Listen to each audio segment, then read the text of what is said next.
Today, from Lambeau Field in Green Bay, Wisconsin, this is Madden Football on EA Sports.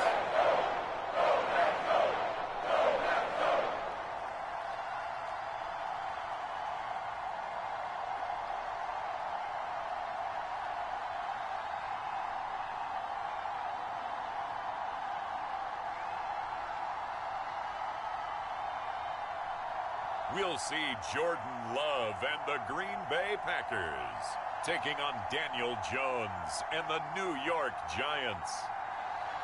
There's a look at one of the most iconic sports venues in the lower 48, built back in 1957 under the title of City Stadium. We are at Lambeau Field in Green Bay, Wisconsin. Today, boy, what a matchup. Two NFL franchises with so much history, so much tradition, getting set to do battle here, as it'll be the New York Giants taking on the Green Bay Packers.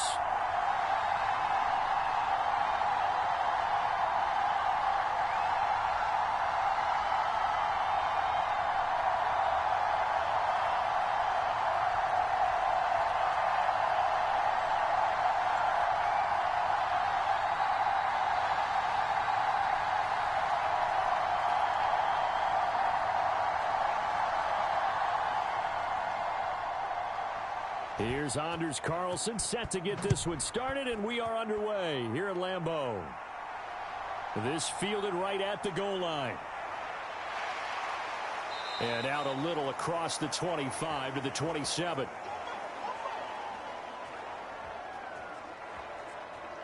The former number 6 overall pick of 2019, Daniel Jones, trots out to lead this New York Giants offense. I still remember when he was drafted, there was a little bit of controversy about how high he was selected by the New York Giants, but his talents were revealed. He can make every throw in the book. Surprisingly good athlete. As long as he takes care of the football, doesn't turn it over, he can really make plays.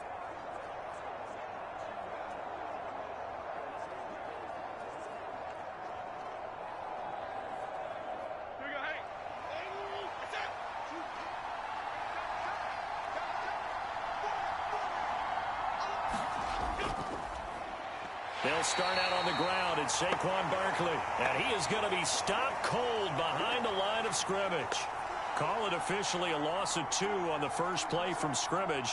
Second down. An interesting and intriguing decision there defensively, because they kept extra DBs on the field despite seeing the multiple tight end look that came out for the offense. I thought they were going to switch out of it. I didn't know if they felt they didn't have time or what the case was. Well, in any event, the extra speed allowed for great penetration as they stuffed that one behind the line of scrimmage. First play of the drive goes the wrong way. Here's 2nd and 12.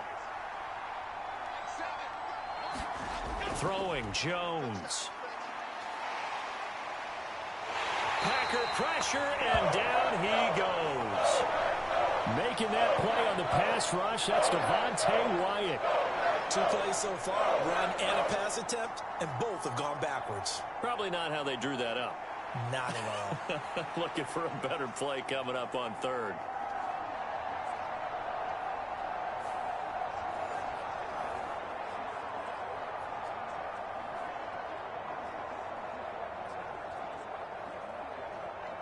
After that sack, 3rd and long. Tough spot for Jones and the Giants. Now on 3rd and long, they'll look to throw. And this is going to be incomplete. That was their first 3rd down try of the game, and clearly something was off in the execution of that play. Good news, they've got a whole game left to clean that up and start clicking on those key 3rd down throws. On 4th down, Jamie Gillen on to punt for the Giants.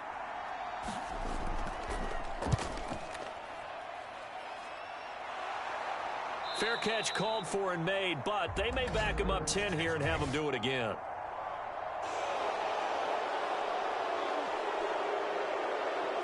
So holding there on the return, and that'll back him up to start the next drive. Yeah, that's a pretty easy call right there, partner. I think when the officials look in their manual and see the expression, jersey getting pulled, that's a flag coming out every time. So the special teams penalty cost some yardage there as they come out on 1st and 10. Love going to give this one to Jones. And they're going to stop him right at the line of scrimmage. Just no cutback lane to be found whatsoever. 2nd and 10. Looked like he was trying to bounce it outside, but no success. Yeah, sometimes you got to just figure out where you're going to go, and sometimes you just have to take it to another spot. In trying to get it outside, the defensive pursuit was there and just ran him down. Here's 2nd and 10.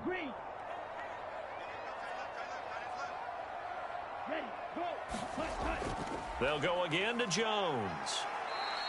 Give him 3 yards on the run there. That still leaves him with a difficult 3rd and 8 coming up. Sometimes your philosophies get challenged at times you don't want them to. They did try to stick to the running game on the first 2 plays. Didn't amount to much. And now facing a 3rd and long at the outset of this drive. 4 receivers split out here. It's 3rd and 8. Now Love. And unable to connect. Incomplete. I'll give them credit. They took their shot, but it's going to bring up 4th down. Zone coverage there, and they were playing deep. That makes it obviously a little bit harder to run by guys. And that time, there was not much of a window to get the ball in there, and it winds up incomplete. So on 4th down, on is the punter, Pat O'Donnell, to kick it away.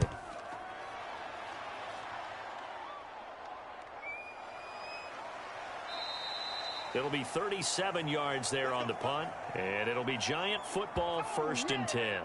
So the Giants getting the football back here for their 2nd drive. These guys definitely hoping for a better showing than their last appearance. They couldn't really even move the football much beyond the shadows of their own goalpost, Charles. We'll see if they can get a better, more sustained drive going here. Yeah, and every team that we ever talk to says the exact same thing. When you start a drive from that deep in your own territory, the goal is a minimum of at least 2 first downs, because even if you have to punt then, you change the field position, right? You flip the field a little bit. They didn't get that done. This time they want to string together a nice drive and help themselves out. Finding space at the 40. As they finally wrangle him in at the 48. It's a Giant 1st down on a gain of 16. Nice little nifty play for them there. That's the ability to read a defense and utilize players that don't often get picked up in coverage easily. And I'm talking about being able to use the backs out of the backfield. Because I know that when I used to cover, hey, we got everybody oh, he just snuck out there, and they just got a nice 1st down there. What do we love to say? Get those backs into space, right? And they were able to do that there. Nice pickup on 1st down. So 1 play, and they're already just shy of midfield. Now Jones. And this will be caught. It's Isaiah Hodgins. And he is tackled inside the 40, not quite to the 35. 16 more on that one and another 1st down. Not only have they completed a couple on this drive, but they peeled off some pretty good chunks of yardage, too. Absolutely. Great start. 2 nice plays in the pass game. Now can they continue to feed off that?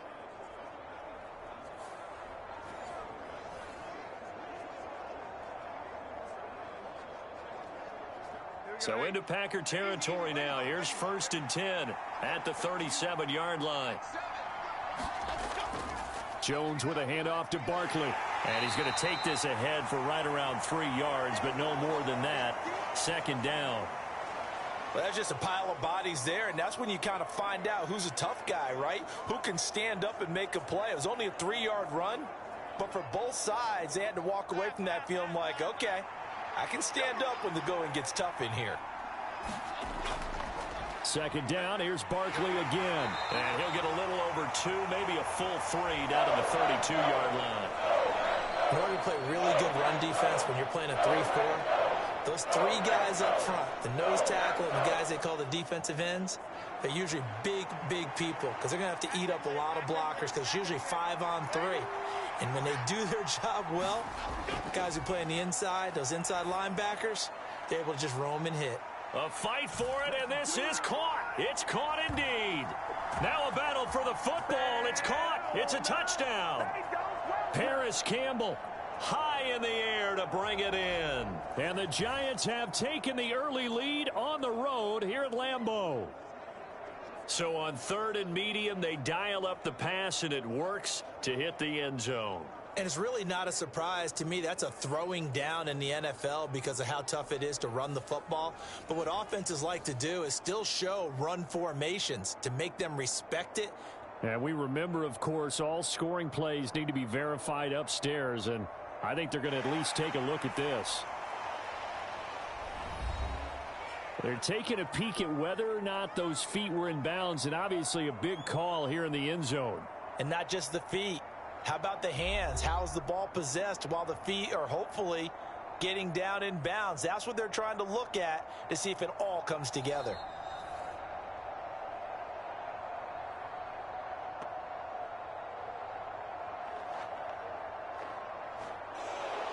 So they called it a touchdown originally, and this will stay a touchdown after the video review, so they had it right. Graham Gano on for the extra point.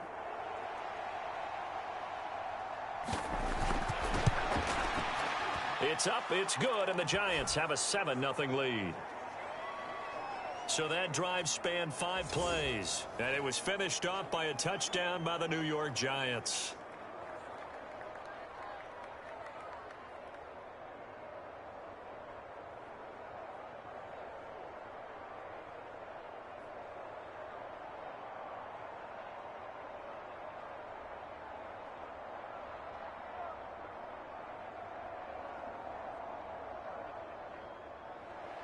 Gano now following the touchdown here to kick it away.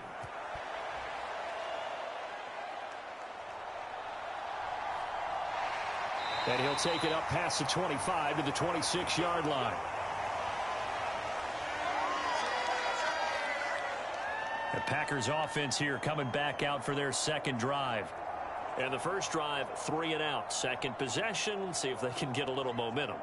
And oftentimes that first drive is just a feeling out process. You have some plays that you've got called and you want to see how defense reacts. It may not go terrific on the first one. Now they're ready to go. They've kind of got to look at them, got a sense. Let's see if they open things up a little bit. See if they open things up. Let's see what the defense does here, too, after a good stop. Go now. Red 38.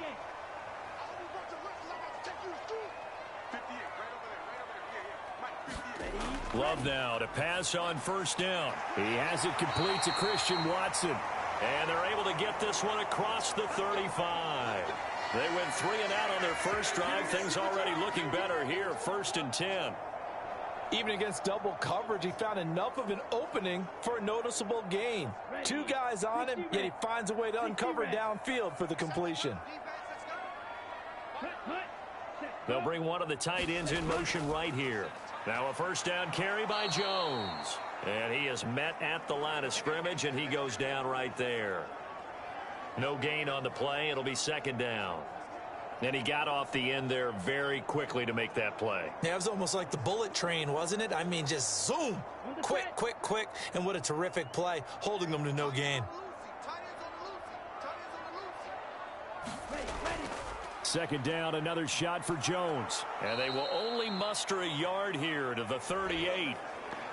Sometimes you're aligned perfectly and the play comes to you, and sometimes you got to cover some ground to go make the play, as we just saw there. We saw a great example of perseverance right there on that play. Got to be careful. They might want to throw one over his head as this game progresses. After one, 7-0 on EA Sports. Back for the second quarter in Green Bay. It's the Packers in possession of the football as they've got it with a 3rd down coming up.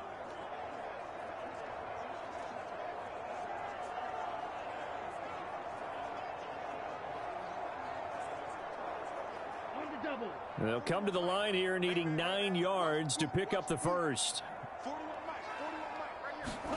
On 3rd down, Love. And he will not be able to hang on through the contact. It's incomplete.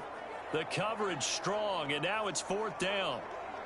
2 drives won't tell the story of this game, but you absolutely have to like how this defense has played thus far.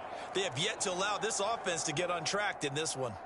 Here's Pat O'Donnell on now to punt it away.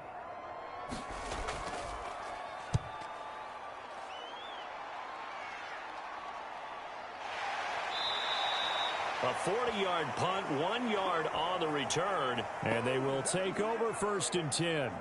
And New York set to take the field. Things progressing to plan so far. Their defense has been solid, and they've got themselves a 7-0 lead after the touchdown the last time they had the ball. And this is no time to even think about, hey, are we going to milk the clock? Hey, are we just going to do ball control? This is the NFL. 7-0 leads, they don't last very long unless you continue to push the envelope on offense. Jones and the Giants now with a 1st and 10 at their own 20-yard line. He'll drop it off with Saquon Barkley. And this will leave him a yard short. Nice pickup of 9 yards on 1st down. Good yardage there on 1st down. Exactly what you want. Get yourself set up to keep making 1st downs, keep the clock running. And if they're smart, you're starting to milk the clock. No hurry before you run your 2nd down play. Up at the 29 now, they'll head to the line, 2nd and a yard. They'll go to Barkley again. And he still has yet to get on track in this first half as they're going to stop him behind the line. The tally there, -2 yards, brings up 3rd down. The running lanes have definitely not been there for him here in the first half, and I don't think it's all been his fault. His offensive line hasn't given him much space.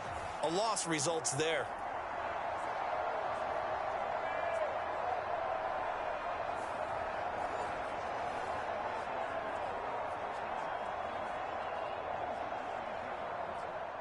Third and 2.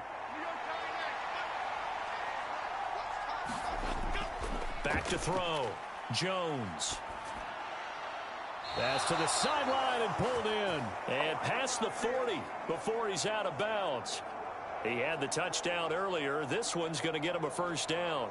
That's a play that will likely be forgotten when you talk about big moments in this game. But plays like this are critical to keep drives going. And if points result, we'll call this play significant. Now a play fake here on 1st down. And that's caught at the 25. And he'll get this one down near the 20-yard line, just shy of the 20. 36 yards on the play. We always talk about the guy who paid off the play, don't we? A guy who caught it or ran it. But how about the elements that go into making a big play? This one in particular, able to scan the field. Pocket held up nicely. What a terrific job by the offensive line. The route, well run, and the football, right on the money.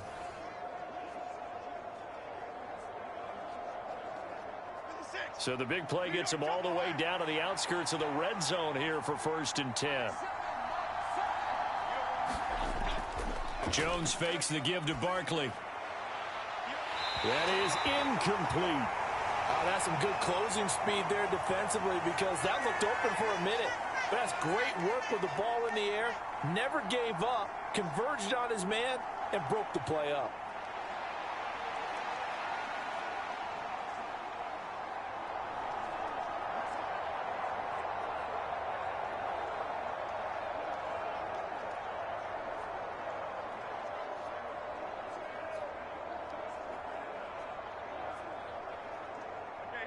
Now a 2nd and 10. Again, he'll drop to throw. And Waller taking it in over the middle. Touchdown, Giants! Darren Waller, a 22-yard touchdown grab. And the Giants have taken a 2-touchdown lead now. So they get their tight end away from the line to the outside, and he works his way in for 6. Tight ends are not just blockers anymore. I don't know how many more times we need examples, but here's a great one. Gets to the outside, they give him the ball pretty quickly, and they trust him to get those extra yards, and boy, did he come through, bullying his way into the end zone. I hope you are doing well. Extra point try good by Gano, and that'll make the score 14-0. A drive that time of 6 plays. And it concludes with a touchdown reception by Darren Waller.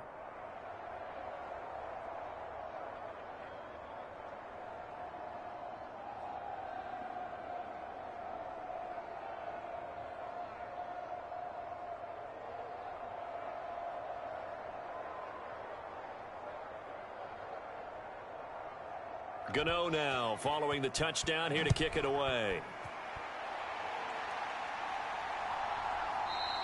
Nixon elects not to return it, and this comes out to the 25.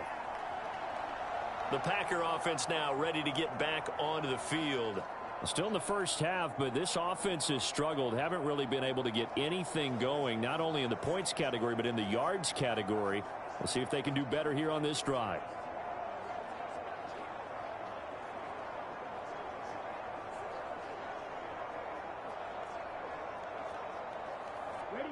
Love going to break the huddle, lead the Packers up here 1st and 10. At their own 25-yard line. They'll come out throwing here to start the drive. Well, the pressure gets to Love, and he'll go down. Buried behind the line by Azeez Ojulari. Well, when you're down a couple of scores like this, CD, you can't afford too many plays that go in the wrong direction like that one. Yeah, when you take a good look at it broadly, sacks are better than giving up an interception.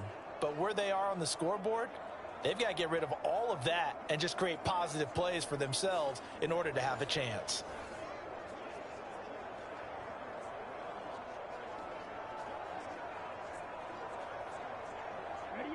Don't need it all back at once, but you figure they're going to need something here. 17 yards to go on 2nd down. Love from the gun. Now he'll escape to his right. And got his man complete. And he'll be brought down with a penalty flag on the field. It was a late decision to throw, and it might have been too late. So the big play nullified, a legal forward pass. And maybe we know why they were able to get such a good chunk of yardage on that play. That pass was illegal.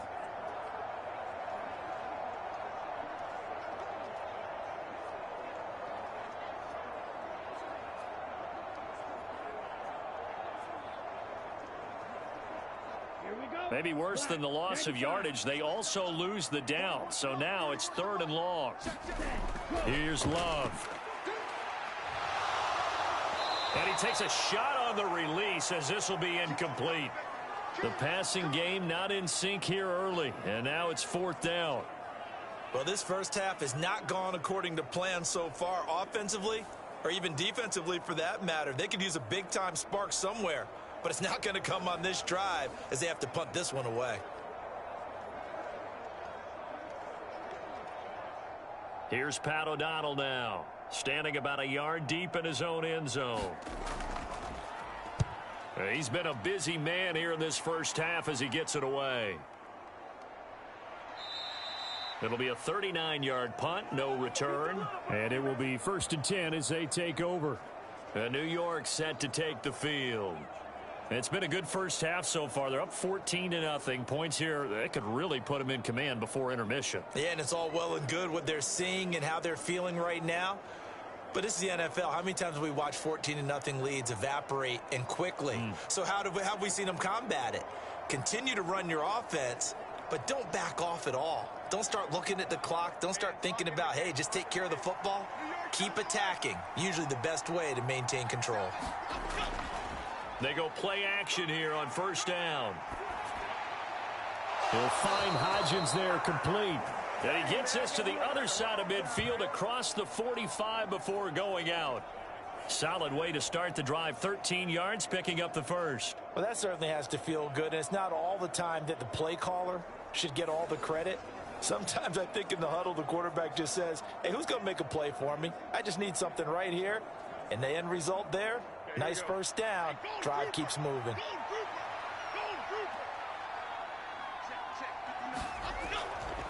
Jones, off play action.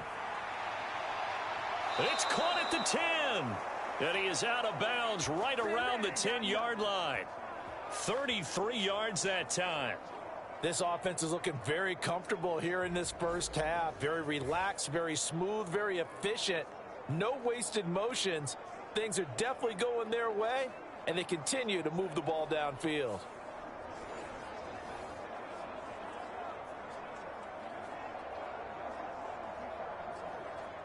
So now following the big play, they've got a 1st and goal all the way down at the 10.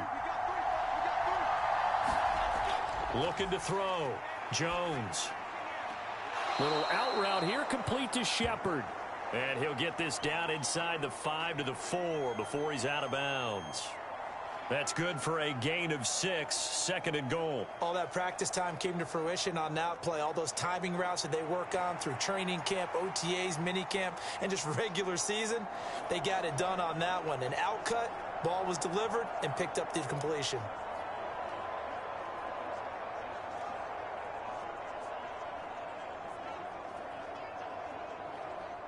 Second and goal from inside the 5. Barkley is into the end zone. Touchdown, Giants. Well, I don't think that we're ready yet to say the route is on, but they have certainly looked near flawless here in this first half, and now an extra point away from making it 21-0. Yeah, and your experience led you to say that, because we have both seen those 21-0 leads come and go in this league, but this one feels pretty darn secure. And here's the other part. Even when people chip away at it, it forces you into being almost perfect on the other side, doesn't it, in order to try and mount a comeback. Gano for the extra point.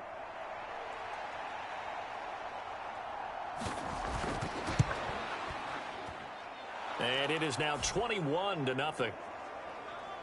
Just a 4-play drive that time. And it's capped off by a touchdown run from Saquon Barkley.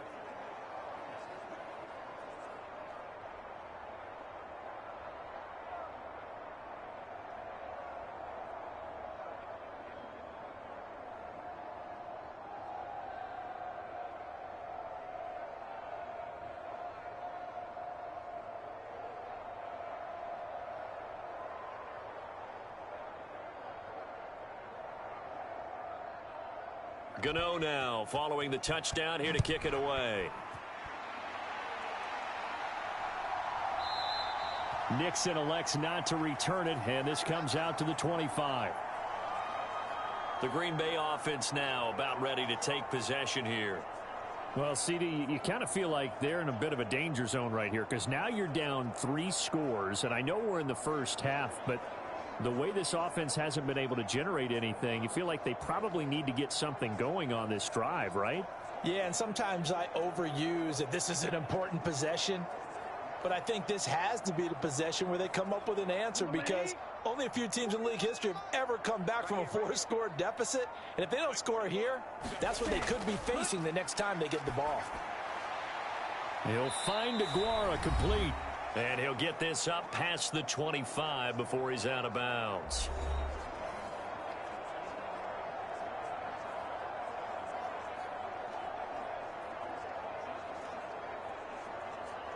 Here's 2nd and 7 now from the 28. Love looking to throw it. Oh, he tried to fit it in on the slant, and it's intercepted. Picked off by Xavier McKinney. And his guys are going to take over at the 39-yard line.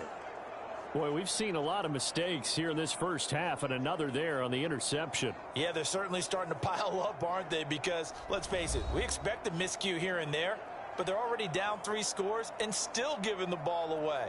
If they want to get back into this one, they've got to take care of the ball, because right now the way they're playing doesn't say a whole lot for their chances.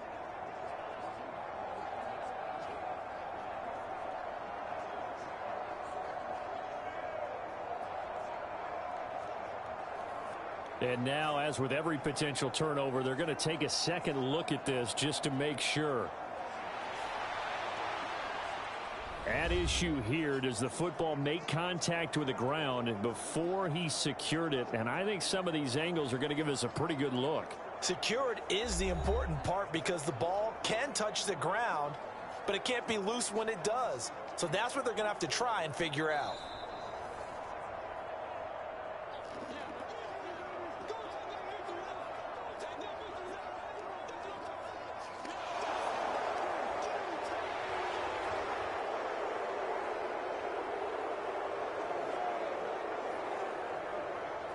So from the 39 now, they'll come up on a 1st and 10. Throwing to start the drive. Jones throwing the out route incomplete. It's Campbell. And he gets this down inside the 35 before going out of bounds. And that's good for a gain of 6, and it's 2nd down.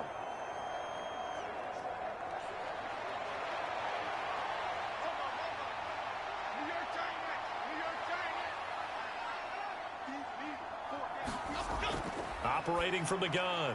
Jones. Short throw going to be caught by Waller. A gain of 5, good enough for the first down. That was a route run not just with dexterity, but with intelligence. Found the hole in the zone, made sure the quarterback saw him, and was able to make the sure catch and flip the down marker back to 1.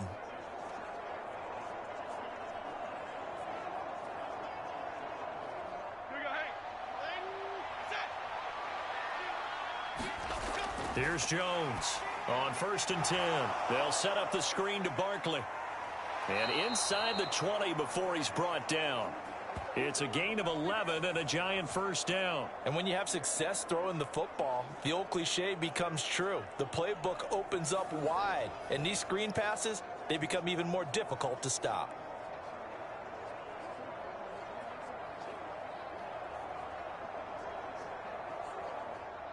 So from inside the 20, here's 1st and 10 at the 18. They'll stick with the passing game as he looks to throw. That's caught. It's Waller. Touchdown, Giants. A great effort there with his second touchdown here in this first half. And the Giants continue to pull away here in this first half. Well, he's regarded as one of the best athletes among NFL tight ends, Charles, and it certainly was on display right there. And as we've seen this league continue to grow and develop, I think the tight end position is becoming harder and harder to defend because now it's elite athletes playing that position, not just the big guys who can block. How about his ability to get downfield and make plays against any defense? Gano the extra point, and it is 28-0. A drive there of just 4 plays. And it concludes with a touchdown reception by Darren Waller.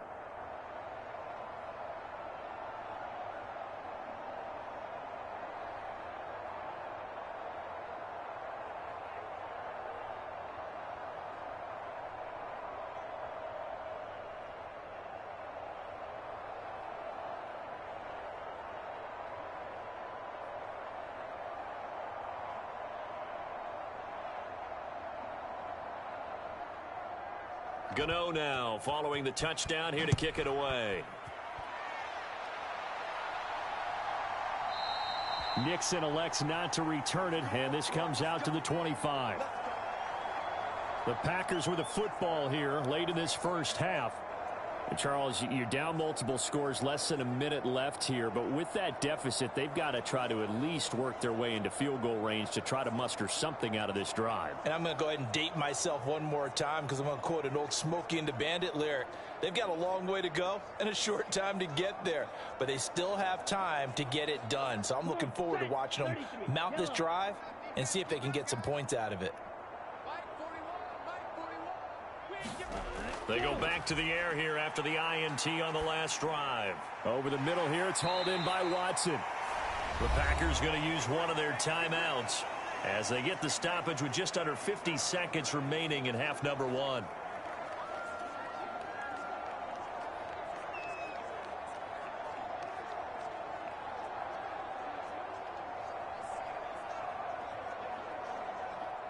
They'll come up now 2nd and 4 from the 31. To throw now. Here's Love. Setting up the screen here, Aaron Jones. And he's able to take this one up to the 35-yard line. Now the Packers going to go ahead and use the second of their timeouts as they'll stop it with just over 40 seconds to go in the first half.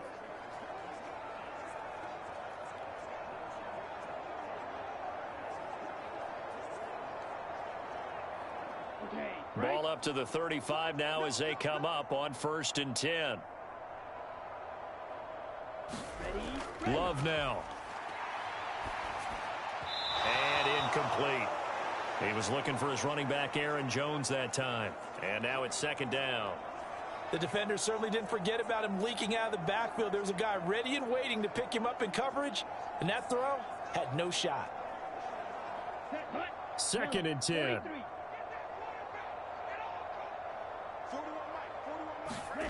Love. This one swung out here to Jones.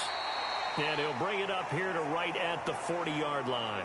4 yards the gain, and it'll bring up a 3rd down. And we see another pitch and catch there to the running back. This position just continues to evolve. They become just as critical to the passing attack as a lot of receivers, tight ends, because their ability to make people miss in the open field can really generate big plays for an offense.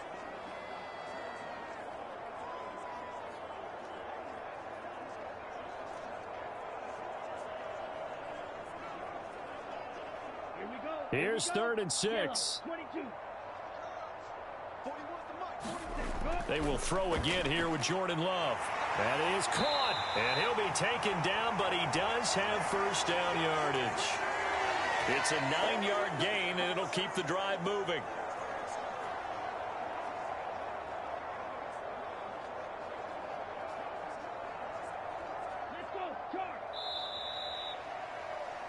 So we've come to halftime after a very one-sided beginning to this one. As we'll send you down to Orlando, and we check in with Jonathan Coachman for our EA Sports Halftime Report. Coach. All right, Brandon, back to you, too, in just a bit. But first, welcome everyone to downtown Orlando and our EA Sports Halftime Report. Here, it was the always dangerous Saquon Barkley with the impressive first half.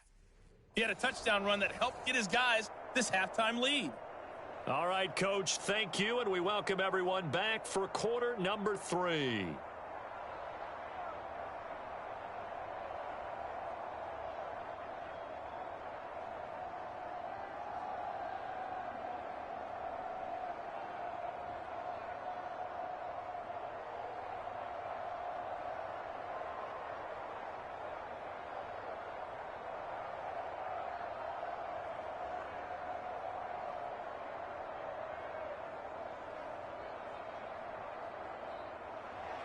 The Packers set to get the football first, and they are trailing on the scoreboard as we resume action, ready for the 3rd quarter.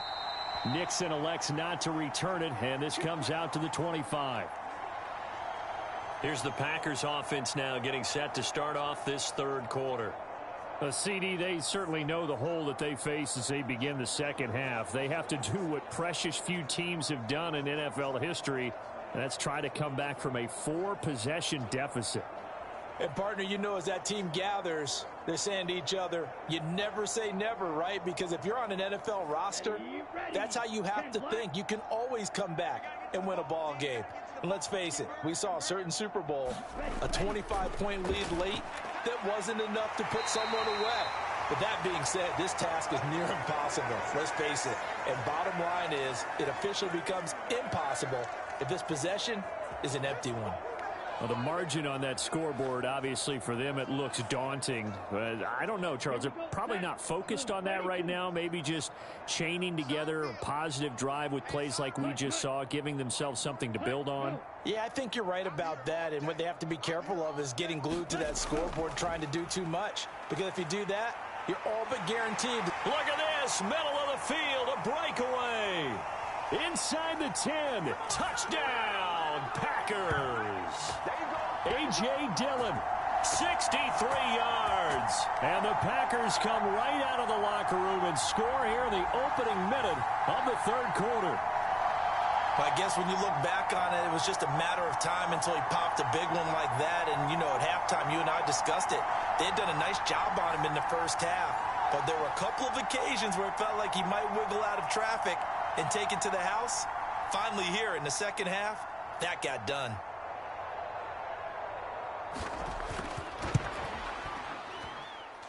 Carlson's extra point up and good. And it's now a 28-7 ball game.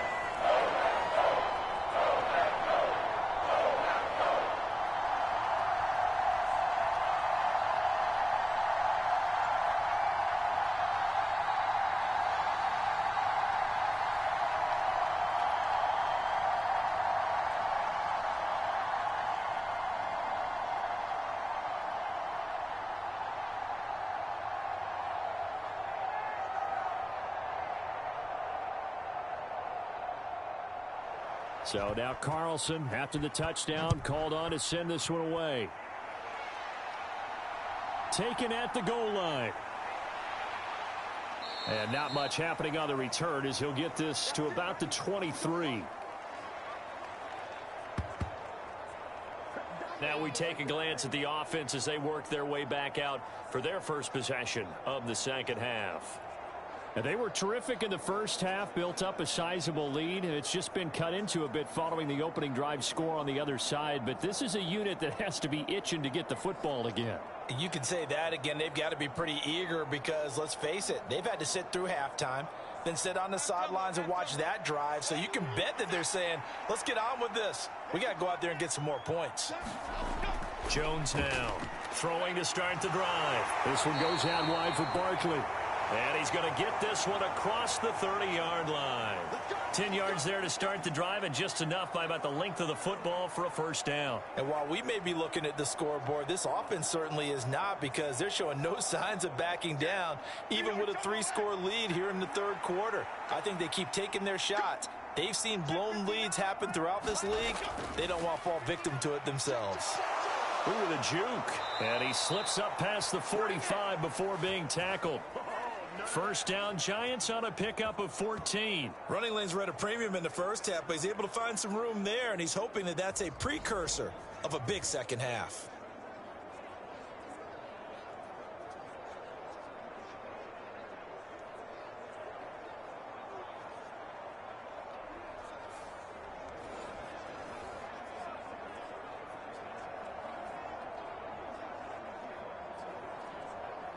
Back-to-back good plays have them on the move on first down.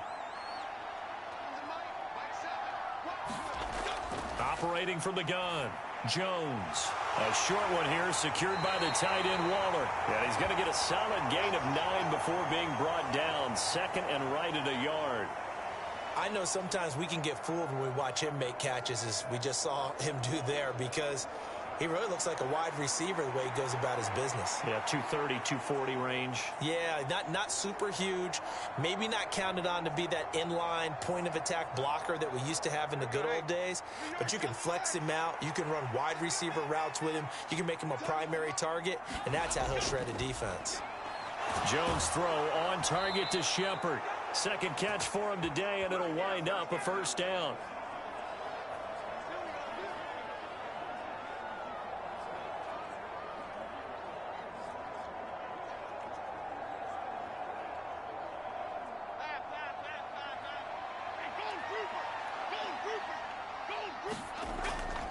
Off play action, Jones.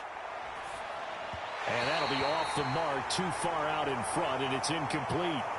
Nice progress down the field was halted by that incompletion. They could try for some safe yards here to get things moving again, or keep throwing it and pushing it downfield to try and pick up bigger yardage.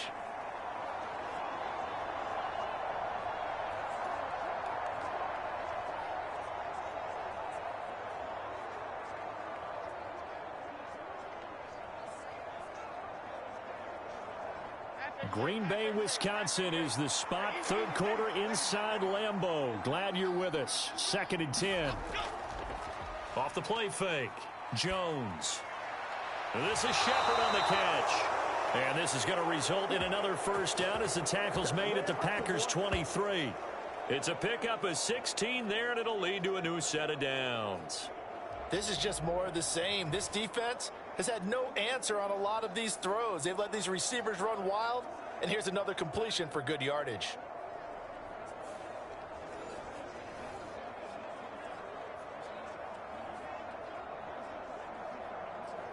So 1st and 10, and if they score on this drive, might have to start digging in our second half blowout material. Out of the shotgun, they run with Barkley. And not a whole lot of room to operate there on the first down run. He gets maybe 3. Not a huge carry there on first down, but not all of them will be. But still, all in all, a positive play for the offense. It's all about picking up at least a few to set up what you're going to do here on second down. And they'll come up 2nd and 7.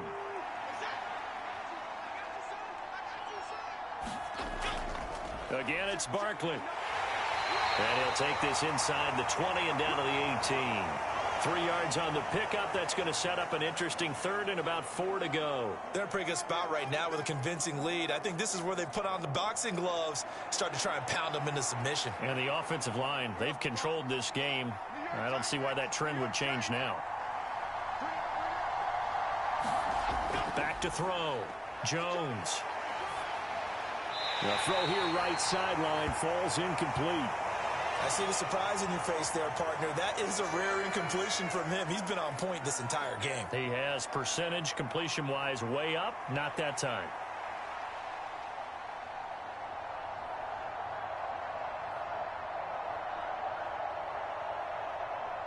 So Jones off, Graham Gano on here for the New York Giants field goal.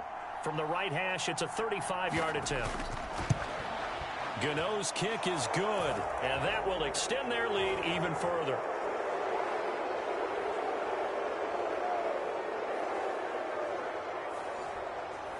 So after 4 touchdowns in the game for this offense, this time they're forced into taking the 3. But you did mention 4 touchdowns, right? So 4 out of 5, not too bad. I think that's a pretty good record for them.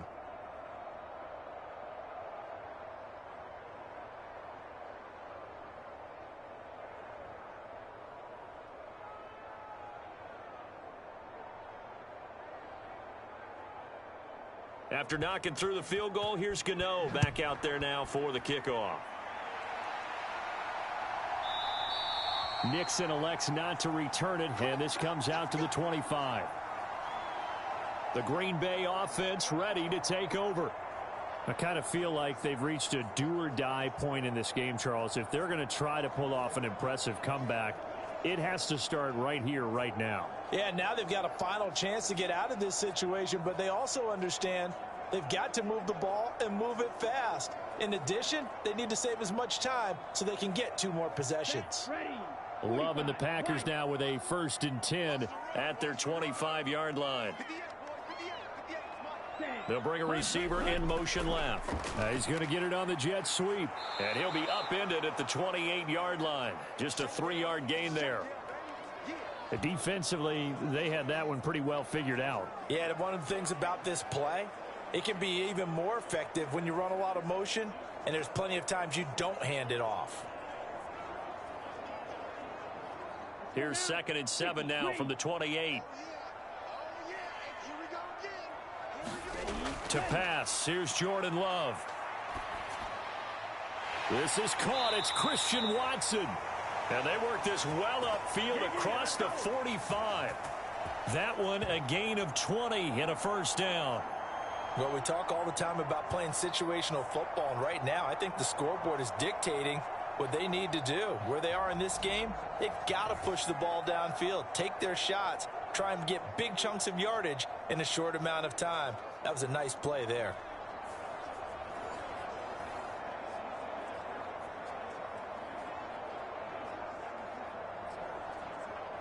Ready, red, 38. 58, right there. Get in the weight room. Get in the weight room. On 1st and 10, Love.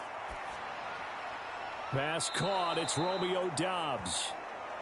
That'll go for a gain of 7, and it's 2nd down. Timing is so important on a route like this because he's going to line up out right and then cut straight across the field. I think the ball might have come out a count or two too late because by the time he was able to secure it, not much of a chance to turn it upfield. And as they come to the line, they will not be able to get off another play as time has run out on this 3rd quarter. You are watching the NFL on EA Sports.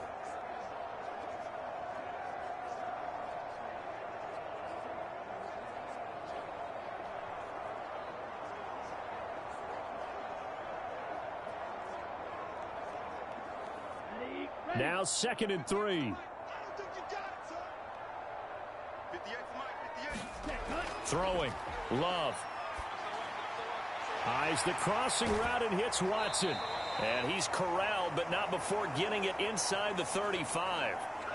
5th catch of the afternoon, and that gives him a 1st down. Well, I can put my defensive cap on right now, and I know they're saying don't give up any big plays now. They've controlled this game throughout, and all they want to do is see it through to the end. I think they let their guard down a little bit with that last completion. Sometimes when you're trying not to give up bigger plays, you don't react as fast as you should on other throws. To the air again, Love. He'll find his tight end here, DeGuara. And all the way inside the 15 before they drop him.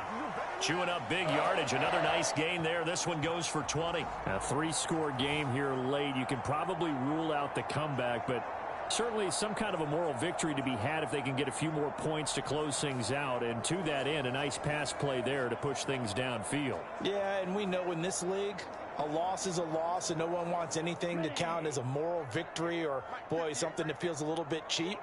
But if they trim that lead down to just 2 scores, that's still a benefit to this squad. And that went too far in front. He couldn't reel it in. It's incomplete. At this point in the game, they've got to continue to try anything they can. They're still working at it, even though this one feels like a lost cause. An incomplete pass on first down. That leads to a 2nd and 10. Off the option, it's Jones. And he can't quite get there. Tackled down at the 1. A solid pickup of 12 yards, and now they're knocking on the door. So a decent deficit at this stage in the second half. 4-down territory? No doubt about it. There's not a chance that he hasn't looked ahead and said, okay, if we gain yardage on this play, this is what we'll do going forward. If we lose yardage, this is the play call that I'll have ready. Okay, ready? Watch the screen, watch the screen. Watch the screen. Ready, go. And they'll turn to the power game to try to get in. And he'll take this into the end zone for a Green Bay touchdown. Punching it in from a yard away. And the Packers are able to cut into that deficit. And when the smaller guy can't power it across the goal line, Charles, sometimes you need to go with a fullback. They did. It worked. What's that thing about force and mass? How's that? Oh, yeah. Force equals mass times acceleration. Oh, that's big-time stuff. That's from the same guy the apple dropped on his head, right?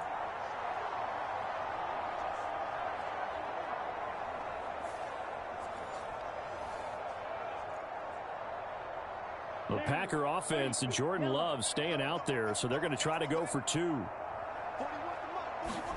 They'll try and throw for it. And now the pressure gets there, and he goes down. So he couldn't get rid of the football, and that deficit stays right where it is. Tried to roll out and make a play outside of the pocket, but couldn't get it done. When you don't have a lot of space for your receivers to operate, and down there it's really condensed when you're snapping the ball from the 2-yard line, rolling out, you extend a play, but you don't necessarily open up better avenues for people. And on that play, there's just nowhere to go with the ball, and you end up getting sacked.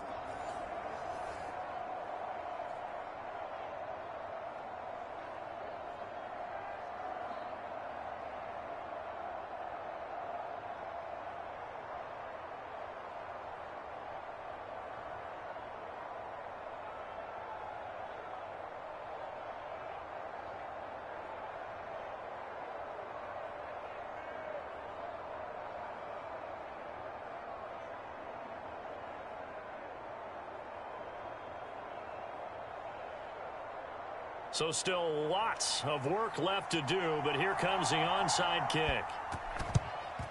And this is going to be covered up by the Giants. Fourth quarter, they felt like they needed the football back. Unfortunately, they couldn't get it. And I know we brought analytics into the game, and someone has said here that the data says that when a team's expecting an onside kick, 80% of the time, the team expecting it, they do actually recover the ball, which is what we saw here. I just wonder if that number is much more of a anecdotal type of a number. Kind of like when the coaches tell us, well, when you score on special teams, 93% of the time you win the game.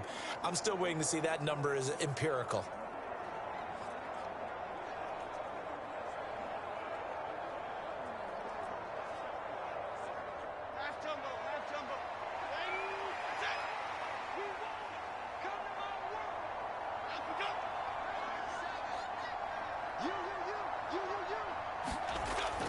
A first down carry for Barkley.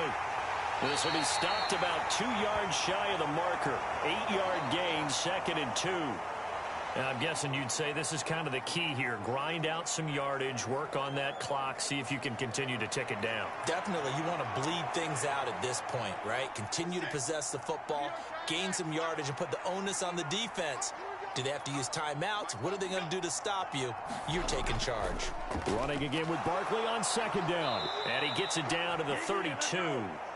49 yards rushing for him now as he's run it 11 times. Well, I don't think there's any question, Brandon, at this stage. The stop troops, the defensive guys, they've got to use their 3 timeouts here. They've got to stop them and get the ball back. Yeah, if you're in that 2 to 3 score deficit window that they're in now, you got to get it ASAP. Yeah, no doubt about it. Stop them, use your timeouts. Easier to move the ball on offense without timeouts than to stop them on defense without using them. And he is met in his tracks behind the line of scrimmage. Big Kenny Clark that time pushing upfield to make the tackle for loss. Hey, a lot of points have been scored in this game against them, but tally that one on the side of the defense. Do you think maybe, possibly, it can be a little bit of a changer for them? Maybe not a game changer, but a little bit of a momentum one that maybe they can string together some pretty good plays and slow them down.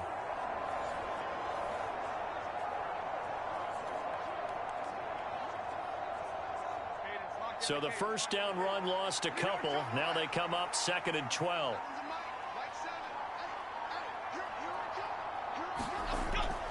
Up the middle with Barkley. Works his way inside the 30 on a pickup of 4.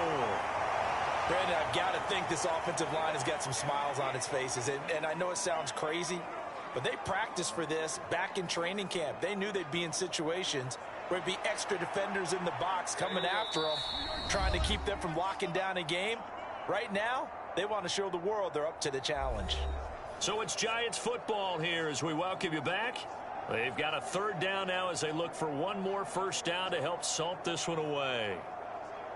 So 7 yards from the first down here as they come up to the line of scrimmage. Now Jones to throw on 3rd down. And he'll get this underneath, dropping it off for Barkley. And he'll be a little shy of the 25 here at the 26-yard line. 3 yards, all they could muster there, and it'll bring up 4th down. We can make this one pretty simple. Locked up all of his progressions downfield, forced to get it to his running back. But how about the way they ran to the football and knocked him down to force a 4th down?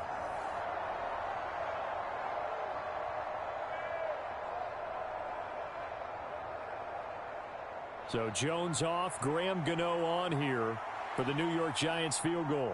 He hit his first, now this from 43. Gano's kick is good, and that will extend their lead even further.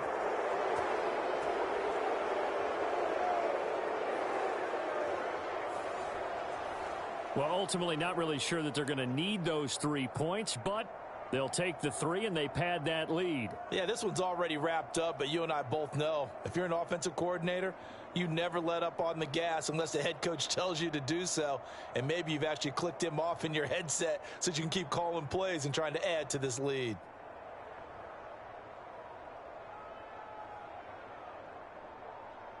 After knocking through the field goal, here's Gano back out there now for the kickoff. Keyshawn Nixon now going to bring it out of his end zone. And a nice return sets him up pretty good here right at the 30-yard line. And Green Bay getting ready to go as they take the field. Well, we said it at halftime that they would need a nearly perfect second half to erase that deficit that they were facing, CD. But unfortunately, the second half has pretty much been a carbon copy of the first. Yeah, that early lead was almost insurmountable the way their opponent was playing. And, partner, they do have some good news, though. This one is getting close to being over, and they can try and hit the reset button starting tomorrow. So 1st and 10 now from the 30. Throwing to start the drive. Love. A quick throw there is incomplete. Another pass attempt, another incompletion, and they're just a little over 100 yards passing here in this game, so defensively, pretty good job. Definitely, because they were never really able to get the ball in the hands of their playmakers. So a lot of credit to the defensive game plan and especially the execution. Now a 2nd down throw for Love here. Got his man. That's Luke Musgrave. The Packers going to use one of their timeouts as they get the stoppage with just over a minute to go in the game.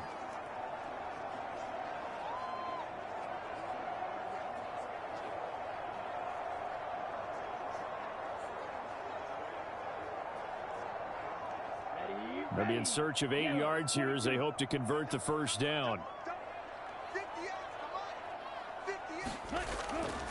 Off the play fake, Love.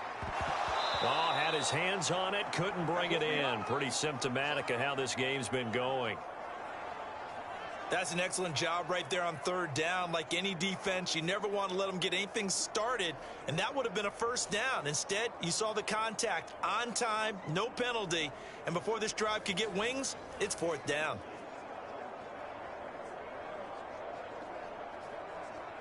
Here we go. No choice but to go. Here's fourth down now. As expected, they're going for it to keep the drive alive.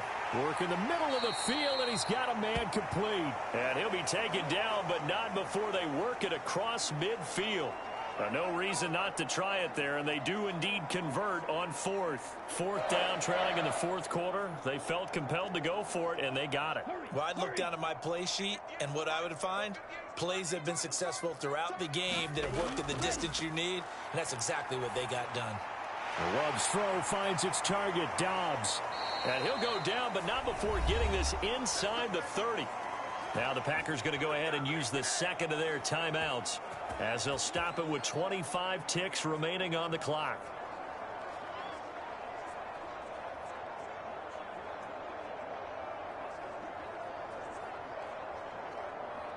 Set, ready. Blue 32.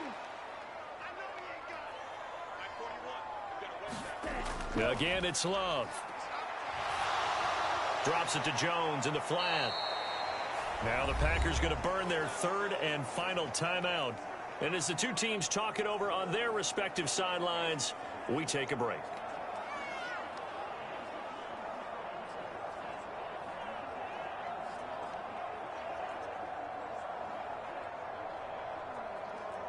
Let's go now. Here's second and 5 now from the 22.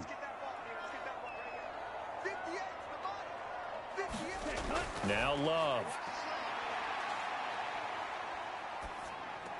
And he drops it incomplete. And their struggles continue here. Defensively, you look at the numbers. Another incomplete pass that we just saw. And they're under 200 yards passing for the game. So they've done their job on that side of the ball. Yeah, recently I was actually working a game where a quarterback had a streak of 5 straight games without a 200-yard game. And that was a big talk, both in his town and amongst his team. How do we get the passing game going? So big credit to them. Oh, this is taken in. It's complete.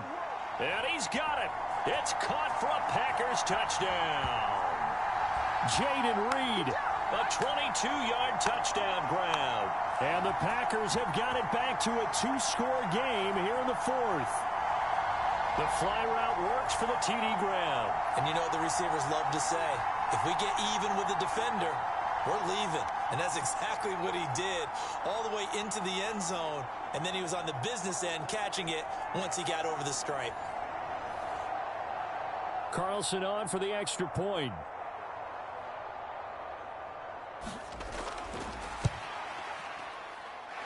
And the lead will be cut down to 14. So that drive goes 8 plays. And it ends with a Packers touchdown.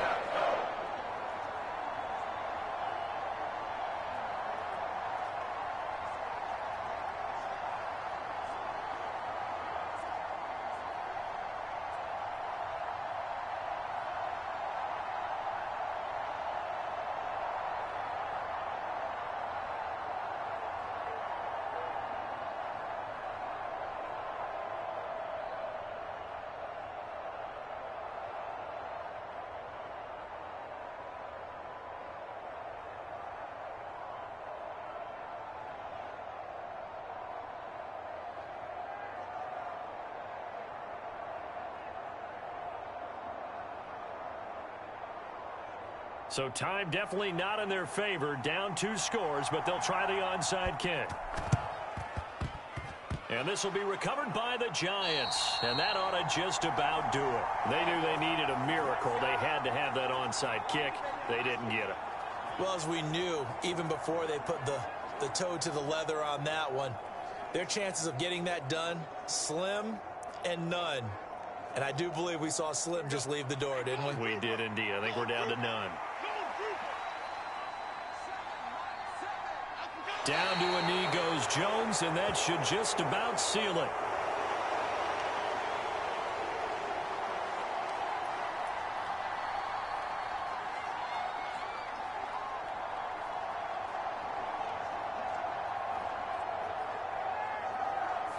So a victory here for the men in blue, the New York Giants. And never an easy thing to do, no matter how good Green Bay is, what the year is, to come into Lambeau and get the victory. But they did it. You're not just battling the team that you're playing that day. You're not just battling the crowd that's in attendance in that game. You're battling the history of the franchise. You're battling the ghosts that swirl around that place that help spur them on to victory. It is an unbelievable atmosphere, the most historic place in the league, and you have to make sure you stay focused on your task. Otherwise, you can get easily distracted. Yeah, hats off to them for keeping that laser focus and getting the victory.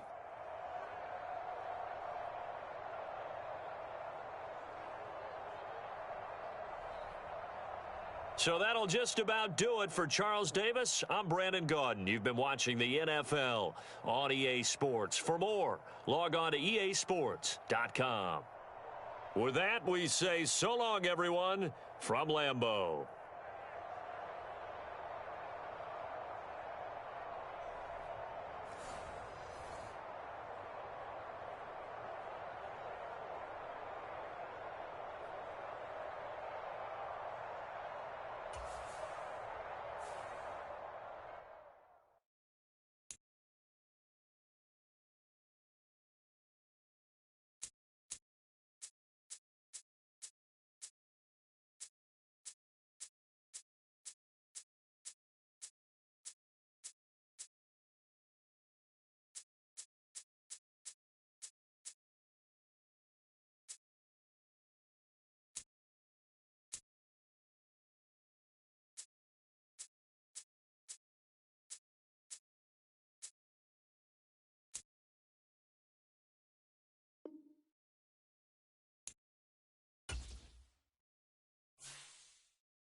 Today, from Acrisure Stadium in Pittsburgh,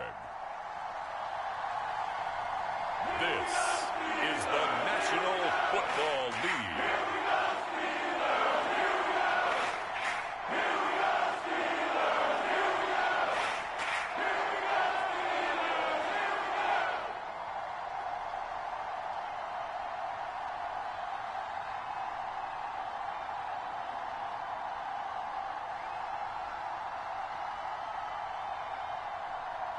As we'll see Kenny Pickett and the Pittsburgh Steelers versus Aaron Rodgers and the New York Jets. EA Sports coverage of the NFL brings us to the world's steel capital in the city of bridges, Pittsburgh, Pennsylvania, and Acrisure Stadium. Coming up, we've got what should prove to be a good one, as it'll be the New York Jets taking on the Pittsburgh Steelers.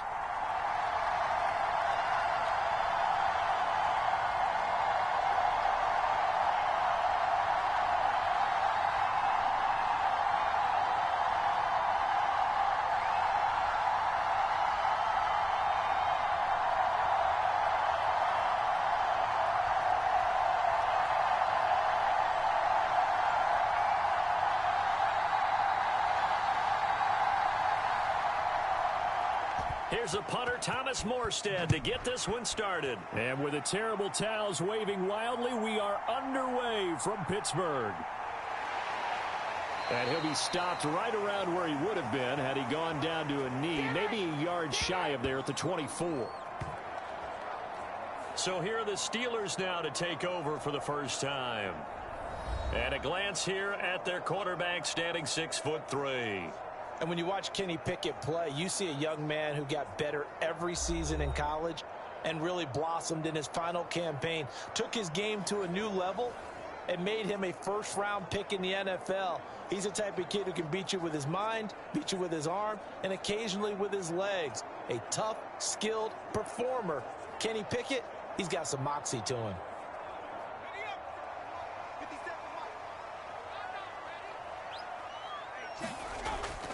Off play action, Pickett. And this is, oh my goodness, he pulled it in one-handed. And into the end zone. Touchdown, Pittsburgh. Deontay Johnson, 76 yards. And the Steelers are on the board first here this afternoon.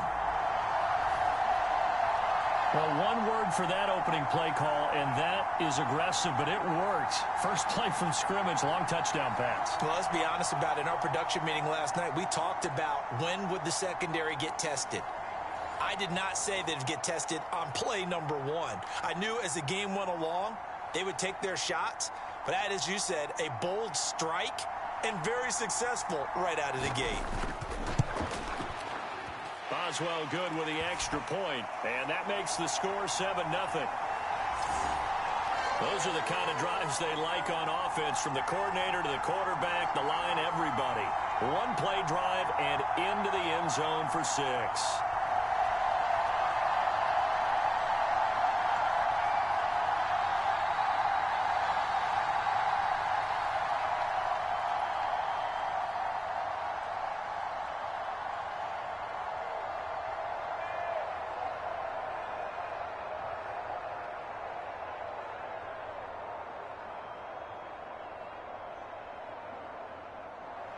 Boswell now to kick it away after the touchdown.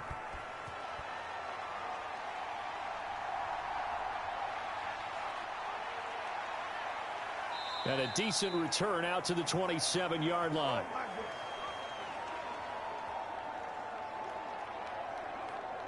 So now here comes the Jet offense as they get ready to take over. They'll be led out by their highly decorated quarterback, Aaron Rodgers. And the tendency for most of these guys is to want to match things right away because they have a lot of confidence in their talent too. They just saw a big strike against their team, and you know they're thinking to themselves, I can get this back right now on one play. Well, if it's there, you take it, but otherwise, just go ahead and calm your team down. Run the offense, get things going, and see how things settle in. Rodgers and the Jets now with a 1st and 10 at their own 27. They'll try and start this drive in the air. A quick throw knocked away and incomplete.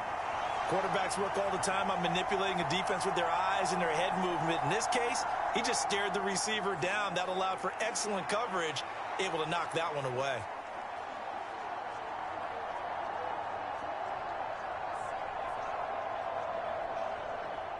After the incomplete pass, here now is 2nd and 10. To throw is Rodgers. They'll set up the screen for Hall. They get 7 out of that, so they're left with a 3rd and 3. We'll see what kind of mindset they have here offensively after giving up the touchdown on the opening drive. And based on our time with them, prior to this game, I feel like they've got a good mindset going in. In fact, the discussion that we had with the coaching staff was, we may give up some points in this game, so our offense has to be ready each and every time to either equal or try and get us ahead and try and keep us ahead. This is their chance to respond to that first touchdown given up. And this is incomplete, but a flag back at the line of scrimmage. And this could be a 1st down. And that one was relatively easy to see. I noticed that from up here. Yeah, it doesn't take a whole lot, does it? Sometimes you get multiples. What I always love on these offsides is when each side points at the other. Hey, you did it. No, you did it. They deciphered that one correctly.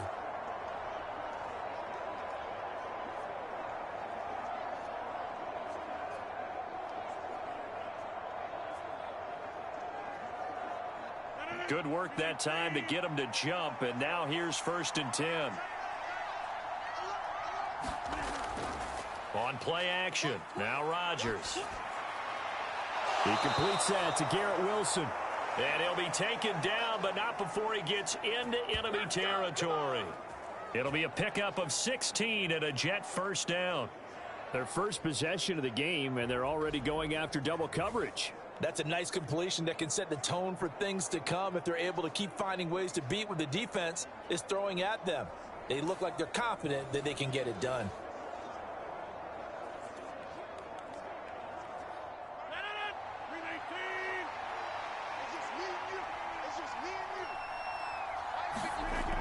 On 1st down, Rodgers. And this will be incomplete. Physical play on the football there, and it's 2nd down. They went with a dime look on defense. 2 extra defensive backs on the field and covered up essentially every blade of grass. That allowed them to disrupt the play. So now 2nd and 10 after the incompletion on first down. They'll run for the first time with Breece Hall. And he is going to lose yardage here. 2 yards the loss, and now 3rd and 12. That was well played there defensively. 2 tight ends in the formation, which essentially gave them 7 blockers up front. Hard to imagine with all that size and beef that they could let a tackler through, but that's exactly what happened. A loss resulted.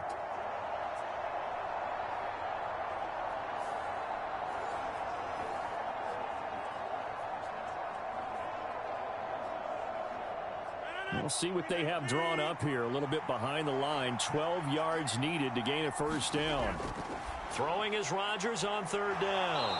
And he'll get this to the 40, but that's still going to be a few yards short of the first down. So the completion good for 7 there.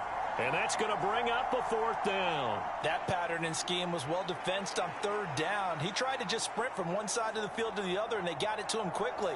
But no chance at yards after the catch there, and they stop him short.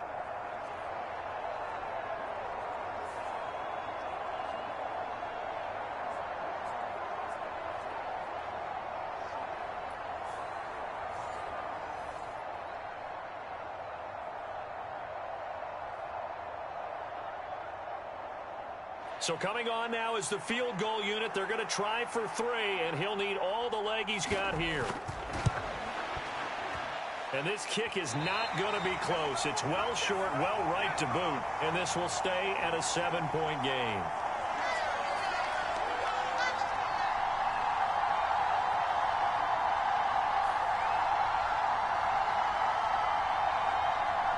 So Pittsburgh retakes the field for their 2nd offensive possession. Well, partner, coaches always say that every play is designed to score a touchdown. Sometimes that's not really true, but last drive, that was the case. 1 play to get into the end zone, and now they'll try to duplicate that success here. And it's rare for those moments to happen. Incredible when they do. And you saw the celebration. Pure, unbridled joy after that one. The Pittsburgh offense at the line to start their next drive.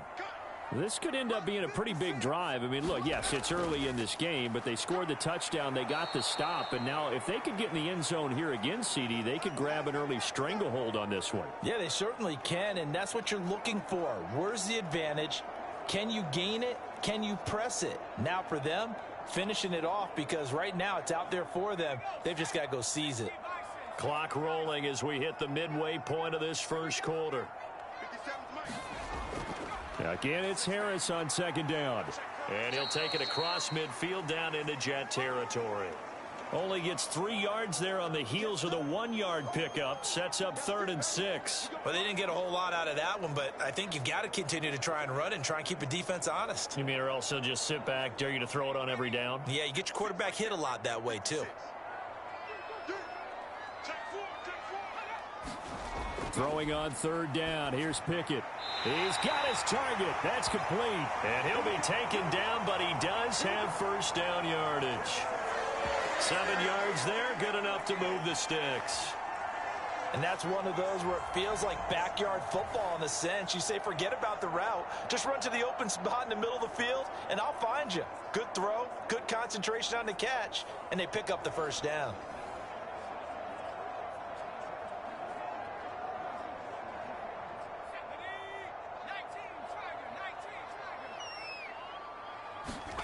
To the air on first down with Pickett. He gets it complete to Harris. And they'll get him down after a pickup of 8, 2nd and 2. He's got good size. We know he's tough to bring down running the ball. That also carries over to the passing game like we saw there. And at his size, how'd you like to try and stop him on that angle route? Him coming out of the backfield, breaking sharply, catching the football. It's going to take a lot more than one guy, most likely, to bring him down. That was a nice gain. Pickett going to bootleg it. It's Najee Harris now on back-to-back plays with a catch.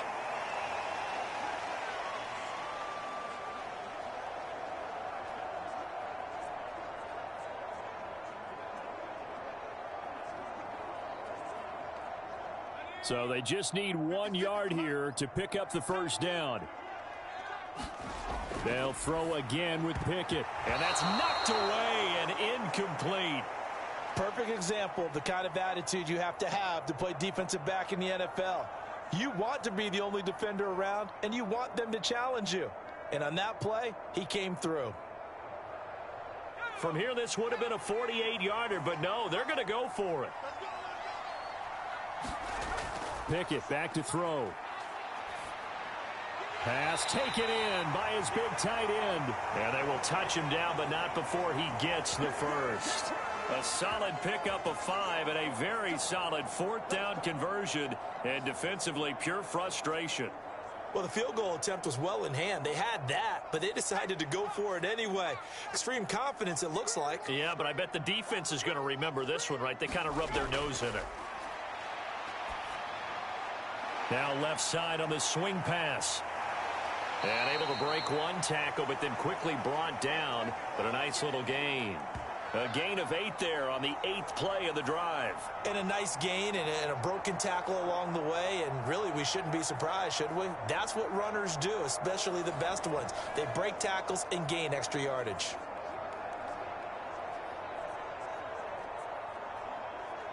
Second and a couple.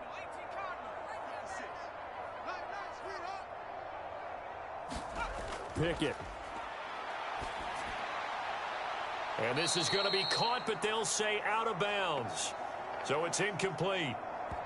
Well, they've got man coverage on the outside, and my scouting report on these DBs tells me that they love to take matters in their own hands. They want man coverage, not zone.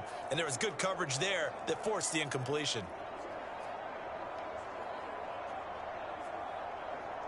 Now this will probably be the last play of the quarter. 56, the mark, boys. 56. Check 56. Pickett right back to the air again. Eluding the pressure right. Wise play by Pickett, sliding to avoid the hit. He also has the first down.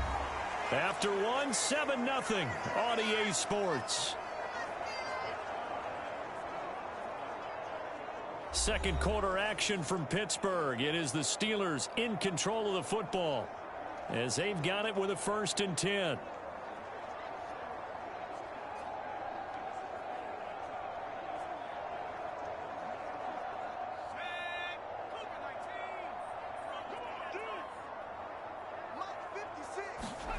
Here's Pickett.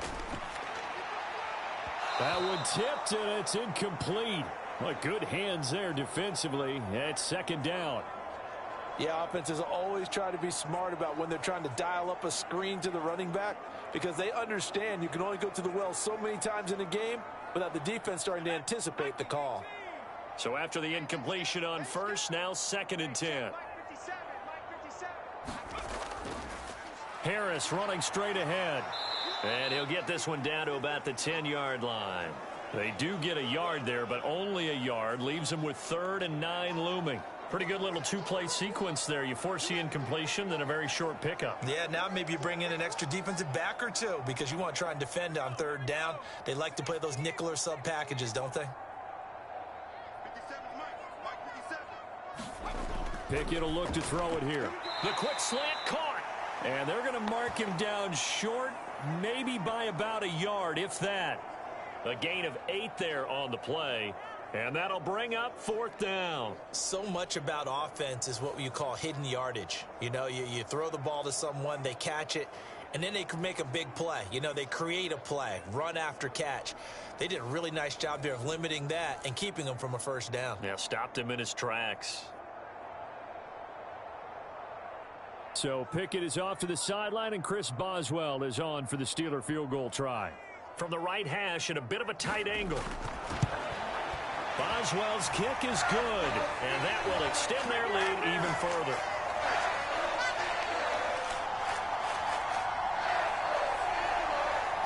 So another scoring drive there, Charles, and an early 2-score lead. You'd like the 6 there, partner, but you'll take the 3, and I think they have to be happy about the way they moved the ball in these first 2 drives. They have to feel good about their opportunities the rest of the game.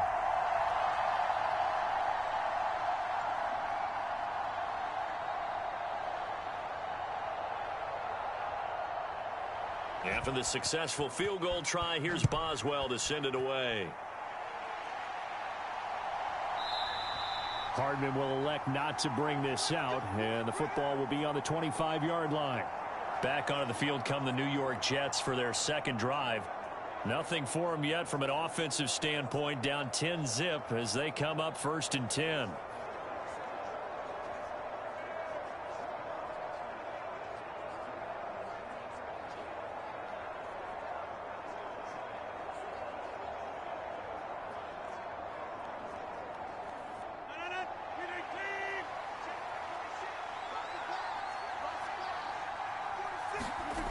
Now Rodgers.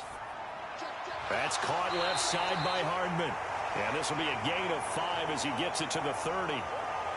Well, if you do read man coverage, Brandon, the drag route's a pretty good one to run against it because you're running away from people on it. Ball on the 30. They'll come up with a 2nd and 5. On 2nd down, a run with Hall. And he is going to be stopped cold behind the line of scrimmage. It'll go down as a 2-yard loss, and it brings up a 3rd down. It's a tough one right there. He ran right into the teeth of the blitz as the linebacker was freed up in order to stop that one for a loss. I think quarterbacks got to see that. Got to find a way to audible into something a little more advantageous.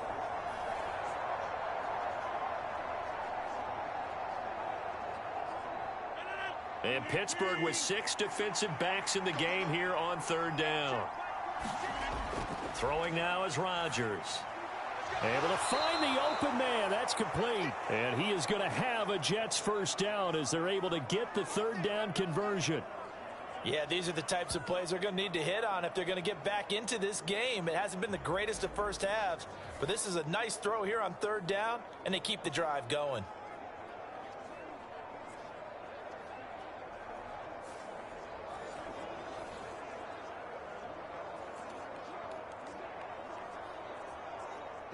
So from the 39 now, they'll come up on a 1st and 10. On 1st and 10, it's Hall. And able to break one tackle, but then quickly brought down. But a nice little gain.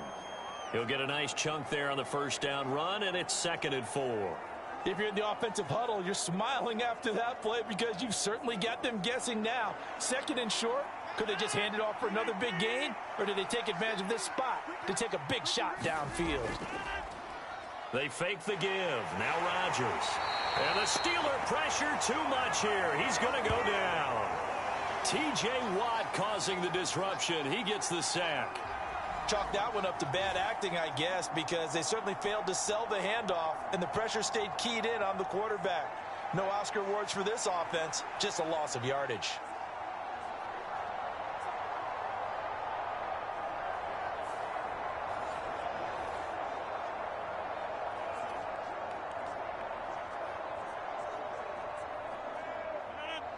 Not an easy spot here. They'll be in search of 13 yards to try to pick up the 1st.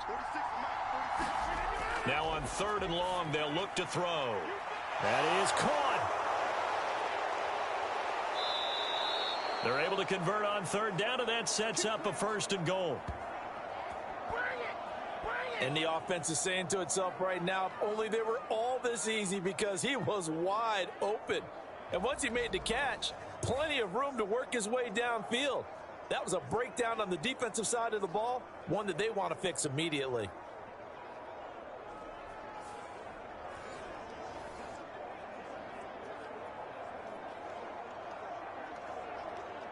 We've hit the 2-minute mark of the first half. 10-0 our score.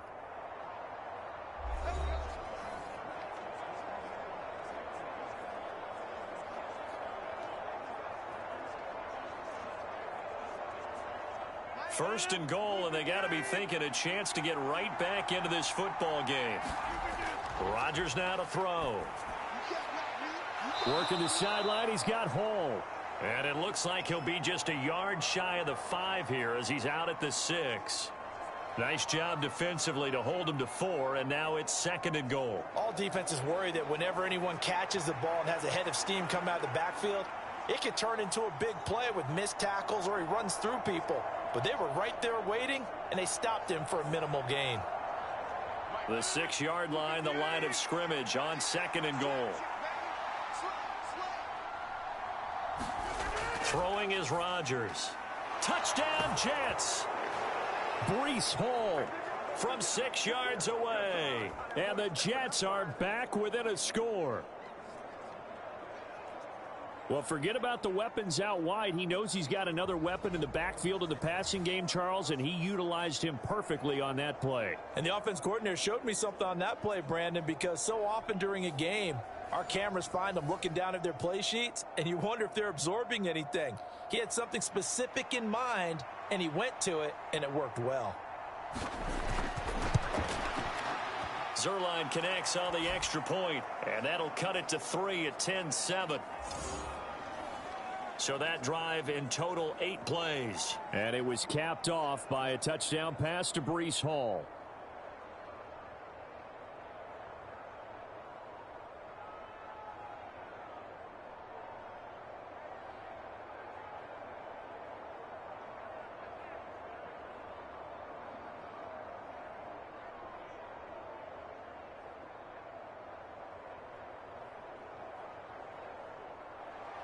Morstead out now following the touchdown to kick. Taking it about the 1. And he's up across the 25 and down at the 28. And Pittsburgh getting set to take the field. Their drive last time, it stalled out their field goal. And the key phrase, you nailed it, forced to, because you know coaches look at these short field goals as a last resort, right? To them, that's not how drives are supposed to end. You're supposed to put 6 on the board. That's a consolation prize. Like going to the county fair, you don't get the big stuffed animal on that one, do you? No, you don't go top shelf. That's bottom shelf material. 1st and 10, here's Pickett. And the catch made by Johnson. And he gets this one just shy of the 40, down at the 39.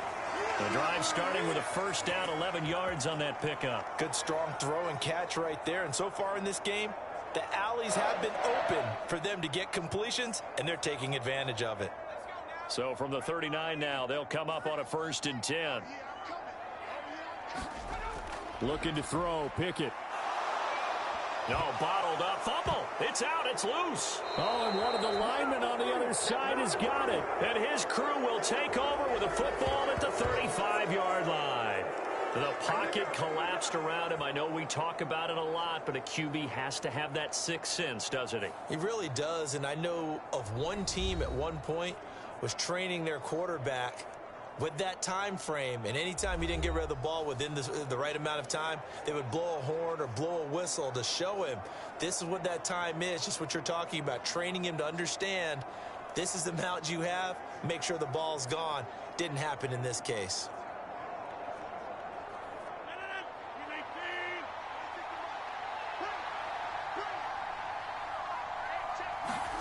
Now after the fumble recovery, it's Rodgers. And this one is going to be off the mark, too far out in front. Okay, let's decide here. He was open, right? Not extraordinarily open, but open enough that if you're an NFL quarterback, you got to make that throw, right? Yeah. That's got to be completed. 9 times out of 10, that's a completed pass. Yeah, he missed that one and missed it in a big way.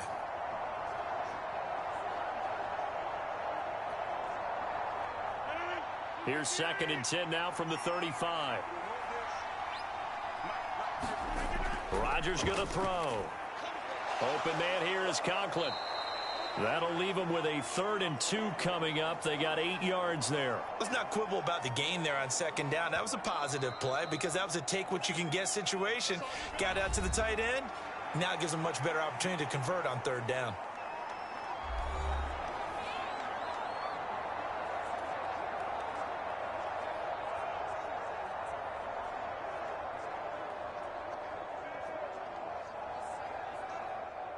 Two yards still to go. 3rd down now. Now it's Rodgers. Flush to his right.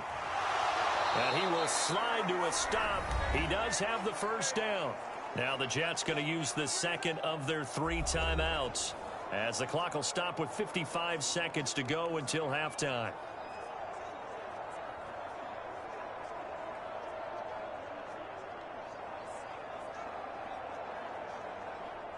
So here's a 1st and 10 now, down inside the 20. Here's Rodgers. This pass out wide to Hall. And he'll go out of bounds in the red zone just inside the 20. So the completion good for just 3. And it'll be 2nd down.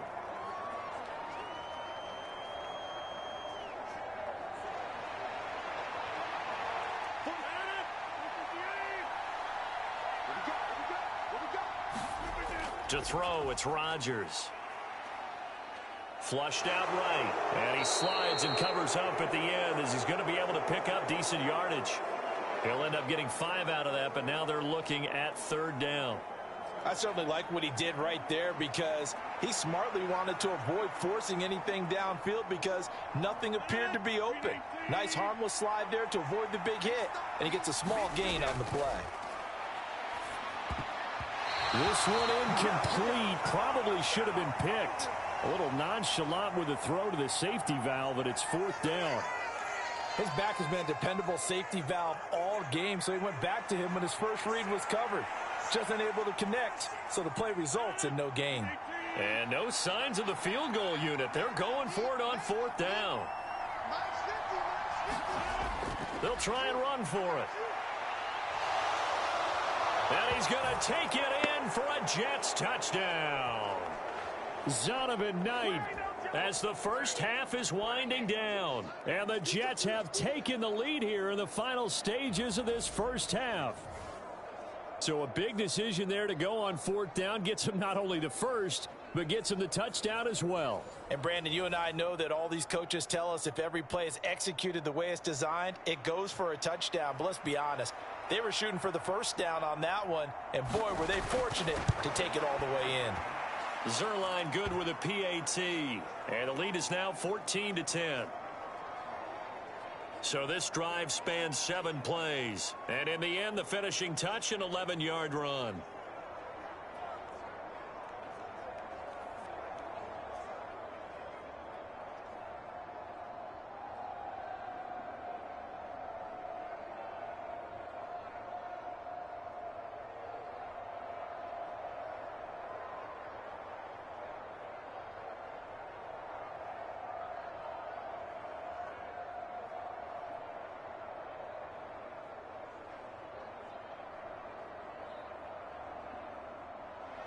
So not much time to speak of remaining in this first half as the kick's away.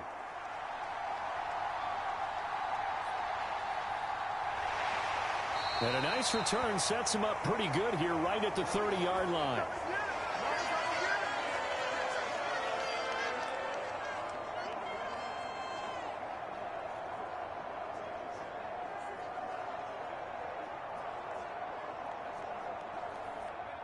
The Steeler offense here about ready for their next drive. And with time quickly fading here in the second quarter, not sure how aggressively, offensively they want to play this. I think we'll find out just how much they trust their guys in this situation if they decide to take a shot.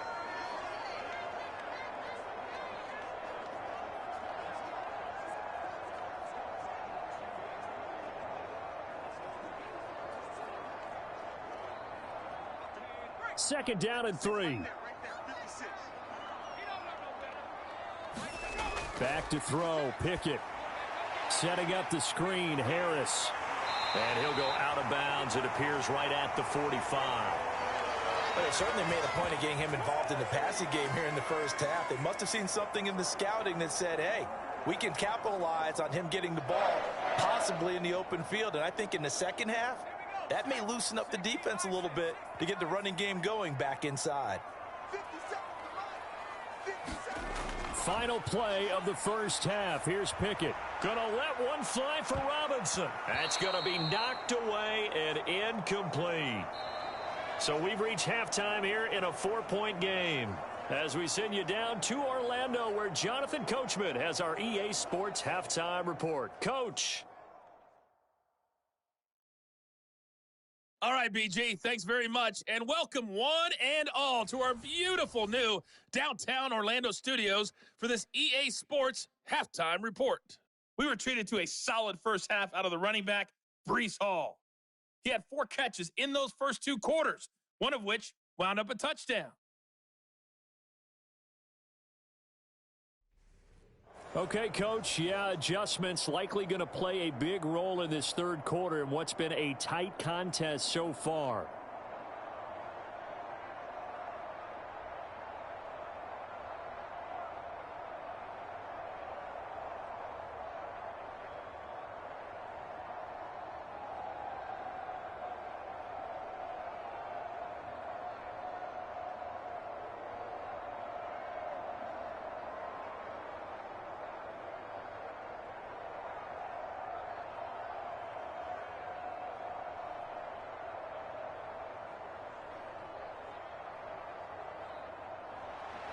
And the Jets set to receive this third quarter kickoff, and they have the lead as well as we are underway in the second half. McCole Hardman to return it from his end zone. And this return will net positive as he gets past the 25 and up to the 27-yard line. Here's the Jets offense now getting set to start off this third quarter. And Charles, they've got the lead. Put your coaching hat on here now. What's the game plan for the second half? I think getting the running game going a little bit more, because I thought in the first half they didn't get it moving the way that they would like. They had success throwing it, but I think these first couple of drives, they'll want to get those running backs going and give them more opportunities, and I will guarantee you that those guys were lobbying for them in the locker room at halftime. On 1st and 10, here's Rodgers. And a quick throw here that's complete. And he's tackled a yard short of the marker. Good gain of 9 on first down. Nice rhythm throw there on first down. He located his tight end, made it a nice easy pitch and catch. Hoping he can break a tackle or two. Wasn't able to do that there, but still good yardage. Just need a yard here. 2nd and 1. Give to Hall running right. And nothing doing. He's immediately taken down at the line of scrimmage. Not enough there for a first. No gain, as a matter of fact. And it leaves them at 3rd and 1. CD, put on your OC cap here. What do? 2nd and 1, you get stuffed. Now 3rd and 1. You know, in the old days, I would have said we're going to line up and we're going to run the same darn play and we're going to get it right. But nowadays, as tough as defenses are, I want some mobility. I want some movement, putting the ball in the hands of my quarterback and giving him a run-pass option. Give him 3 yards and a fresh set of downs. In the first half, he was held in check on the ground, but despite that lack of production, they still have the lead. Yeah, and they've got to feel fortunate about that. If they could actually get production from their lead horse, that would help open up this offense and widen this margin too.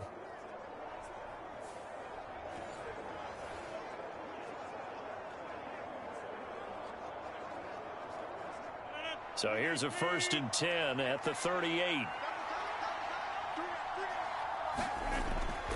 They'll go again with Hall. And the result here, a pickup of 8. Leaves him with 2 to go on 2nd down. Well, you certainly have to give a little credit here because they are playing this game now at their pace. This is ball control football, sustained runs, taking their time, and making it work. From the 46, here's 2nd and a couple.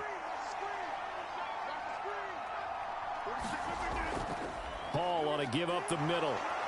And he'll be brought down just shy of midfield at the 49-yard line. They'll get 3 as the drive continues. It's a 1st down. Well, they're hoping that the second half is better for him than the first half. They've got to find a way to get him going. He's a big part of their offense. 2 first downs have him up near midfield now on 1st and 10. Here's Knight on the handoff. And he'll get this one across midfield and down into Steeler territory. The tackle by Cole Holcomb. Oh, that's a real nice job there by the defensive front. They just engaged and held their ground. But how about the guy who made the play? We often talk about whether they take a good first step or not. Many times you just don't take any step. Just get your feet moving, get your body going, and then once he made the read, he was able to make the play. A throw out wide going to be incomplete. And when you're in a one-score game in the second half, now's not the time to force the football in the places where you shouldn't. and that's a smart decision to just get that one out of there.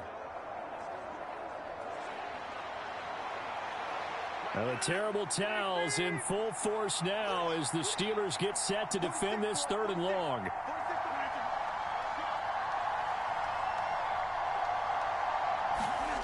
Here's Rodgers to throw. He's got his man. That's Hardman.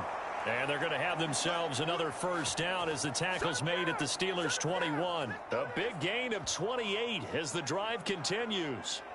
You know I'm going to lean towards the defender, right? You know I'm going to do that. I know. That's a tough situation for him as I see it. But the truth of the matter is, that ball was not streaking towards him. Had a little arc on it. He's got to find a way to get his head around and make a play on the football.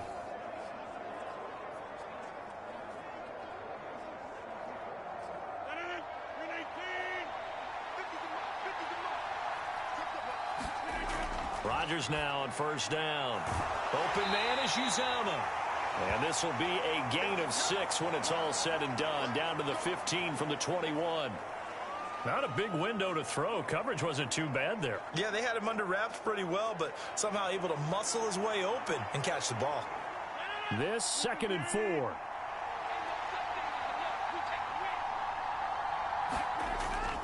On play action, Rodgers. This is Lazard with a catch out left.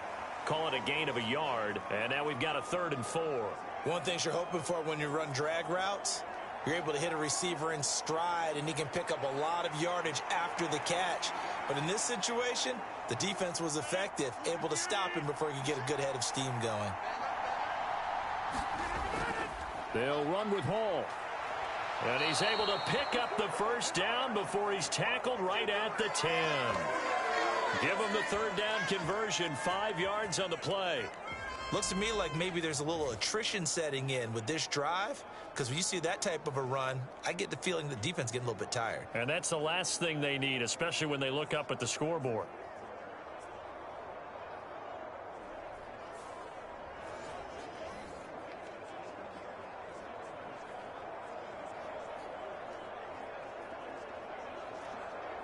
So another 3rd down conversion, and now they've got a 1st and goal. Now Rodgers. That one tipped, and it's incomplete. Well, good hands there defensively. It's 2nd down. Yes, sir. How about an attaboy there on first down? Got his hand in and knocked it away. They'll go again here from the 10-yard line on 2nd and goal.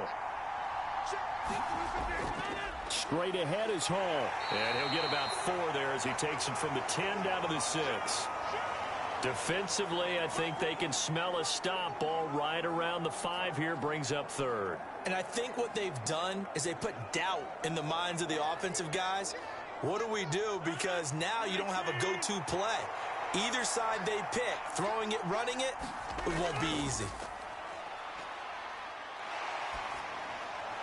Meanwhile, on 3rd down, they take a shot at the end zone, but it's incomplete. That is certainly one way to frustrate a quarterback. Run those extra defenders on the field. Dime package, lots of speed, no space to fit into football.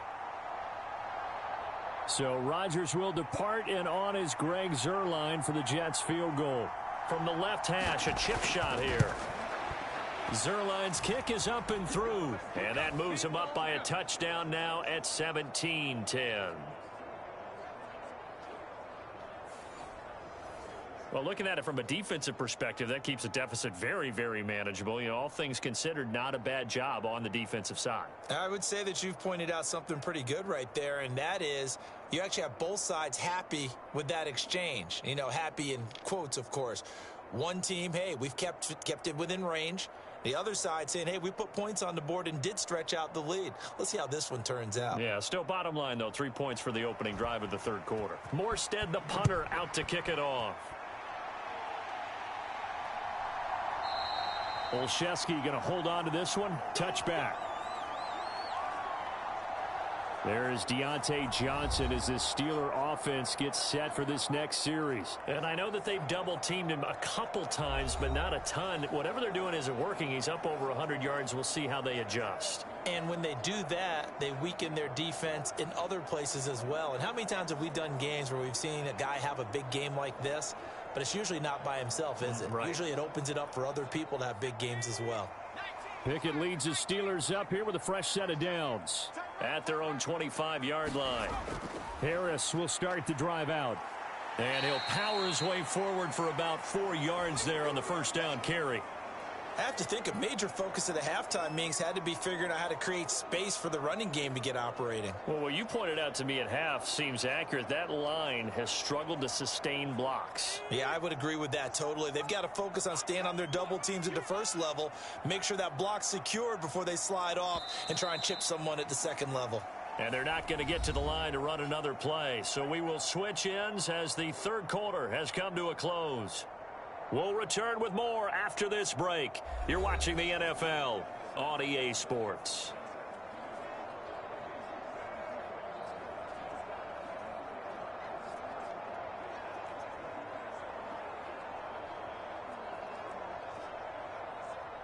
Second and 6, just inside the 30.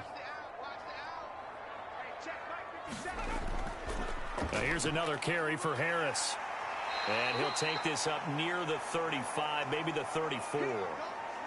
Now it looks like we're going to get a stoppage here. An injured Steeler on that last play. Hopefully, obviously nothing serious here. Medical staff, though, going to take a peek, and we'll take a break.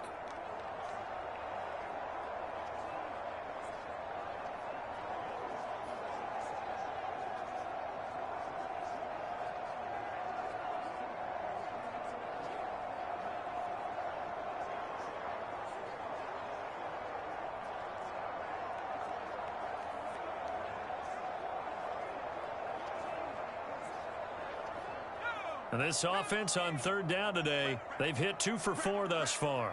They need just a yard here. It's 3rd and 1. Trying to pick it up on the ground with Harris. And he's able to get the first before he's taken down at the 36. And we tend to give those running backs that are slashers a lot of credit, but how about guys who are maulers? Because that's what you want in short yardage situations, and we just saw that occur right there, didn't we? Vertical, downhill running.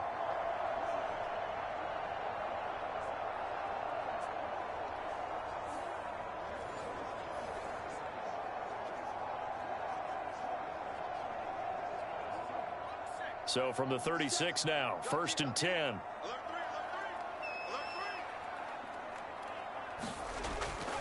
They'll try the right side with Harris. And space tough to come by there as he'll get maybe a yard to the 37. Yeah, things were pretty stacked up there in the middle of the line. A lot of bodies, not much space. I think ultimately he was fortunate to get anything out of that run. They work now on 2nd and 9.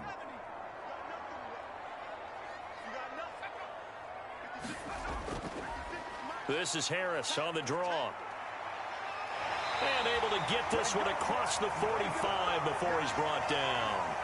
A gain of 10, good for a Steeler first down. Well, partner, I know this type of running back. I mean, this size, this intensity usually gets better as the game goes on. I can just tell you from experience, the first few quarters, oh, you're eager. You come running up there, I'm going to tackle this guy. By the 4th quarter, you're coming up and thinking about it. And D-line wearing down 4th quarter.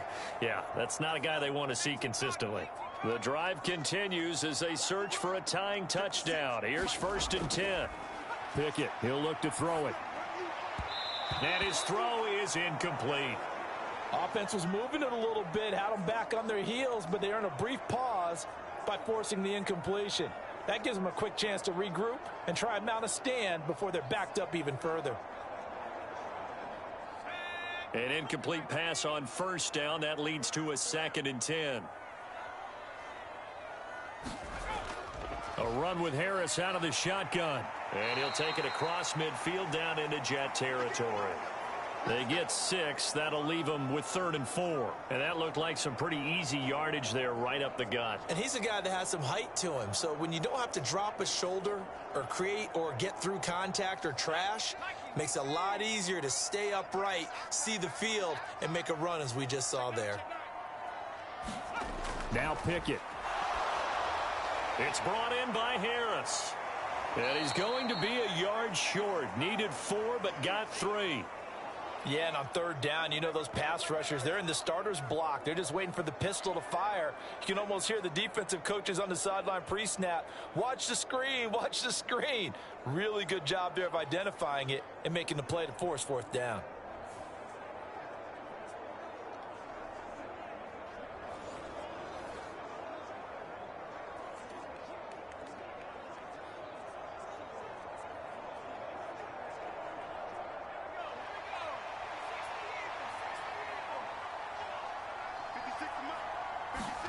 Pickett, 4th down, desperation time. Work in the middle of the field, and he's got a man complete. And they're able to work this to the 25 before it's all said and done. A big pickup there, 20 yards as they convert on 4th. I like the design that we're seeing right there. This is what they need. Down by a touchdown here in the 4th. They just need to keep working their way downfield. And when they see openings, take their shots.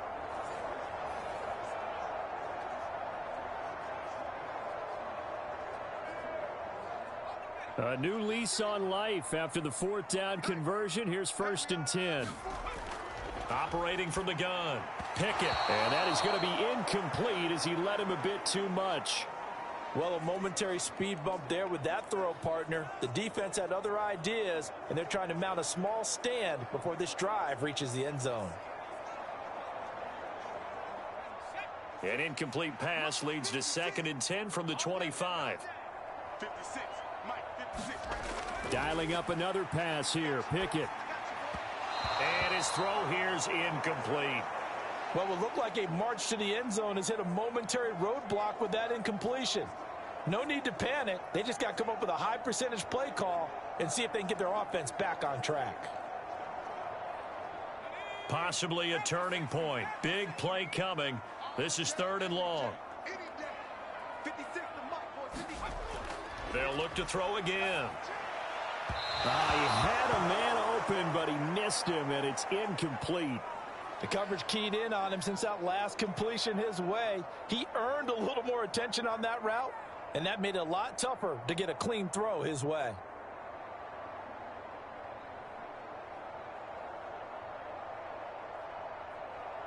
So here we go. On now is the kicker, Chris Boswell. Made his first, this now from 42 yards out. Boswell's kick is good. And that will cut this lead back down to 4 now. It's 17-13.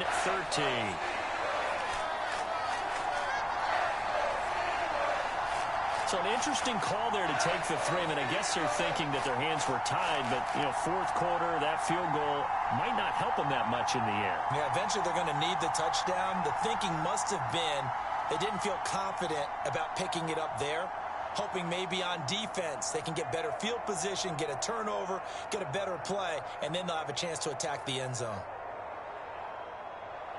After the successful field goal try, here's Boswell to send it away. This taken in at the goal line. And he'll wind up getting a couple extra yards here for his trouble of bringing it out of the end zone as he's down at the 27. And New York set to take the field. And last time they got 3 points, but it was a chip shot field goal. And when you go to the sideline after a chip shot field goal, maybe the offense not too happy. It's a balancing act, isn't it? Because you're exactly right. They're none too pleased that they didn't punch it in for 6 points. But they also have to remember they did put points on the board. 3 points is 3 points. And in this league, you take points when you can get them. Not easily done.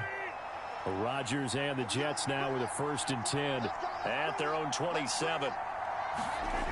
They'll try and start this drive in the air. Look at the big man rumble. And he'll get this all the way up to the 42-yard line. Well, it may seem a little unorthodox to some people. Got the lead, fourth quarter, yet he's still firing away. I think he believes that's the best way to go ahead and win the game. Yeah, a lot of coaches say, let's just run the football, be conservative. He's sticking to his game plan. No, that is his game, and that's what they're going to ride. Fourth quarter, down to the final 2 minutes, and we've got a one-score game. So it's Jets football as we get you reset here. They've got a 1st and 10 as they look to try and finish this one off. And not totally home free yet, but it's looking good as they come up 1st and 10. Here's a give to Hall. And he takes it past the 45 and down at the 46. And now right out of the 2-minute break, we'll get a timeout used defensively with 1:56 to go.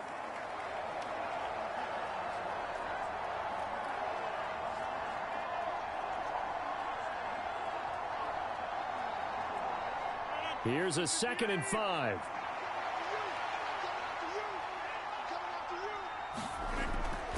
He's going to get it again. Just looking to get forward and protect the ball. And he'll be brought down at the 45-yard line. Now the Steelers use the 2nd of their 3 timeouts.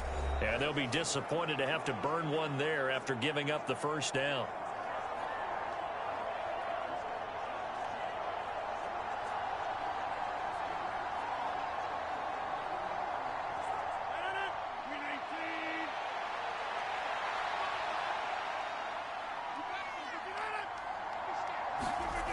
Gets it to Hardman, a jet sweep. This will be stopped about 2 yards shy of the marker. 8-yard gain, 2nd and 2. Now the Steelers going to use their 3rd and final timeout as they'll talk things over prior to this upcoming 2nd down play.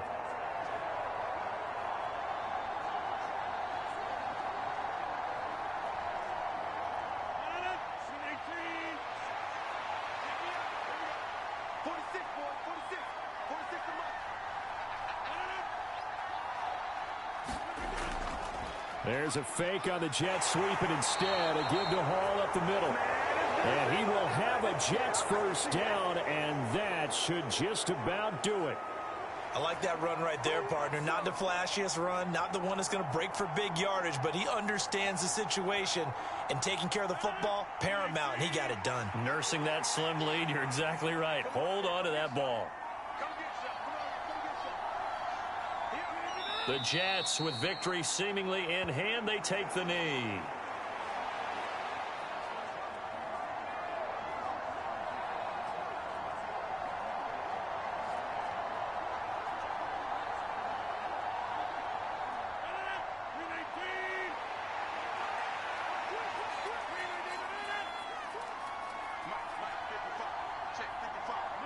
Rodgers will take a knee here, and that should be all she wrote. Yeah, it's fun to kneel down in front of your home crowd, but when you go on the road, that band of brothers attitude, right, just us against the world, and get it done, how happy are they? I remember a coach at a previous stop telling me, you get a win on the road, doesn't matter the opponent, get out of there like you stole something, and they did in this one. What a finish in this one, Charles. You know, this group, they come in, they have to fight a hostile atmosphere every snap. They get the late score, they get the victory, and that flight home, it's going to be a little sweeter after this one. And Brandon, just like you, I was fired up for that last sequence. How about that? Wouldn't you have loved to have been in the huddle when they were mounting that game-winning drive? Big-time moment. No one shied away from it. They tuned out the crowd, kept their heads, and executed the way they needed to earn that win.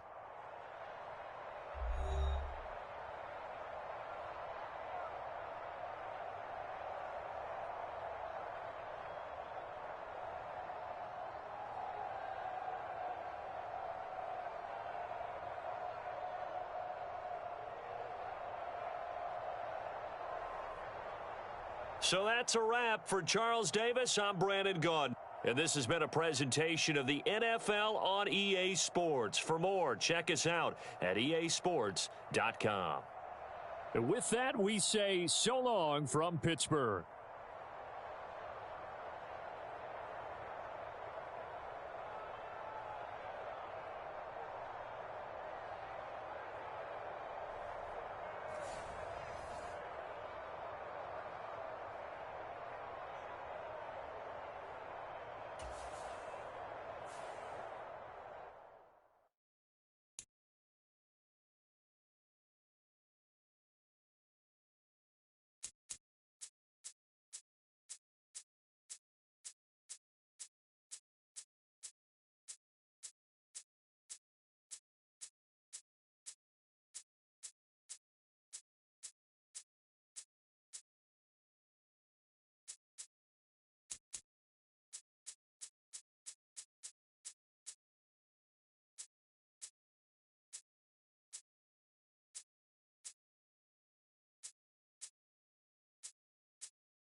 today. From the Superdome in New Orleans, this is the NFL on EA Sports.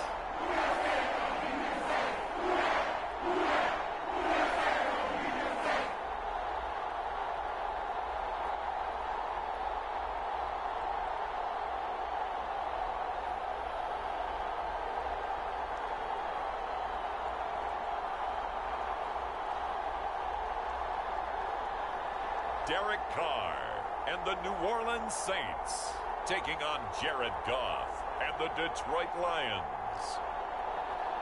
It is always a celebration here in the city of New Orleans, and we are just outside of the French Quarter at the Superdome.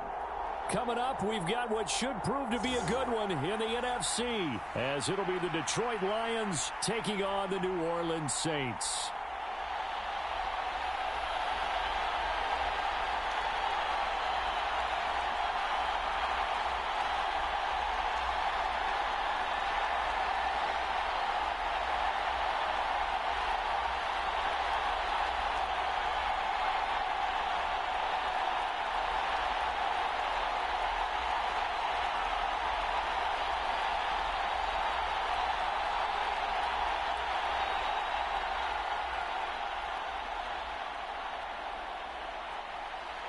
Get strapped in. It's just about time to get the party started. And we are underway from the Superdome. From his end zone, here's Rashid Shaheed. And the decision to come out of the end zone is going to cost him 5 yards as he's taken down right at the 20. And here come the Saints for their opening drive. And led out by their veteran quarterback. He's been around a while. They don't celebrate birthdays for him. They just cut him up, see how many rings he's got around the middle. He has been in the league a long time. It's been fun to watch his development through the years. And right now what you see is a very confident quarterback who has a strong sense of self, totally understands the offense, and knows how to get the ball to his playmakers on the run.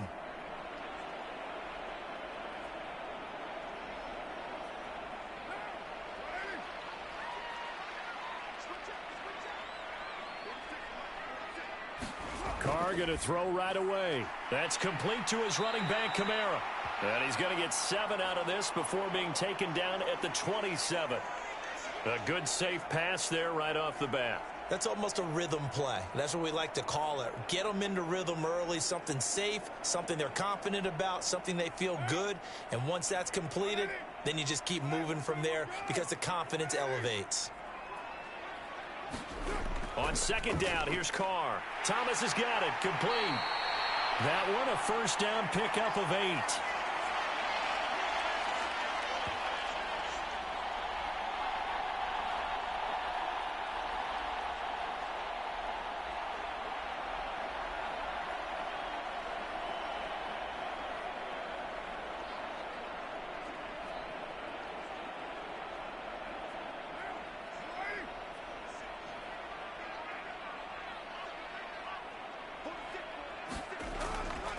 They'll run it for the first time with Alvin Kamara. And he slips up past the 45 before being tackled. The Saints first down there on a gain of 11. Well, there's plenty of real estate for him to maneuver on that run. And let's face it, it shouldn't be a surprise. He's one of the better backs in the league. Had to come into this game with the idea, slow him down. Otherwise, it's going to be a long afternoon.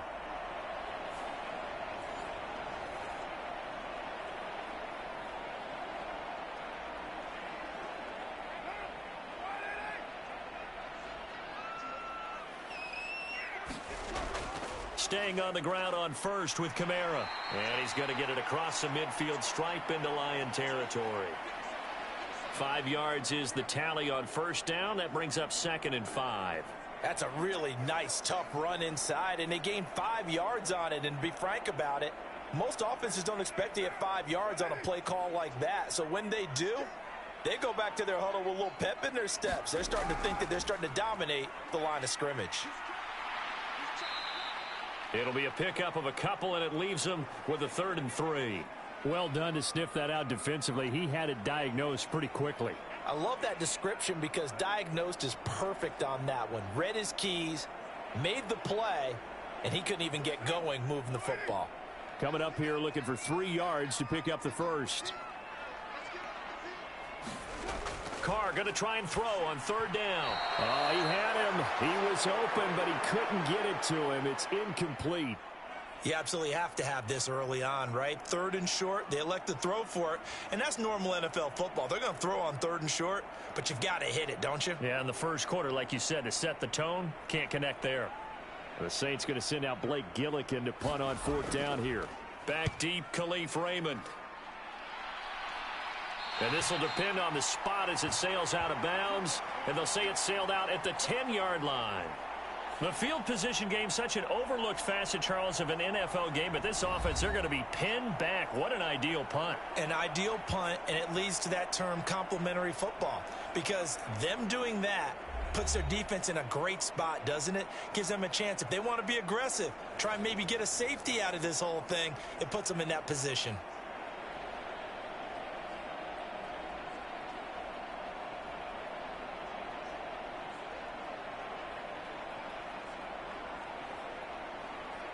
Goff and this Lions offense set for a 1st and 10.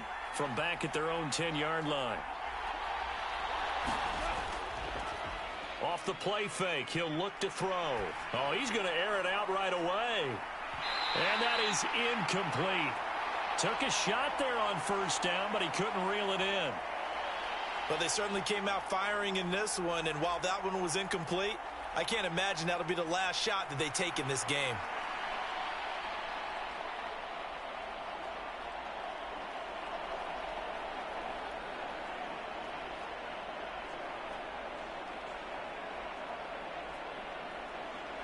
Here they come, 2nd and 10 now from the 10.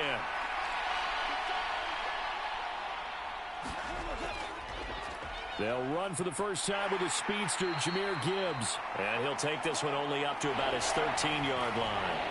They do get a couple, but they'll be left staring at a 3rd and 8 coming up. Well, that's a good start to this drive on the defensive side of the ball. Force the incompletion on 1st down.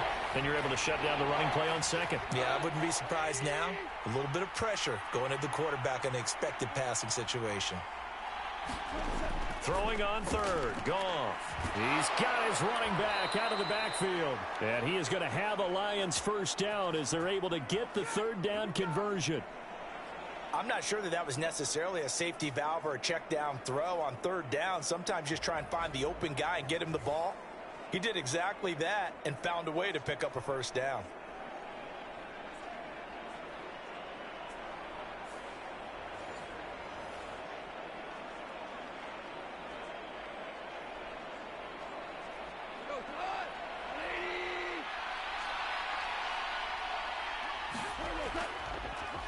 They will run for the first time with David Montgomery. And he'll get this just across the 25-yard line. Give credit to the defense for stringing that play out, and they gave up no cutback angle. You know he was trying to dart through. No place for him to go. A nice job there, only giving up a 3-yard gain. Ball at the 26, 2nd and 7. Back to throw, Goff. Completing it here to Marvin Jones. They'll wind up getting 7 on the play, and that'll bring up what looks to be a 3rd and inches. Can't be more than a half a foot.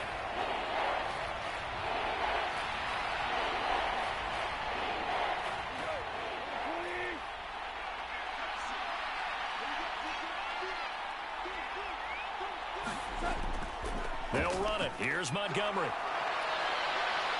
And he's got the 1st down yardage before he's brought down at the 42. They get 9 out of that one, and as a result, the drive continues. That O-line, they cleared a big hole there on that run. The athleticism of offensive lines continues to evolve, and we're seeing it here. Not only they're controlling things right at the line of scrimmage, but they're able to get upfield to get to what we call the 2nd and the 3rd levels. You know, get to the linebacker spot, the secondary spot, getting all the way downfield with their blocking, which helps keep the running back clean. They'll try to continue that trend here this afternoon. So 2 first downs, and that moves the ball to the 42 now, 1st and 10. From the gun, here's Goff. And that's to Amon-Ra St. Brown. And he's able to get this one out closer to midfield across the 45. Well, from their point of view, this game could not be starting out much better, could it? Force a punt on defense, and now they're moving it crisply on offense. Crisply, I like that. Yeah, moving it very, very well. Looks like the defense on their heels a little bit. You put a score in here, long way to go, but you're right, that's a heck of a start. Yeah, and I think this is where the play caller is looking at his play sheet and saying, do I have that dagger play? Do I have that play and just finish them off right now? Because I think they'd love to gain that big advantage early.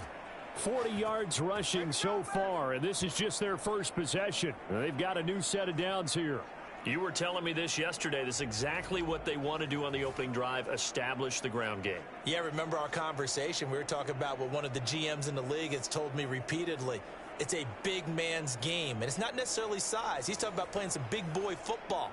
Line up, get leverage, knock people back, and establish the run early. So in Saints territory now. Here's 1st and 10 at the 26-yard line. Gibbs straight ahead. And they'll get him down after a pickup of 8. 2nd and 2. We're scoreless after 1. The Lions with the football here to begin the second quarter, as they've got it with a 2nd down and 2 coming up.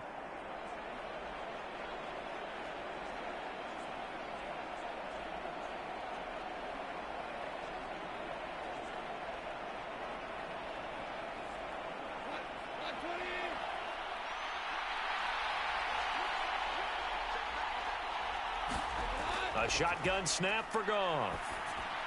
And that'll be caught by St. Brown.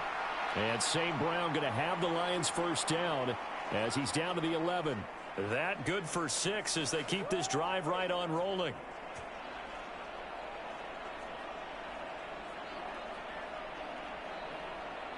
Now a 1st and 10 at the 11. Straight ahead with Gibbs here. And running room scarce here. He's going to be stopped in his tracks at the line of scrimmage. Call it no gain on the play, and it'll be 2nd down. And as a defensive end, getting off the ball quickly, swarming to the football, making a tackle, that's what we saw right there. Yeah, that's what their job is, and really a lot of the time they have to throttle back a little bit in the run game because you know those defensive ends, they're like in a sprinter stance. They're just headed straight for the quarterback. That was good recognition on that play to hold them to no gain. This is caught. Touchdown. Josh Reynolds from 10 yards out. And the Lions post the first points of the ball game as they take the lead here in this second quarter.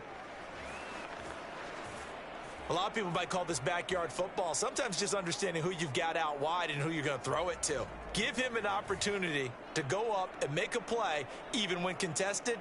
Looks like that one worked out pretty well. The trust factor in effect.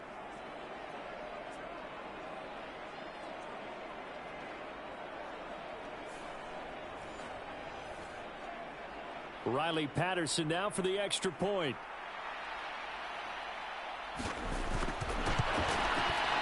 It's up, it's good, and the Lions lead 7-0. That one in the books as a 12-play drive. And the end result, a Detroit touchdown.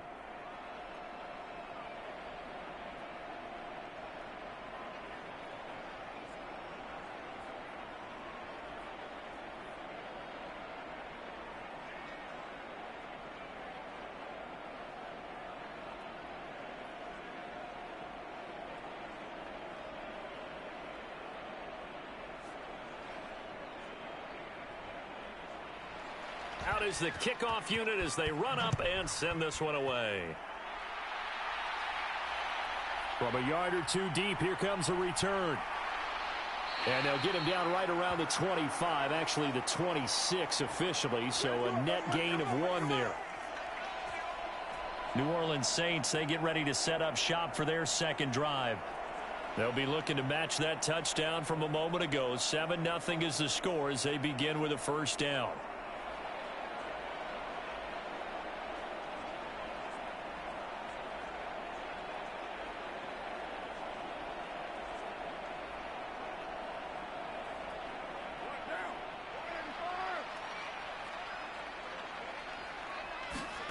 Now Carr. Over the middle into the hands of Michael Thomas. And this will leave him a yard short. Nice pickup of 9 yards on first down. They'd love to just strike back with a touchdown right here, and if it's a long play, so be it. But the main goal, get a couple of first downs, run some plays, run some clock, allow their defense to get a chance to catch their breath, settle down, and relax a little bit after they just gave up a score. Second down and a yard. They'll pound it up the middle with Kamara. They juked him, and he'll be tackled right on the chalk of the 45. 10 yards, good for his Saints, first down. For a lot of guys playing this game, there's no better feeling than running right through a tackle. He's able to lower his center of gravity and churn his legs for a really nice pickup.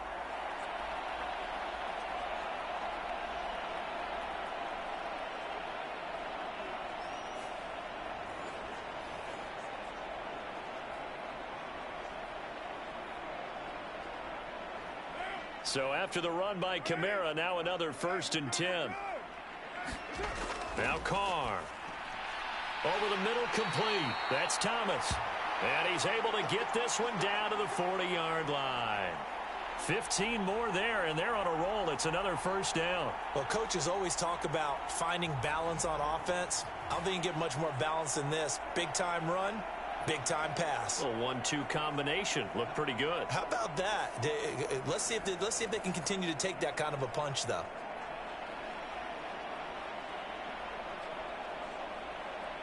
So the ball moves into Lion territory now. Here's 1st and 10, right at the 40. Kamara up the middle. And he'll bring this one inside the 35. A solid run on first down. Gain of 7 leaves him with a 2nd and 3. Well, no matter how they phrase it, staying on schedule, staying ahead of the sticks, whatever you want to call it, 7 yards on first down, that fits the bill.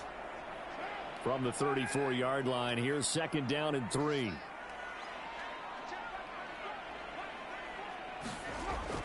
Again, it's Kamara. And he'll be brought down at the 27-yard line. 41 yards rushing for him now on just 6 carries to this point. Yeah, once more, strong running, excellent blocking at the point of attack. They've got a nice little drive brewing right here.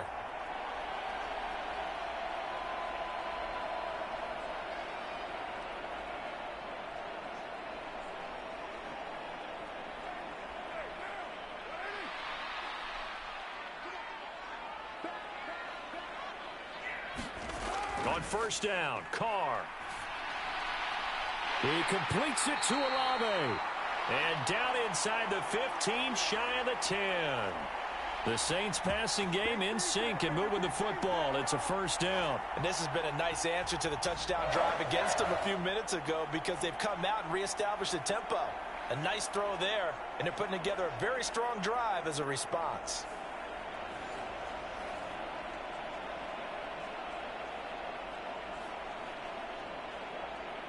Two minutes on the clock, second quarter, 7-0 ball game.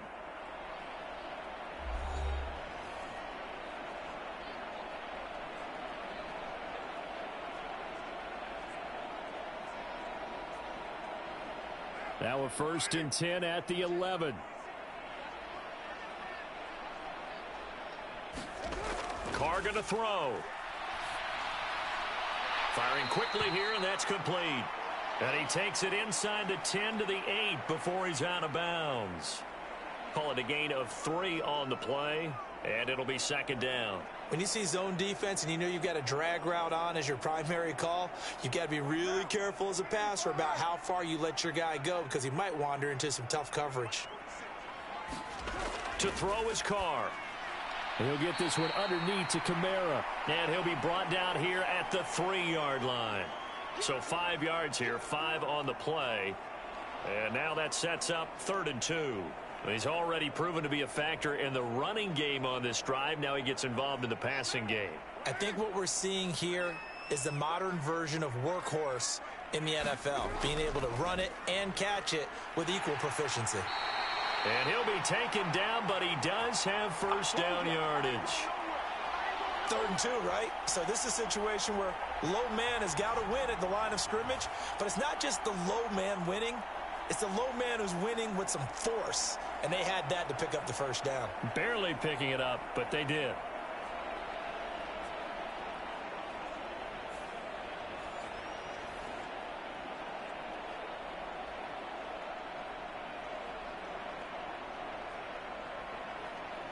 A chance now to get even before the break as they come up 1st and goal. Kamara will score. Touchdown, New Orleans.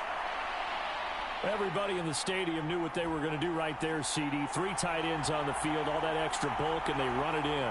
And you saw where that one went, right? You run it over your best blocker. I can just see the head coach right now. I want to run this one over the big boy. And they got it done.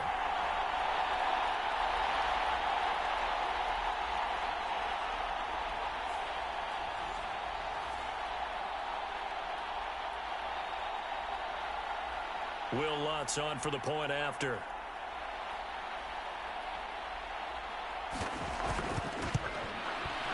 It's up and good, and we're tied at 7 here in quarter number 2. So that one a pretty time-consuming 10-play drive. And the capper came from Alvin Kamara on the touchdown run.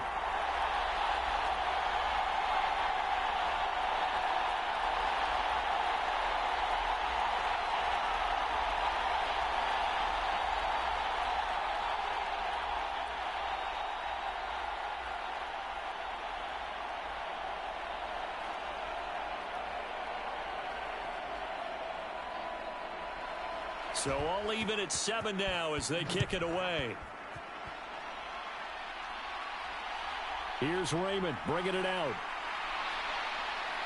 And ultimately he stopped right where he would have been if he had simply gone down to a knee at the 25.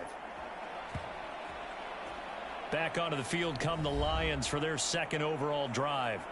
Tie ball game, still a little more than a minute to go in the half. The question, can they put something together here, try to take that lead into intermission? I would have to think that would be the goal for sure. I don't think you sit on anything here. Here's your opportunity. Push it downfield. As you mentioned, it's a tie game. So minus a disaster on your part, you've got that in your back pocket. Go ahead and try and get some points and feel great going into the half. On 1st down, it's gone. Slant pass. He's got Reynolds. The Lions will use the first of their timeouts as the stoppage will come with a little under a minute to go in this first half.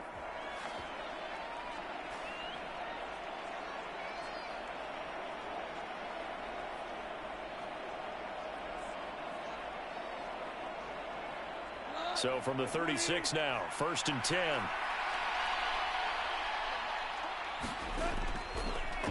Out of the gun, they'll give to Gibbs.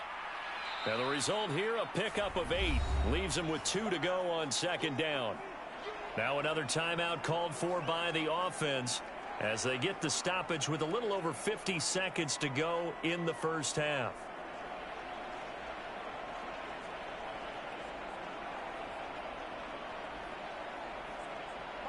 Now a 2nd and 2.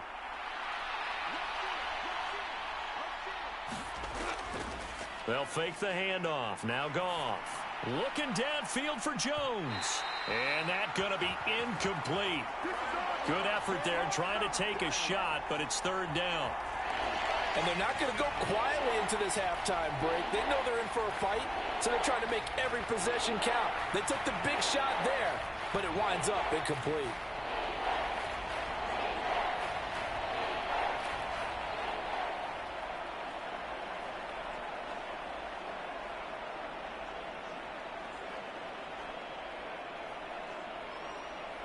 After the incompletion, here now, 3rd and 2.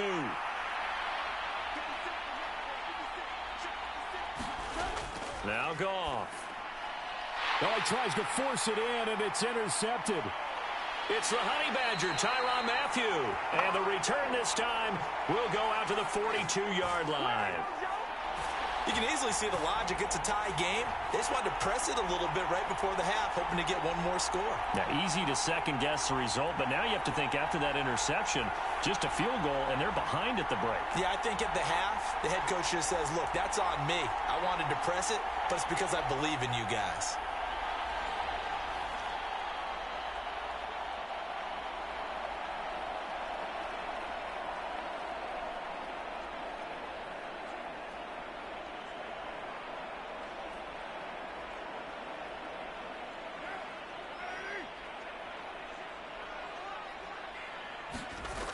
Now after the INT, it's Carr. They'll set up the screen now to Kamara. And they'll have it in the red zone before he crosses over out of bounds. Call that a very strong gain of 24.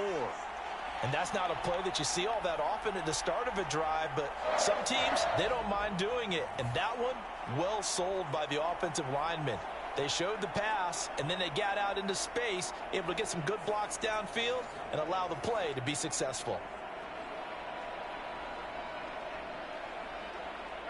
So from inside the 20, here's 1st and 10 at the 18. Carr. Oh, he tried to fit it in on the slant, and it's intercepted. And the Lions are going to have it here at their own 15. And as we've seen, points have been precious so far, and they just threw some away on that snap. And look, let's face it, as we advance further into this game, that play will be on the minds of everyone who's watching it. They wonder if this is the turning point. Is this the spot where those points were given away and could cost them a ball game? The Lions now taking over late in this first half, as they will take over here with a little more than 30 seconds remaining.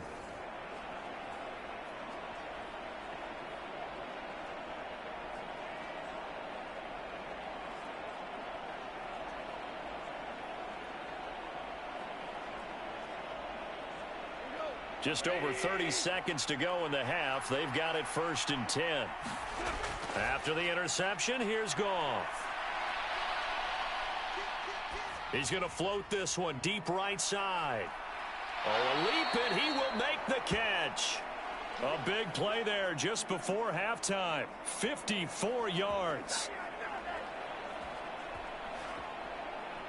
Now a timeout signaled for, and they'll get it with 10 seconds to go before halftime.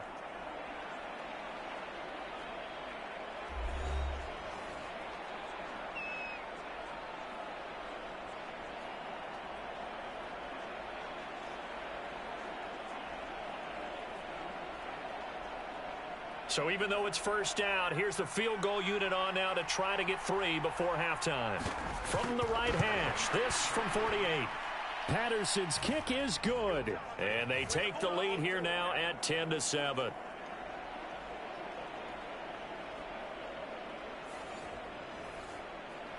So as it turns out, a 2-play drive resulting in the field goal. So, Charles, they get to them with their first turnover of the game and then make it hurt a little bit extra with a field goal. And anytime you give the ball up, what's the first thing a coach tells his defense? Don't let them score off of this. You've got to put out the fire. In fact, in 2021, that's what one NFL coach termed his defense. The firemen. Go out there, guys, and don't let them put some points on the board.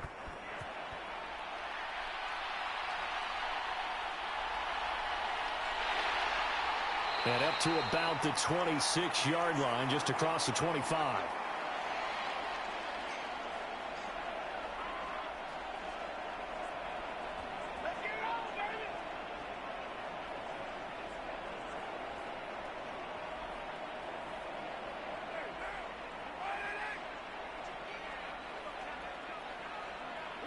He'll take the knee, and the final couple seconds will tick by in this first half.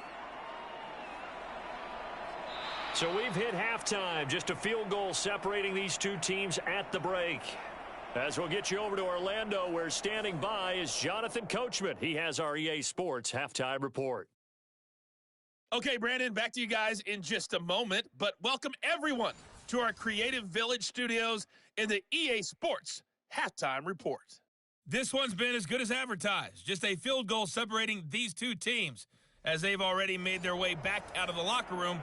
So to bring you the story of the second half, let's get you right back out to Brandon Gaudin. All right, Coach, thanks. Yeah, both teams likely to make some changes in what's been a closely fought battle to this point.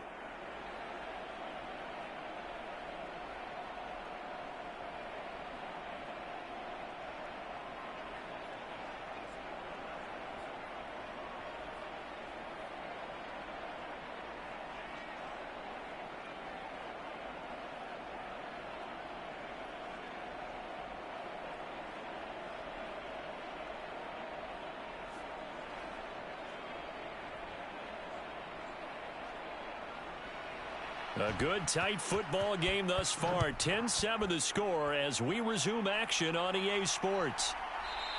And no fireworks to start the half. This will be a touchback. The Lions offense now with a football first here to begin quarter number 3. Their defense has done the job. Now it's the offense's turn as they've got it 1st and 10.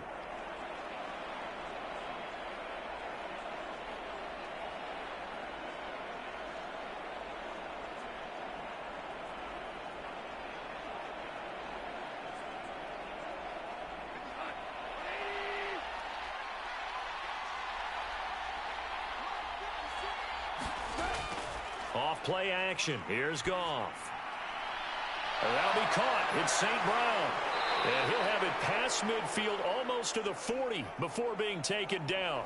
A big play on the catch and run covering 34 yards. You just had the feeling that sooner or later someone was going to come up with that one play. Neither team has really done a whole lot offensively, but here's one that pays off to the tune of big yardage, and it's one that could maybe get this group in gear. So the big play gets him across midfield now for 1st and 10. St. Brown in motion right. And they're going to give it to him on the jet sweep. And he'll take this one down to about the 40. Just a yard on the first down carry, so it's 2nd and 9. Let's just make this one succinct. Nice job there. All 11 guys on defense diagnosing the jet sweep and putting it down. 2nd and 9. Here's Goff. And he's going to be sacked. They sack him back right at the midfield stripe. The sack coming from defensive end Cameron Jordan. The passing game's been struggling a bit today, and that was the latest example. Haven't been getting much yardage out of it, and now on his back after the last play, he faces 3rd and long.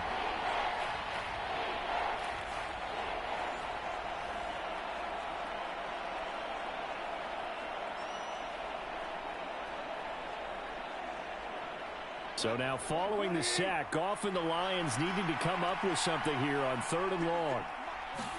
From the midfield stripe, they'll look to throw.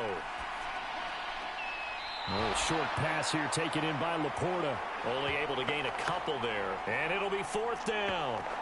Yeah, that one was covered pretty well because they were trying to leak the tight end out into the flat. I think they were hoping he could catch it and turn upfield and pick up the 1st down.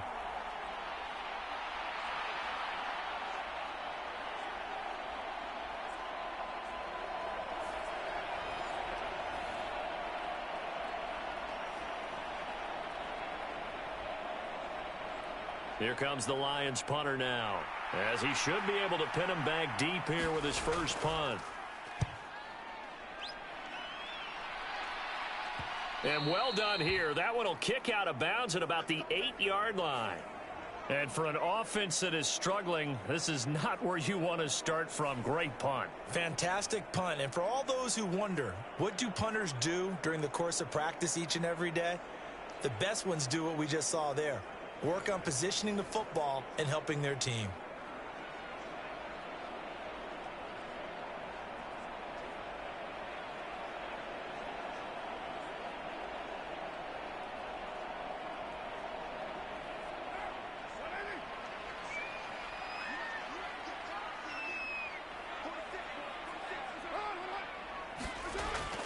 They'll try to get the offense going with Kamara.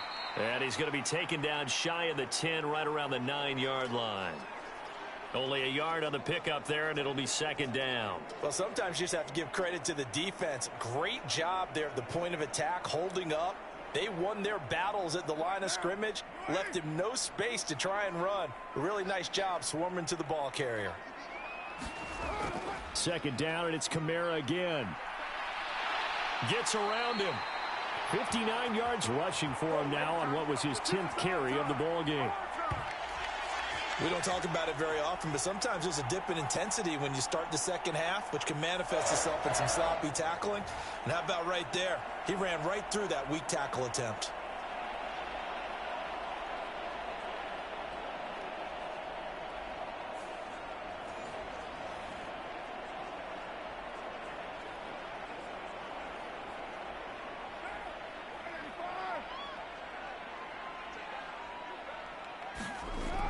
Carr now on first down. That's to his running back. It's Alvin Kamara. And he is going to lose yardage here. That one unable to develop, never got going. A loss of a couple, and it's second down. Boy, how good has this defense been seemingly all game long?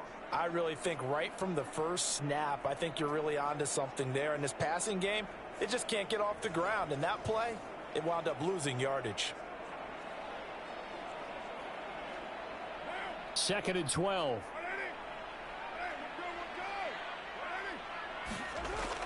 They'll run out of the gun with Kamara. And they're able to get this one across the 35. 14 yards is the pickup. First down, New Orleans. That's pretty much meat and potatoes right there, wasn't it? Just go right at them and let your big horse charge up the middle.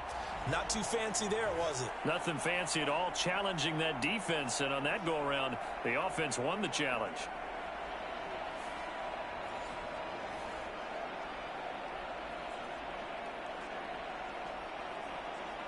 So from the 36 now, 1st and 10.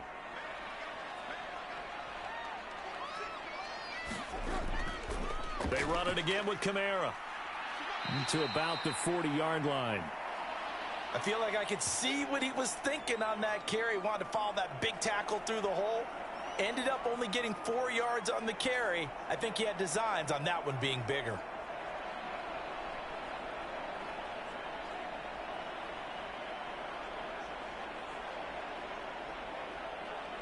Now a 2nd and 6. From the gun, it's Carr. They'll get this out to Kamara. And he'll be taken down at the 46-yard line. 6 yards the pickup, and that's a first down. Another catch for him there on this drive, Brandon, and it looks like they're going to utilize him out of the backfield any way they can. And that time they pick up a first down. So now on defense, do you assign a man to him and try and cover him before he gets going?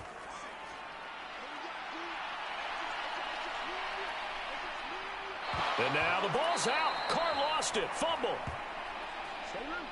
Fortunate to get that football back, because trailing here in the second half, last thing they needed was to lose the possession. And the word I think of here is opportunity, because it could have been lost there. Their chance to score points, but the opportunity for the defense was to go ahead and really close this game down if they were able to get possession.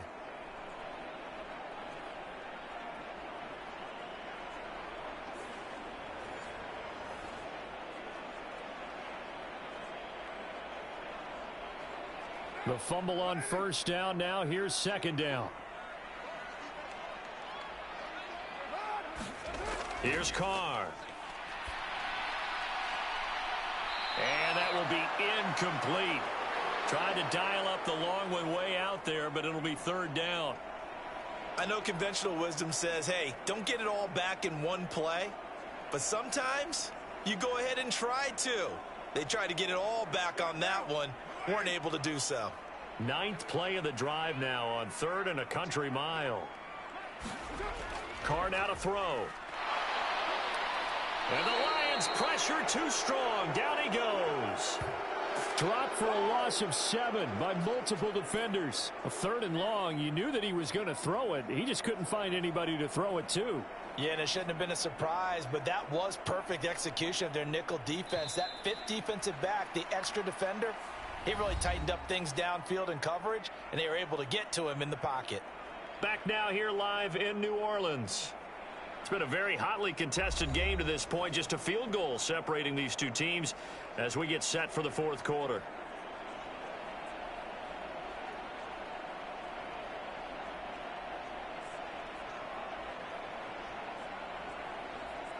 Here comes the Saints punter now, as he'll punt it away for the 2nd time.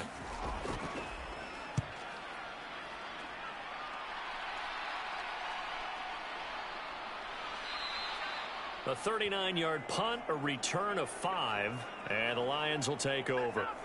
And Detroit getting set to go now.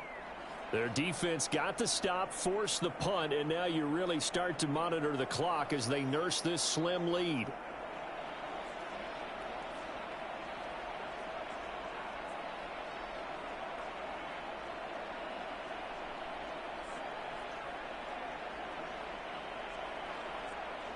They've got good starting field position as they come up here 1st and 10 at their 38. They'll start on the ground with Montgomery. And he's going to take this ahead for right around 3 yards, but no more than that. 2nd down. Well, from an offensive perspective, that was a tough run because he only picked up 3 yards. Well, let's flip it over to the defensive side. They now have the advantage. 3 3-yard gains. That means they're punting the ball likely on 4th down. That's what you're looking for when you're playing defense. On 2nd down, here's Gibbs. And he'll make it only to the 43, a gain of 2. This is what happens sometimes when you abandon the running game. It's hard to get back to it because once guys get out of that mentality of firing out and hitting people, hard to get them started again occasionally. The Lions on 3rd down. They've hit 2 for 4 thus far. This will be 3rd and 5. Goff now looking to throw. He's going to get that to his running back out of the backfield. And he is going to have a Lions 1st down as they're able to get the 3rd down conversion. And that certainly appears to be a critical conversion right there because not only do they keep the drive going, they take valuable time off the clock as well. They have to feel really good about that last completion.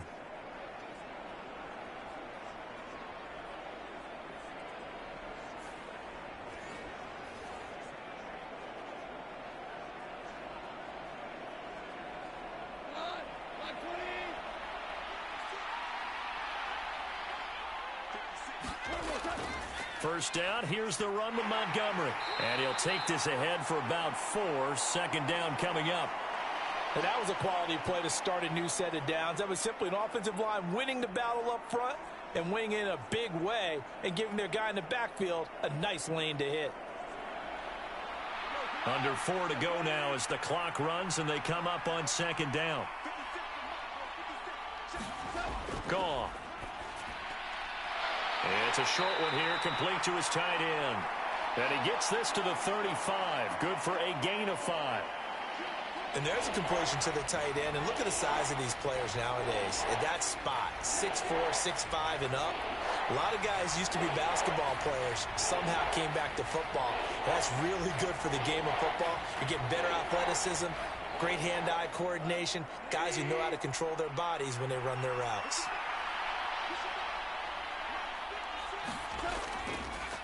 On 3rd down, they go Montgomery. And a nice move will yield nothing as he's stopped behind the line. He loses 4, and it brings up 4th. I like the strategy. Extra tight ends, extra beef. They want to run the football, but that means they probably want to run it inside. If you get strung out on the perimeter, you're in peril. Yeah, we saw the result, negative yardage.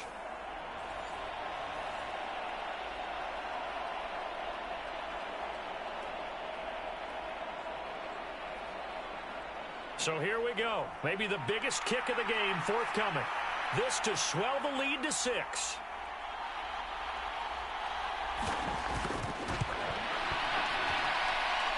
And this one will not get there. It's off to the left anyway. It's no good, and that will keep this a 3-point game.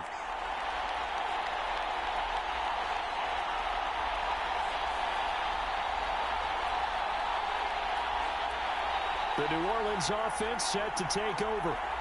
Well, they didn't fall behind any further thanks to that missed field goal, but still staring at this 4th quarter deficit. Maybe an important 4th quarter miss as this stays a 3-point game. Yeah, now overtime is very much in the equation here. Just what you mentioned, a 3-point game. They get a drive, put it through the posts. We could have some free football, couldn't we? Getting set for their next drive, the New Orleans offense. Their defense was able to hold serve, albeit with a little help from that missed field goal as they settle in now 1st and 10. Throw out wide is incomplete. Well, if you're going to give out a little applause on that play, it has to go to the defense. More good work by them. They've taken away the passing lanes all game long, and you can see the frustration that it's causing because he just about threw that one into the first row. Another try, 2nd and 10 now. Now Carr.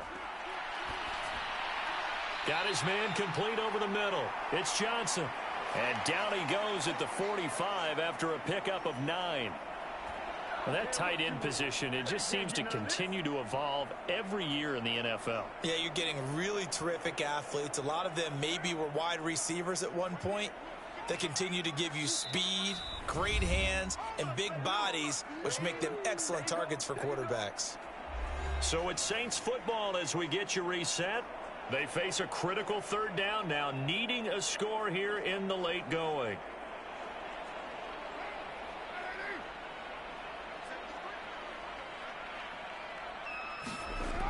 To throw, it's Carr. Able to find the open man. That's complete. And he is going to have a Saints first down as they're able to get the third down conversion. But they picked up a little bit of yardage there, and now, in this situation, should be in no hurry to run a play really fast. Let the clock wind down. Plenty of time. All 3 timeouts still remain. Here's 1st and 10 now. The Carr's throw complete there to Johnson. And down he goes, taking it inside the 10, just shy of the 5 at the 6. And 2 big plays, one after the other. Now all of a sudden, they're on the march. Got to feel good about what they've just gotten done, and now feel really good about what's in front of them. Now 1st and goal. Throwing his Carr. He's got it. Touchdown, Saints. Alvin Kamara. He scored on the ground and through the air. And the Saints have moved out in front here in the 4th quarter. Charles, what a big drive late in the 4th quarter to take this lead. And normally you're really excited if your offense has the ball late in the game. But I think this crew is really excited to have their defense go back out there because they haven't surrendered a point in the 4th quarter yet. They've helped make this comeback possible with their defensive play. Now they get a chance to finish this game off. Lutz will look to add the extra point.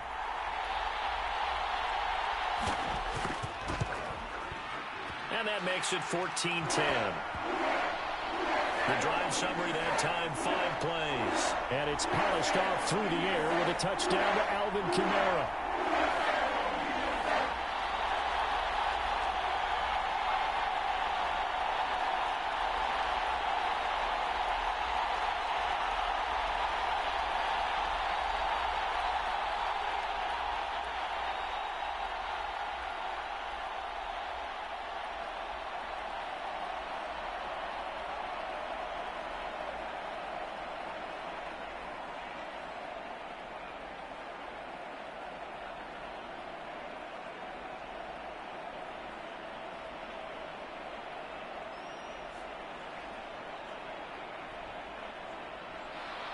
After the touchdown, Lutz to kick it off.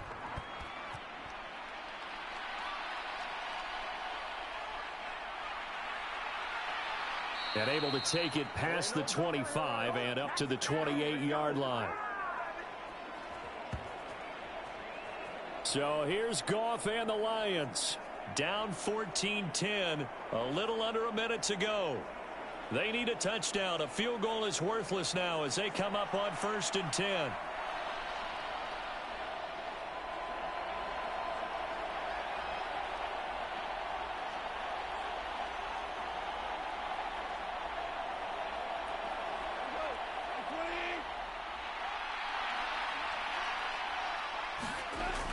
Now it's Goff. And, he took that in one-handed. What a grab. This is where, of course, it's good to have a veteran quarterback under center. You would just be able to put on one of those blood pressure clips, and nothing would be different for him. He's done it many times before, expects to get it accomplished again. All 3 timeouts still at their disposal. Here's 1st and 10 now. It's a short one here, complete to the tight end. The Lions will use the first of their timeouts as they'll stop it with a little over 30 ticks to go in the football game.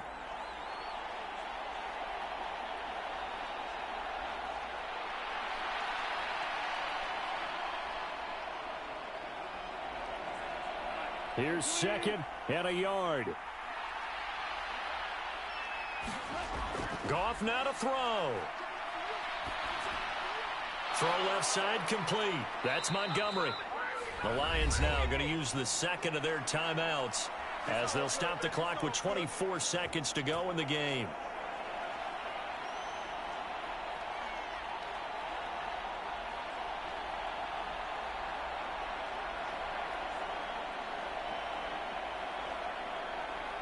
Here's first down.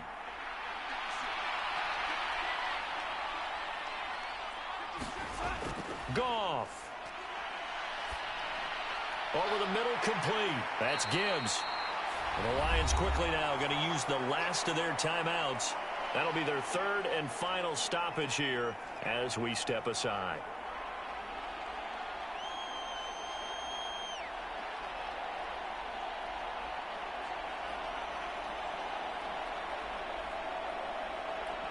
Second down, 8 yards to go.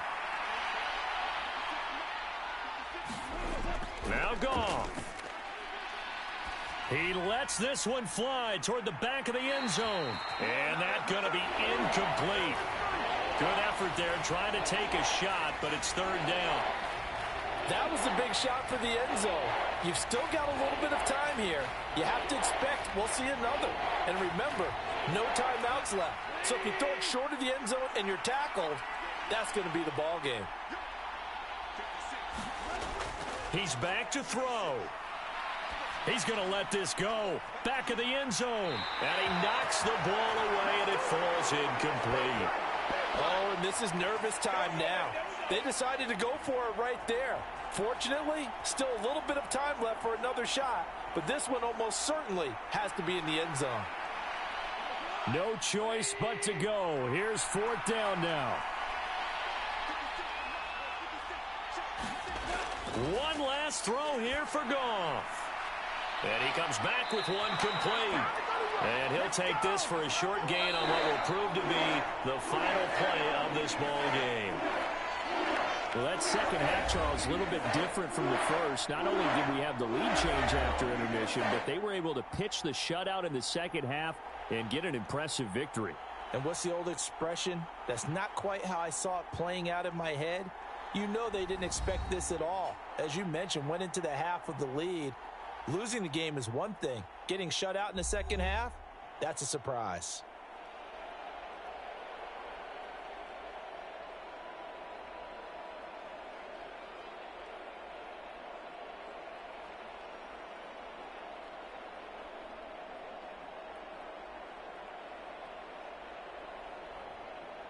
That'll do it for us. For Charles Davis and all our hardworking crew, I'm Brandon Gaudin. You've been watching the NFL on EA Sports. For more, find us on Twitter at EA Madden NFL.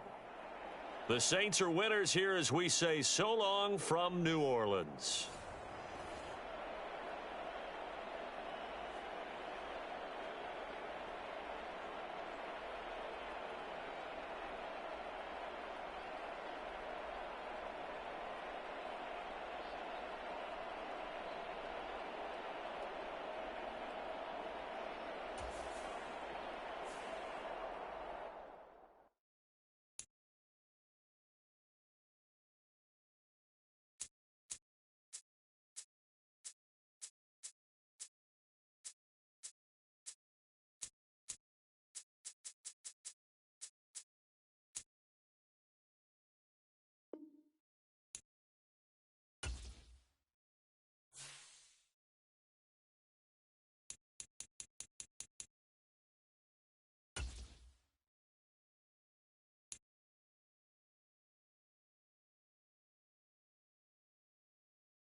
Today, from Raymond James Stadium in Tampa, Florida, this is Madden Football on EA Sports.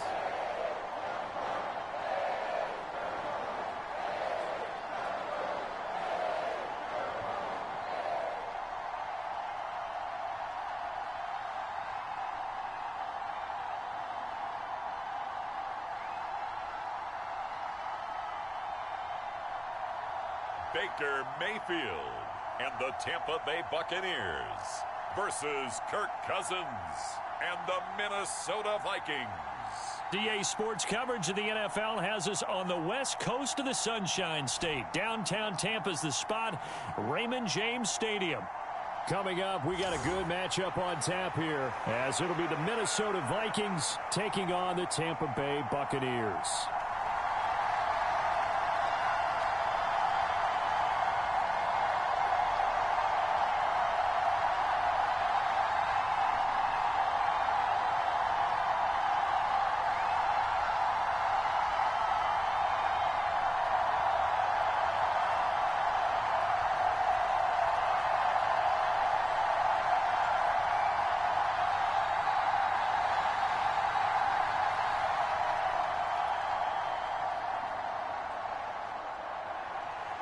The Florida Atlantic man, Greg Joseph, ready to get this one started. And off we go from Tampa. And he opts to not bring this one out. The first drive will start at the 25. So out come the Bucs now for their first drive. Under center, it's the 2017 Heisman Trophy winner as you get a look at Baker Mayfield. And he's a guy who plays with a lot of emotion. He's learned how to channel it really positively because when he throws the football downfield and makes a big play, he'll be the first guy downfield to celebrate with you. But also when his team needs that confidence, when they need that jolt, they turn to him, and he's ready to provide it.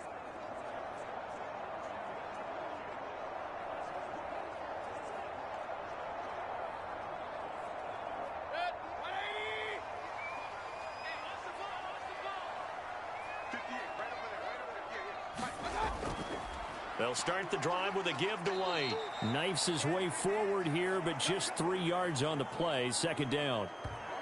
Yeah, I don't know if it's exactly a win-win, but if you're on offense, you'll take that kind of a run, all right? It was kind of stacked up, found a little bit of yardage, and frankly, they're pretty close to staying on schedule on offense. The playbook is still open for the coordinator.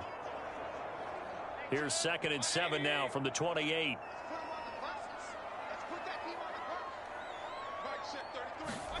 Mayfield to throw it. Oh, that one sailed a bit, but the catch is still made. And he takes this up to the 40-yard line before being corralled. That's good for a Buccaneer first, a pickup of 12 yards. To win any route, you've got to break down the defender, and that's exactly what happened here on this really nicely executed curl route.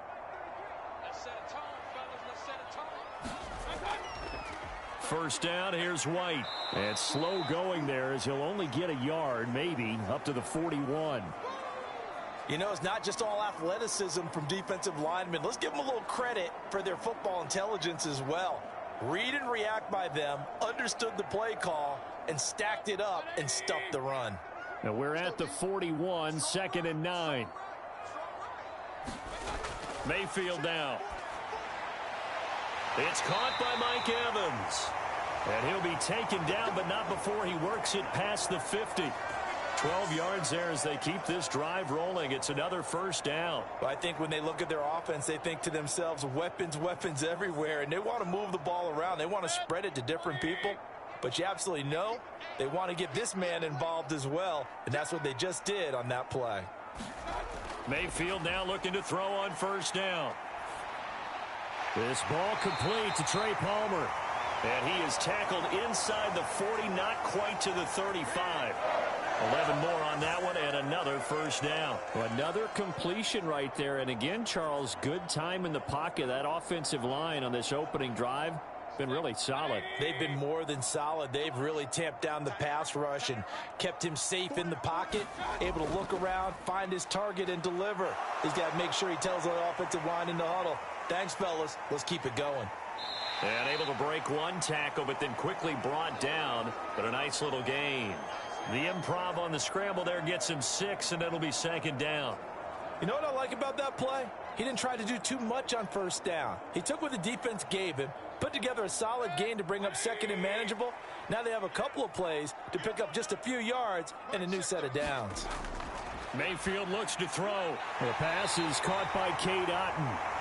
What a methodical drive this is turning out to be. That time 9 yards, and the sticks move again. Really a solid start here on the opening drive, Charles. He's now 4 of 4, and they're already in plus territory. Brandon, he's been so precise to start this game, like we're watching an operation taking place right now. Master surgeon at work.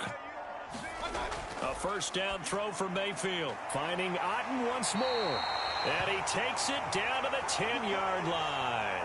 Consecutive catches for him. That good for 11. A lot of precision being shown on this opening drive. They've been methodical. They've been crisp. And as a reward, they're going to be set up with an early 1st and goal. A terrific opening drive has them knocking on the door. 1st and goal. Here's White. And he's going to battle his way down right around the 2-yard line. It's a good pickup of 7 yards, and now they're looking at 2nd and goal. The success there, Charles, coming on the outside of the field, the ground game. Curious to see if that continues as we progress. Yeah, we often talk about a variety in play calling, and usually between run and pass. But in this case, with strictly the run game, you can be creative there as well. Run it inside, run it outside, keep the defense off balance. And he'll take it into the end zone. Touchdown, Tampa Bay. O'Keefe taking it in from 2 yards out. And the Bucs get the upper hand as they're on the board first here this afternoon. Let's make no bones about it. On paper, they're the better team. They're at home. That's a strong opening drive. And just think how many times we've seen this type of a matchup. Just what you said, better team at home should steamroll them. And we've seen it go the other way. Sometimes, though, they buy into it and understand we are the better team. Let's go out and prove it right now. Chase McLaughlin on for the extra point.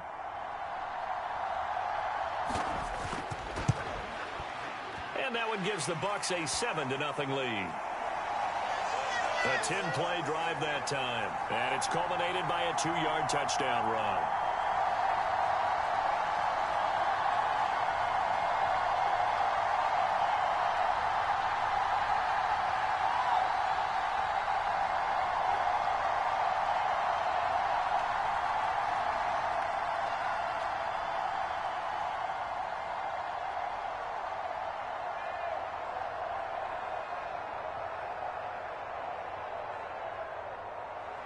Following the touchdown, here's McLaughlin to kick off.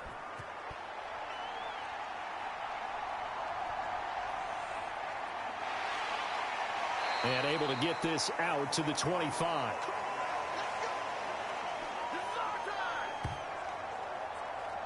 Under center for the Vikings, out comes the former Michigan State Spartan and longtime veteran Kirk Cousins. Not bad for a 4th-round draft pick. Well over 100 career starts now. And the chemistry with his top targets, really on point. They spend a lot of time in practice and after practice making sure the routes are run well, and he knows exactly where they're going to be on the field. And when they get open, he delivers.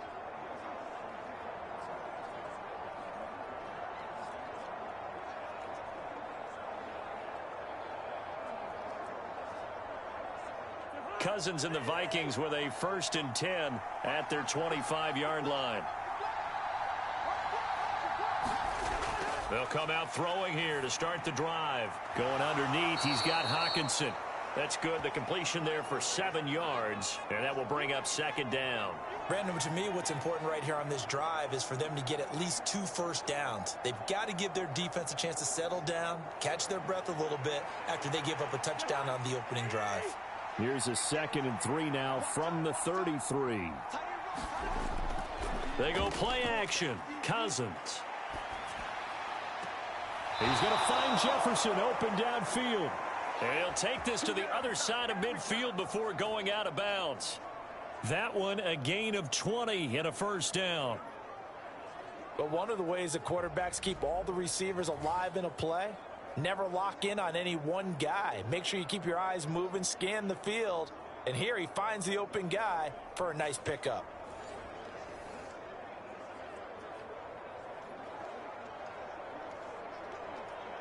So from Buccaneer territory now, it's 1st and 10 at the 48-yard line. First carry for the Boise State Bronco, Alexander Madison. He'll take this to the 46. But not much on that run, Charles. No, that's exactly the way to execute a run blitz there. They guessed correctly that they would move the ball on the ground, honed in on it, and stopped them. Mark that down for a win in the defense's column. Going to run with Madison again. And it'll be a minimum pickup here as it will take us to the end of the 1st quarter. After 7-0 on EA Sports. The Vikings with the football here to begin the 2nd quarter as they've got it with a 3rd down coming up.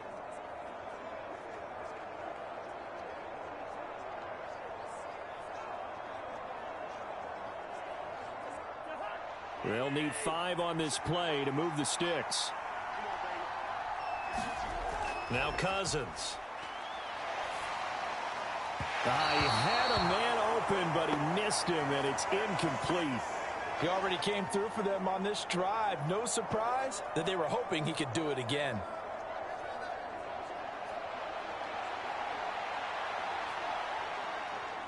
Cousins in the offense is going to stay out there.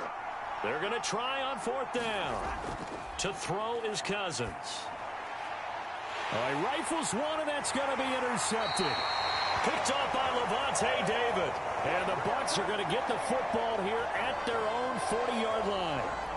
Brandon, this is a veteran quarterback back there. He should know better than to make a throw like this. This is definitely not his best ball, and I think he knew this was trouble the second it was leaving his hand. Tampa Bay, they're getting ready to set up shop here for their second drive. They'll start at the 40, so great starting field position following the interception.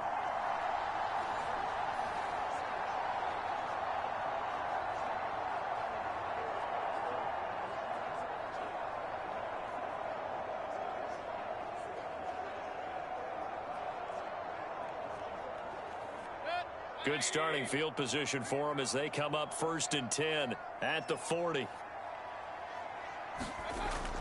The drive starts with a run by White. And the running lane's non-existent in this first half as they'll stop him behind the line. Officially, it's a 1-yard loss. That's going to bring up 2nd and 11. I thought he did a nice job there setting an edge and make sure nothing could get to the outside. But he decided that wasn't enough for him. Worked his way back inside and made the tackle on the ball carrier.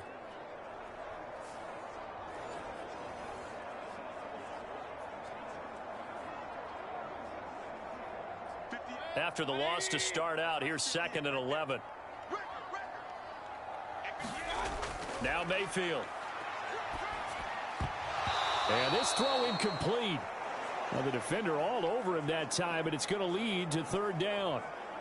And, partner, to me, that one was all about timing. If he's there too early, it's going to be a pass interference call. If he's too late, it's a completed pass. He was Johnny on the spot on that one.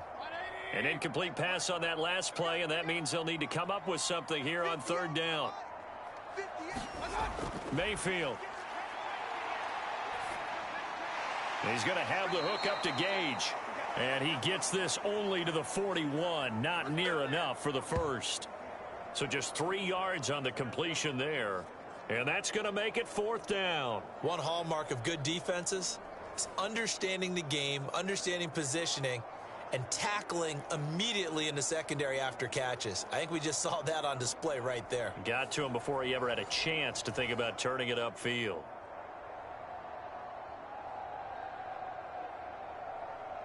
Fourth down, so Jake Camarda is out there. Brandon Powell deep for Minnesota.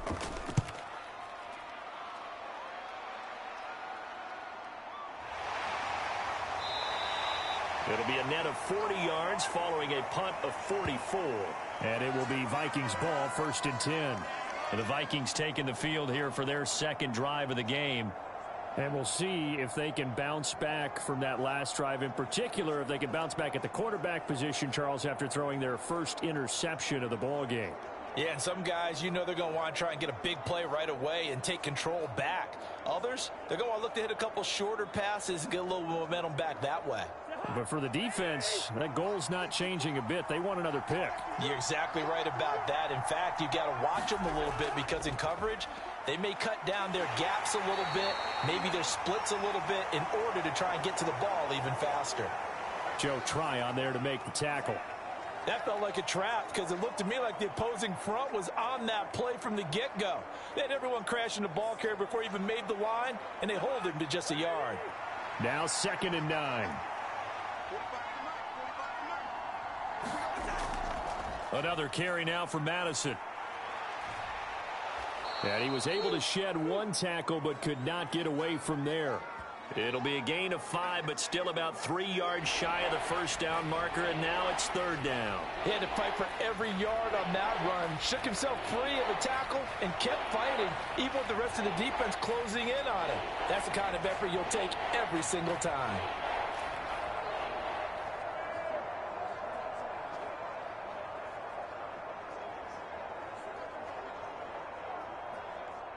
They'll come up now 3rd and 3.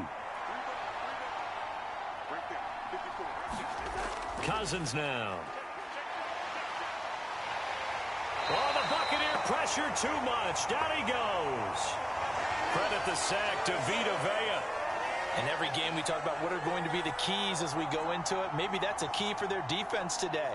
Pressure the quarterback and make sure you play a good zone defense behind them, and they get their first sack of the contest.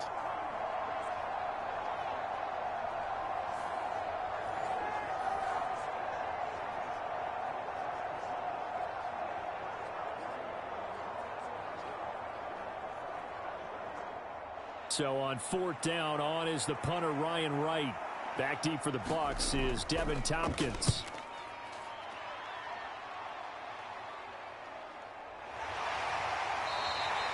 Going to be a 43-yard punt, just a single yard on the return. And the Bucs will get ready to go on offense. Here comes the Tampa Bay offense now heading back out onto the field. As we eke closer and closer to intermission, Charles, remember last time out they punted. They would love to get points here, especially if this is going to be their final possession of the first half. Yeah, and this is what close games feel like because the pressure is on both sides, but sometimes the pressure is a little bit higher on the team with the slight edge because they're trying to hold on to that, trying to increase it. Let's see how this one continues. They begin the drive on the ground. It's White. And able to break one tackle, but then quickly brought down, but a nice little gain. 7 yards on the pickup there, and it'll leave them with a 2nd and 3. Brandon, all things considered, they have to feel pretty good about getting that type of a gain considering the blitz that they just had against them.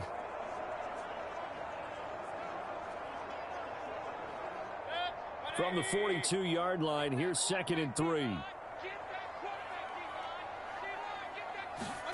Here's Mayfield. On the throw, led him too much that time. It's incomplete. I know coaches tell us all the time that having a powerful arm isn't the #1 thing they look for in a quarterback. But when you're trying to throw inside routes and you need to put some heat on it, it helps have the big gun. In this case, just a little bit too much. So the incomplete pass on the last play, and that leads us to a 3rd and 3. To throw, Mayfield. Work in the middle of the field, and he's got a man complete. And he is going to have the Bucs first down as they're able to get the 3rd down conversion. I don't care how many times we say it, I still get a kick out of watching quarterbacks and receivers do the pass tree in pregame warm-up. But I always remember that when we go to practices, we see that after practices as well. They really tune it up, don't they? They tune it up. They know why they do it for these situations. First down. And they build that trust, and that's why they're able to find him in this type of a situation.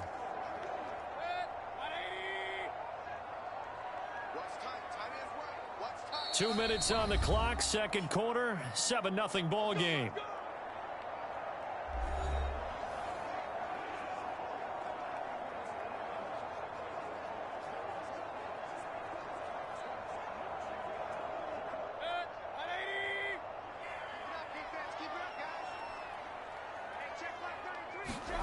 On 1st and 10, Mayfield.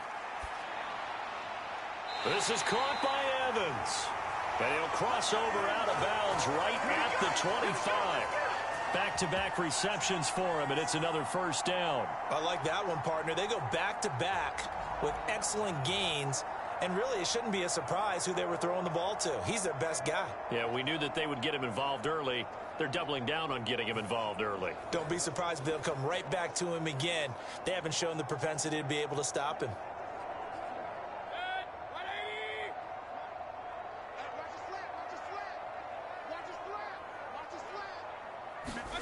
Mayfield on first down. This is White on the screen. And he's going to get a solid gain of 9 before being brought down. 2nd and right at a yard. And good yardage there on first down because sometimes all you need to do on the screen is get one key block. That might set your man free, and that was pretty good pursuit to the football defensively, or it could have gone for more.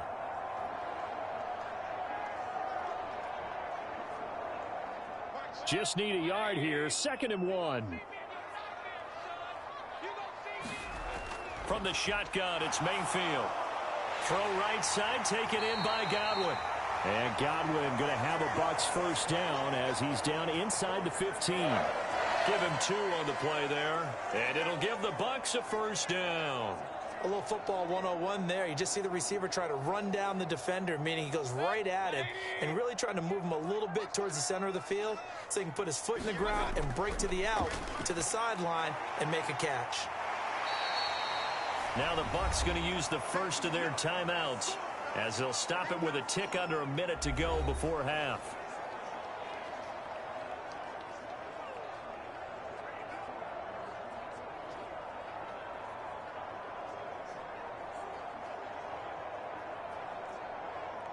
From the 9, 2nd and 5. Throwing, Mayfield. Incomplete, but a penalty flag is down in the backfield.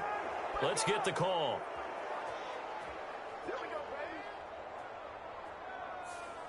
Umpire threw the flag, usually always indicates holding, and that's what we've got. And you know, depending on their positioning, where you are on the field, the umpires get different responsibilities, but always, always making sure no one's holding.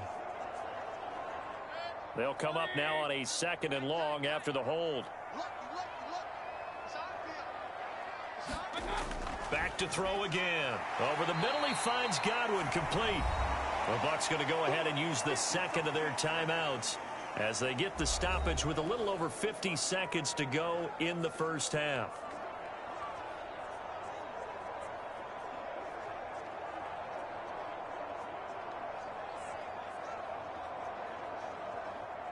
Ninth play of the drive coming up, and certainly not an easy one on 3rd and long. From the gun, Mayfield. Toward the sideline, and he locates Gage. And he is out of bounds, getting it down to the 10. It'll be a gain of 5, and that's going to bring up a 4th down. People worry about throwing the out route because often it can get jumped, and that can turn into either an incompletion or an interception. But not on that one. Everything came together, and he catches it and goes over the sideline. Chase McLaughlin now for the field goal try. From the right hash here, should be an easy one. And his kick here is good. And that will extend their lead even further.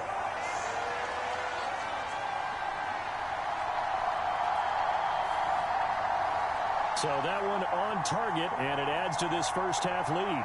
And maybe we're too early to worry too much about 1-score lead, 2-score lead, etc. But this is where you kind of start banking those points that come in helpful later on.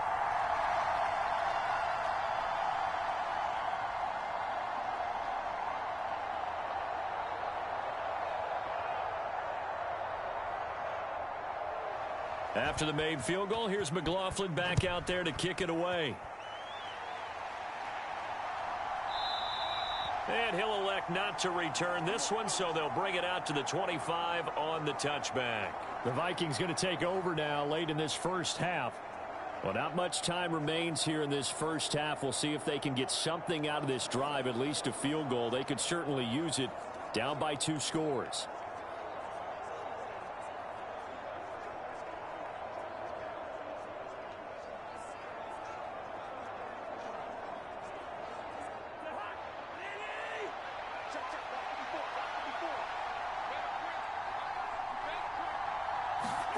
Cousins on first down. They'll try and set up the screen. It's complete. And he gets this one just shy of the 40. They'll mark him down at the 39. The Vikings going to signal for the first of their timeouts as the clock will stop with 37 seconds to play in this first half.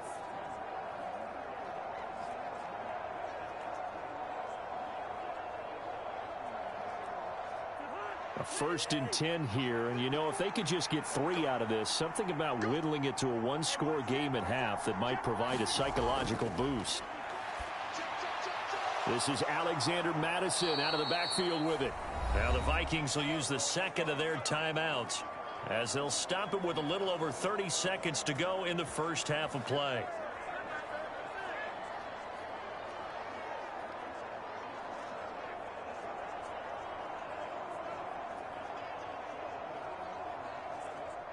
This offense finding its legs now. Here's another 1st and 10.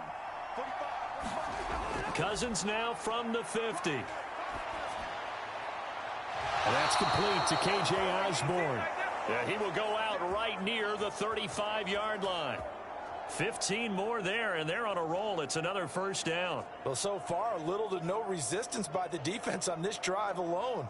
3 passes, 3 completions, 3 first downs. They're taking it to them, and it's paying off.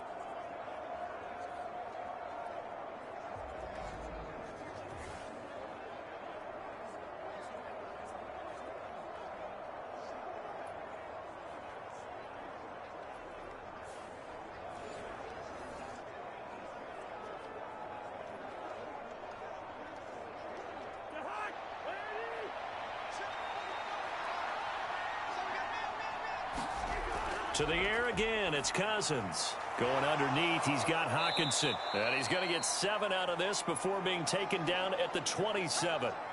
That's a staple of this offense. Drag route to the tight end. Yeah, he was unable to use his size to break off much more yardage after the catch, but still an effective gain nonetheless. Now a timeout signaled for, and they'll get it with 10 seconds to go before halftime.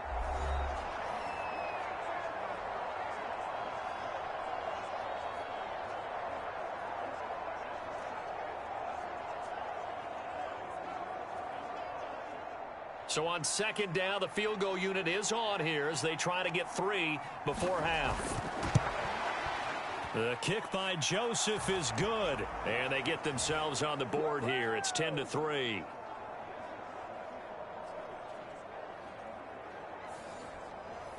So that kick gives them their first points of the game, CD, and it comes on the 3rd drive, but hopefully for them that's a spark that gets that offense going. Yeah, and I would say if you're the offensive play caller, as you look at your sheet, you're trying to find that part on there that unlocks bigger points. They've struggled with a few drives so far, finally got 3 out of it. How do you find the end zone? That's what he's searching for now.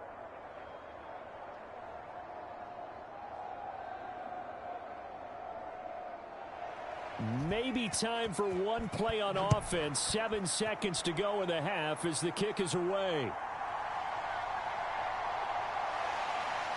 And they'll get him down inside the 30 at the 27.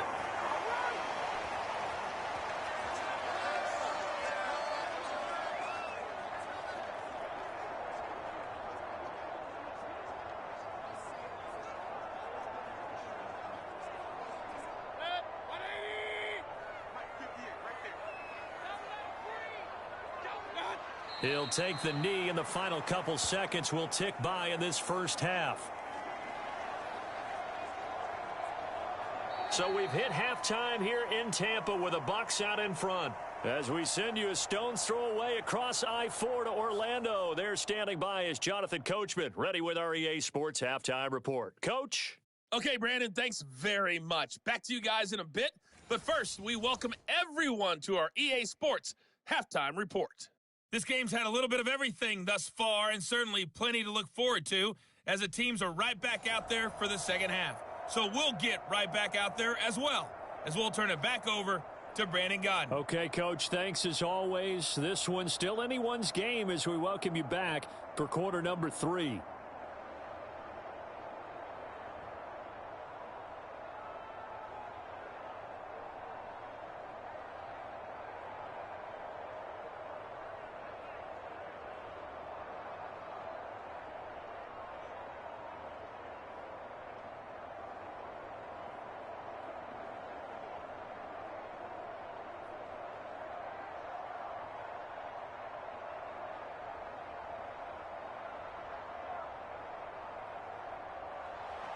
The Vikings set to receive the second half kickoff, and they trail it here as we resume play.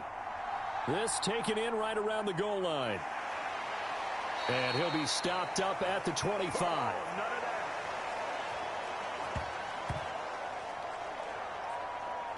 Out come the Vikings. They'll have it first on offense as we begin the third. Charles, it'll be interesting to see what adjustments this offense made in the locker room. Haven't really been able to get anything going offensively, virtually nothing in the ground attack either. So certainly something has to change here in quarter 3. And I'm pretty sure their friends from the defensive side of the ball told them exactly that, because those guys, the stop troops, they've been playing pretty well, and they've kept them around in this game. Now they've got some time. The running game struggled in the first half. Opposition knows how to focus on defending the pass here. They've got to re-energize that ground game and maybe open things up for a comeback here in this half. And he'll be out of bounds right at the 40. Just his second catch of the game so far. This one moves the chains. Boy, that completion comes with a high degree of difficulty, especially on the catch. Had to look that one in one-handed, able to do so, and ends up picking up a first down as well.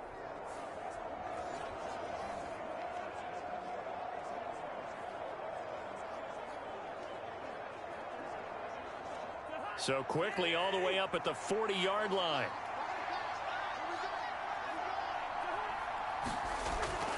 They'll go Madison up the middle. This will be stopped about 2 yards shy of the marker. 8-yard gain, 2nd and 2.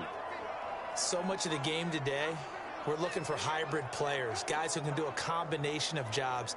And anyone who plays a strong safety position, now more than ever, is a hybrid type player. Half defensive back that covers passes and half linebacker that makes tackles. We just saw the linebacker make that play. That's down the field for Jefferson. That's into a crowd and intercepted. Carlton Davis picks it. And the Buccaneers are going to take over at their own 28-yard line. Well, I certainly think that we're seeing a big reason why this team has struggled to put points on the board so far, because too many of their drives have ended in turnovers already, and we still have almost a full half of football yet to play. Here comes the Buccaneers offense. They get their first reps of the second half. And their defense just helped them out by getting the football back on the opening drive here in the second half. And now can the offense follow through with points on their first possession? And that's a big one for them, because after the work the defense has done, they've got a chance here to open up this lead. Now Mayfield and the Bucs come up on 1st and 10 at their own 28-yard line. They'll start here with a handoff to White. And he'll be stopped at the 35, but not before he picks up 7 yards. Now that's a run that warms a play caller's heart, because you're actually set up to do whatever you want on offense. You can come right back and run essentially the same play because you have momentum, or you can fake that running play and throw something deep over the top, or you now feel like you have an extra down to play with, because if you go ahead and just throw it and you don't get it, come back and try and pick it up on 3rd down. And this won't be enough to pick up the first. A gain of 2, 3rd and 1. When we talk about defenders, specifically linebackers, keeping their eyes in the right spot, he had that eye down the entire time. And you know that's not easily done, because they throw a lot of misdirection at you. They try and fool you and get your eyes in the wrong place. But you're right about that one. He correctly figured that one out and made a really nice play. And he's taken down at the 43, but not before picking up the first. Give him 6 yards, and they do convert on 3rd. Well, after an interception, last thing you want to do is go 3 and out, give the ball right back. They avoided that. Yeah, you definitely do not want to do that. I remember in college I played with a really big-time player on defense. We ended up getting an interception as we passed the offense coming out. He told him, if you don't take care of this football, you'll have to answer to me later. You definitely want to take care of it, pick up first downs.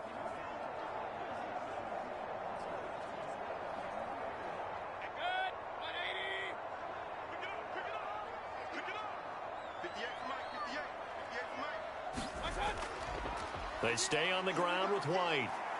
And a good burst there gets him 7 up to midfield. That's a really nice job by them picking up the run blitz and detecting it and blocking it and turning it into a nice run. And a lot of times you think if you blitz a running play, you're going to smother it. But a lot of the blitzers, they come in a little bit high. They don't have great leverage, and they're easily blocked and turned to the side. Ball right on the 50-yard line. Here's 2nd and 3. Mayfield now from the 50. A quick throw knocked away. It's incomplete. Partner, for once in my life, I'll be succinct. In a one-possession game, every single stop like that could be a difference maker.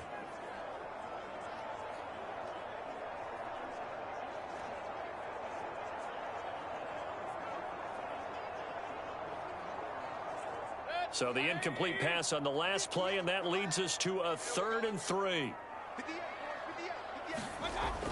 They'll look to throw here. Pass taken in by his big tight end. And he is going to have the Buccaneers first down, I do believe. Yes, he's got it by about a yard there on 3rd and 3. And that one was a lot of fun right there because that was the game within the game. 3rd and short, blitz was on. What's the key for the quarterback? Get out of your hands in a hurry. And that was a quick little completion. Got the job done for a first down.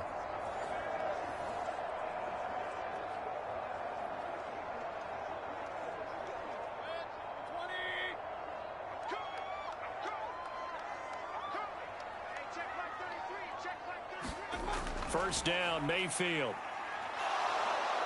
Escaping the pressure right. And he works his way past the line of scrimmage and then slides to a halt. He'll get 3 yards on the scramble there at 2nd down. Brandon, once that one broke down, there were only so many options left for him to take. Fortunately, only first down, so he smartly got the yardage he could get and didn't worry about trying to turn it into a bigger play and end up taking a bigger loss. Here, they hope they can regroup and get something different going here on 2nd down. And he'll go down here at the 35-yard line. That one, a first down pickup of 8. Well, this has been a long drive. In fact, it's eaten up a good chunk of the 3rd quarter, which is precisely what you want when you're playing with the lead. You control the football, you control the clock, and impose your will on the defense.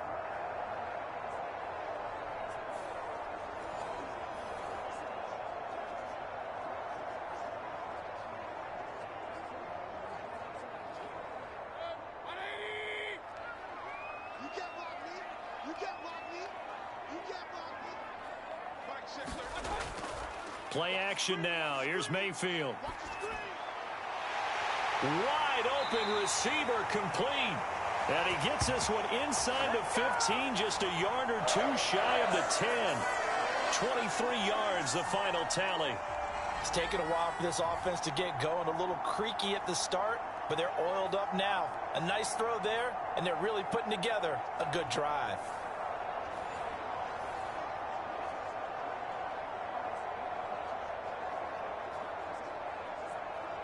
Under a minute to go in this 3rd quarter as they come up 1st and 10. They run straight ahead here with White. And he's into the end zone for a Tampa Bay touchdown. Rachaad White, a 12-yard touchdown run. And the Buccaneers will add on to their lead here in the final minute of the 3rd. That seemed pretty ideal there for the offense, Charles. You take a little bit of time off the clock here in the 3rd quarter, decent length drive, and you pad your lead as well at the end of it. And what it does is let you feel like you're in control of this game, even more so than a 2-touchdown lead, right? Because you have taken that time off. And now before we get to the extra point, remember all touchdowns do have to be confirmed by the replay official. Is this a touchdown? That's the question, CD. What are they looking for here? You just need any part of the football to break the plane. You don't need the whole football. It doesn't need to go over the entire white line. It's just that front part of the white line. And if you draw an imaginary plane going straight up, that's what they need to cross.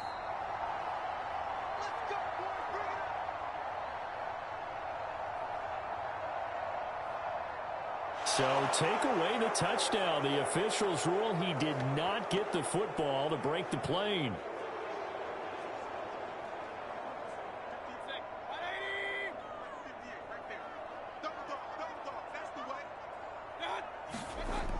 Vaughn. Showing off the elusiveness as he's in. Touchdown. And maybe that's the magic touch right there. They didn't use him at all in the first half, at least running the football. But here they entrust him with some work down in the red zone, and he responds. 1 carry, 1 touchdown.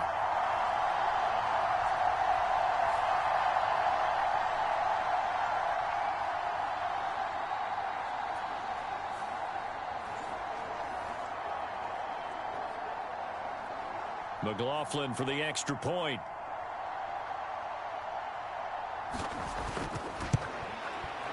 It's up and good, and that makes it 17-3. So that one a long 11-play drive. And it ends with a touchdown for the Bucs.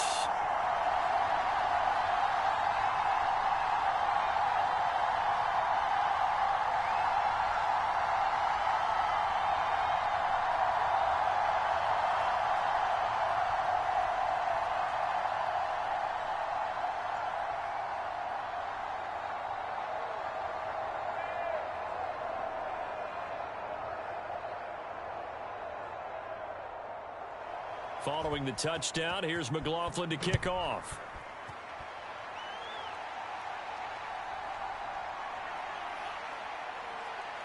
And a nice return sets him up pretty good here right at the 30-yard line.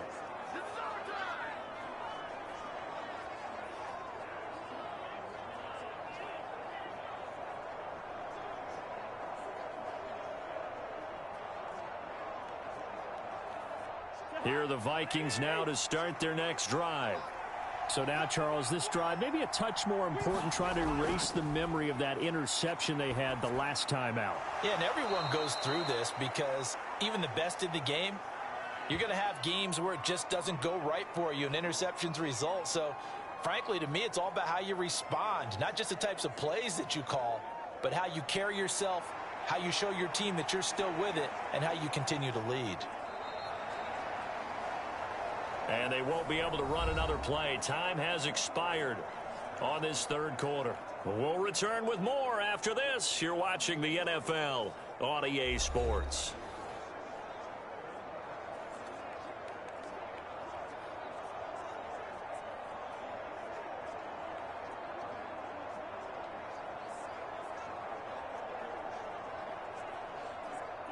So from the 37, here's second down and 3. Here's Cousins. And he's going to be intercepted for the third time thus far. Carlton Davis picks it inside the 10. And it's a terrific return here as he's going to have them set up with a 1st and goal right at about the 6-yard line.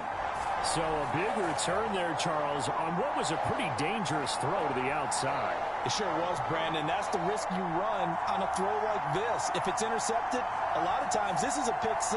So good hustle to get back and get him down. But, boy, that's a throw you've really got to be sure of if you're going to work the perimeter of the field.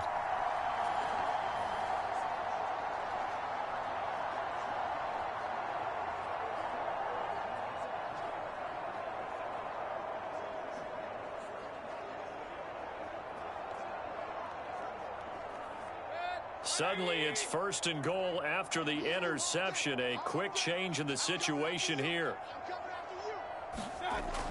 They will run with White out of the shotgun. And he's into the end zone. Touchdown, Buccaneers. Rachaad White. A 6-yard touchdown run. And the Buccaneers have pretty well put it away here in the fourth quarter. Well, this offensive line has really stepped up to the challenge here because those Mastodons, they've been sensational clearing holes all game long. And this is great work down here near the goal line to give their back the space he needs to work his way into the end zone. McLaughlin now to add the PAT.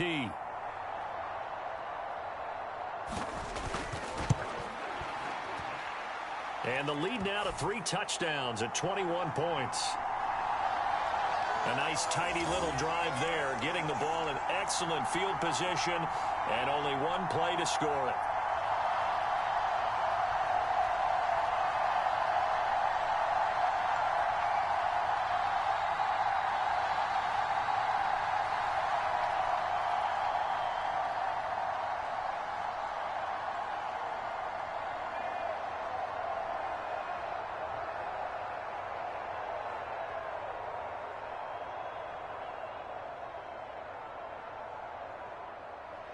Following the touchdown, here's McLaughlin to kick off. And he'll elect not to return this one, so they'll bring it out to the 25 on the touchback. The Vikings head out to take over once again. Where we stand right now in the fourth quarter, this one pretty much out of reach. And, Charles, I know they're going to be disappointed about several things with this ball game, but the self-inflicted wounds, they've had several turnovers.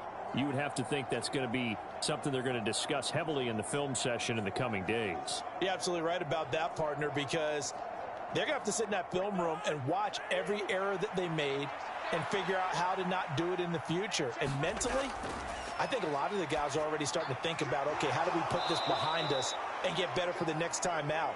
This, they'll use as motivation for the rest of the time that they play to hopefully never be in this type of situation again. They kept the receiver in the short field, but that let his quarterback get the ball quickly to him before either guy in double coverage could react. Here's a 2nd and 2 now from the 33. Cousins. Oh, it's a screen pass. That's complete. And he'll bring it up here to right at the 40-yard line. 7 yards there and a first down. Well, they certainly had success throughout this contest getting him the ball in the passing game, and there he picks up another first down. Whatever they saw going into this one, they've been able to capitalize on it, and no adjustment has been made to take it away.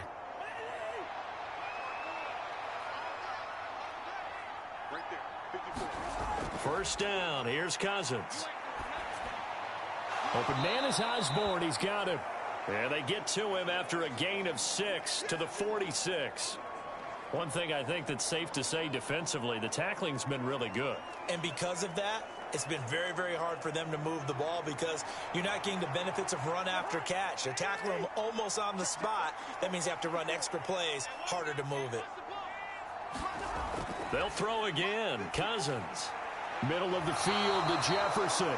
And this is going to lead to another first down as the tackle's made at the Bucs' 44-yard line. A nice pickup there, 10 yards. Well, those are the types of plays they probably wish they had made more of in the first 3 quarters. And this deficit going to be tough to overcome here in the 4th. But a nice first down and a pickup on that throw. Yeah, and this is where as coaches, you're looking for effort and execution, even though the scoreboard is going against you. You want to find out who's going to fight, who's going to scrap, who's going to keep their heads up and continue to play. Now they set up the screen. That's complete. And he gets this inside the 35-yard line.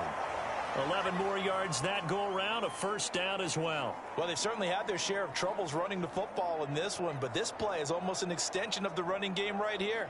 They set up the screen, let him work out in space on the perimeter, and he turns it into a big pickup. A first down throw for Cousins. Now throw right side here, going to be incomplete. They lead big, and a major part of that has been how they've taken their play to a whole new level this second half. No points allowed since the break, and you can add another incompletion to the total number that they forced in this runaway contest.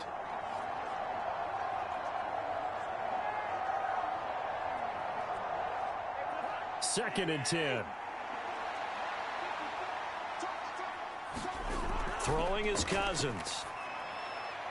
This one caught. It's the tight end, Hockenson. And this is going to lead to another first down as the tackle's made at the Bucs 16. He goes for 18 there as the drive will continue. Offense for them has been at a premium. You wonder where plays like that have been all game long. They're thinking the exact same thing themselves, but they're also looking forward now because now these plays are really for next week, trying to get some momentum going. So the ball down to the 16 here for first and 10. From the red zone now, Cousins to Jefferson on the slant. And he's brought down. Another strong gain on the last 2 plays. They've moved it a combined 33 yards. I think he has to be saying to himself, how did that not wind up a touchdown? Remember, you just need the tip of the ball to cross the plane. It's not going to get there, but they're going to be set up in great shape with first and goal.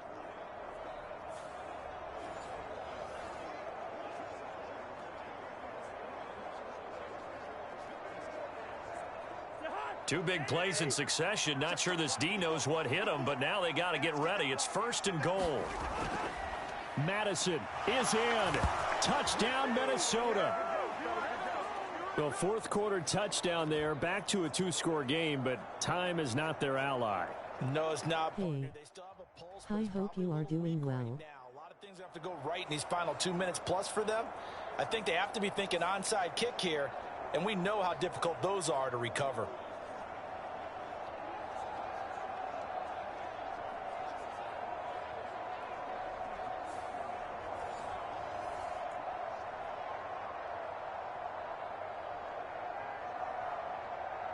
Greg Joseph on for the extra point.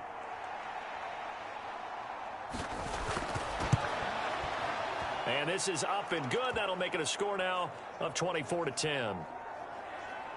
So a nice drive put together there. They go 75 yards in 9 plays. And it was capped off by a touchdown scamper from Alexander Mattison.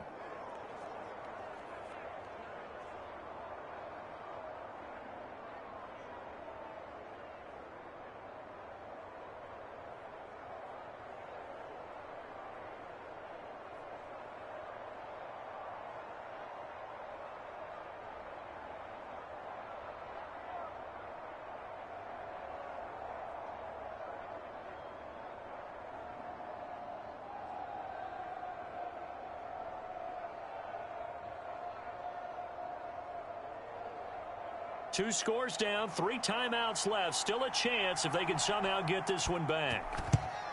And the Buccaneers able to recover. Their hands team does its job.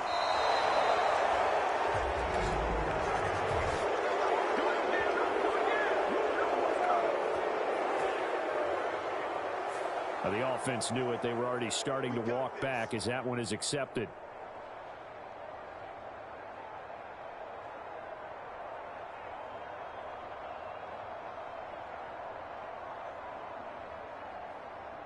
So the special teams penalty cost some yardage there as they come out on 1st and 10. They'll send the big tight end in motion right.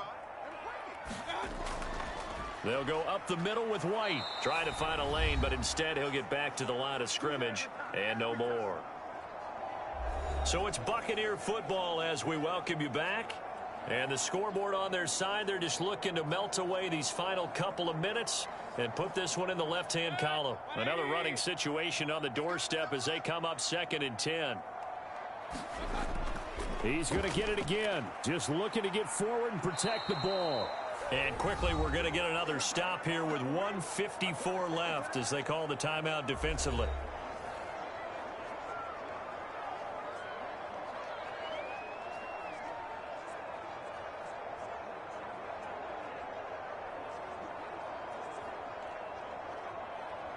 Tough spot here. 3rd down and 11.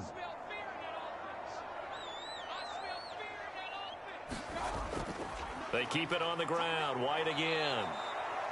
Now the Vikings will use the 2nd of their timeouts. That'll leave them with just 1 remaining in this 4th quarter of play.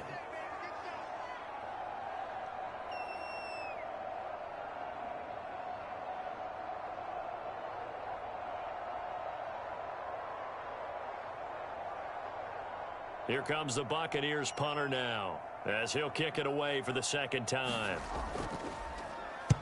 This is away, but boy, headed straight for the sidelines. And the punt over the side in the air, and the spot will be inside the 35. So Cousins and the Vikings down by 2 touchdowns. 1:47 on the clock. It's been a struggle to score all day, and now they need to do it twice here late to have a chance.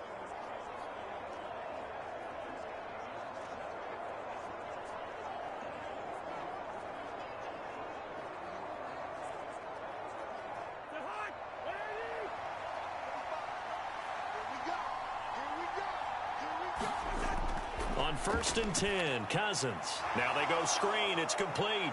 And they'll get him down after a pickup of 8. 2nd and 2. And some play callers, when they go into games, they don't mind calling a lot of screens, and they don't care what down. They were maybe 1 block away from really having something there to start this drive. Good job defensively to cut through the blockers and make the tackle on the screen, or that could have gone for maybe 15 or 20 yards. Cousins now on 2nd down. Pass complete. It's Mattison. And he'll get it out a couple yards shy of midfield at the 48.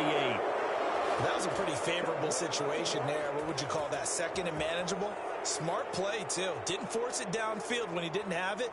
Just checked it down, let him get the 1st down, and that's exactly what he did. Well, they need to score, and score quick. 1 timeout remaining. Final minute. 1st and nothing but green grass here, middle of the field. Well, defensively there, you want to play it a little safe and keep the action in front of you. But you definitely aren't looking to give up plays like that. They still got the cushion of a 2-score lead, but don't give them a freebie here in the final minute. Here's 1st and goal. Again, it's Cousins.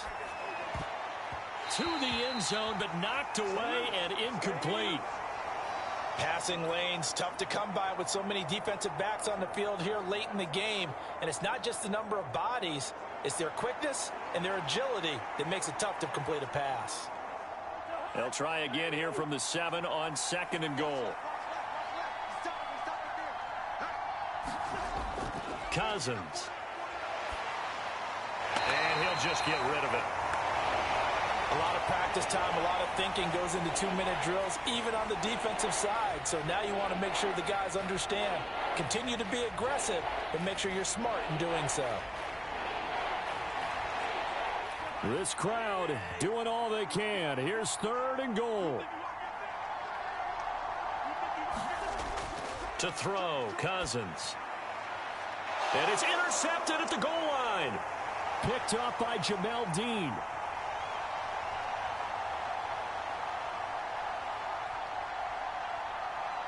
And it's a pick 6. He brings it back to the house for a Buccaneer TD. So a fourth-quarter pick 6 here, and that one might put this game out of reach, CD. I certainly agree with that, partner, and I know one thing, though. That team that just got the pick 6, they're going to keep playing until this one's over. Better be careful. They're looking to get another one.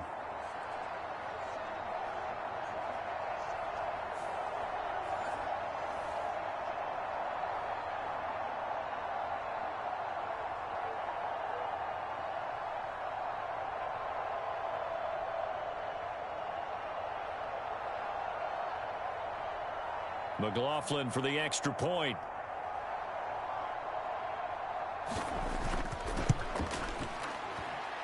And the lead now to 3 touchdowns at 21 points. A heck of a play there defensively, getting the interception, navigating his way into the end zone for the touchdown.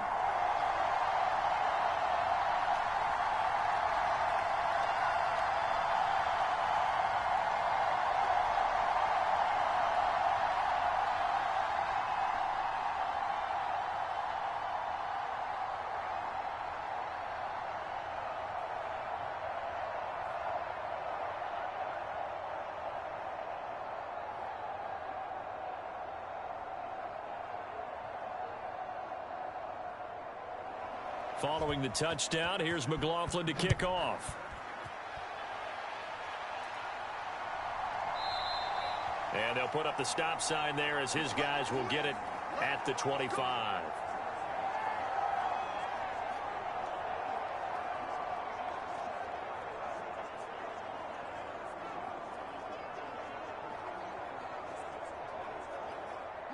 The Minnesota offense about ready to get this next drive underway. This is just an exercise in futility. Do you even bother running a play here offensively? I wouldn't, because now is not going to erase what's happened during the game. So after it's over, you're going to go to the film, find out where the game was really lost. But this is not a situation now where you're going to make up for anything. We'll see what they do here. Well, this was a very close ball game at halftime, Charles, but in the second half, that offense kind of kicked things into another gear, and they were able to pull away for the victory. And Brandon, I think they're the type of team that just looked in the mirror and said, hey, ton of pressure on, but we're the type of team that can flat out handle it. They stood up with confidence, and made it happen for a victory.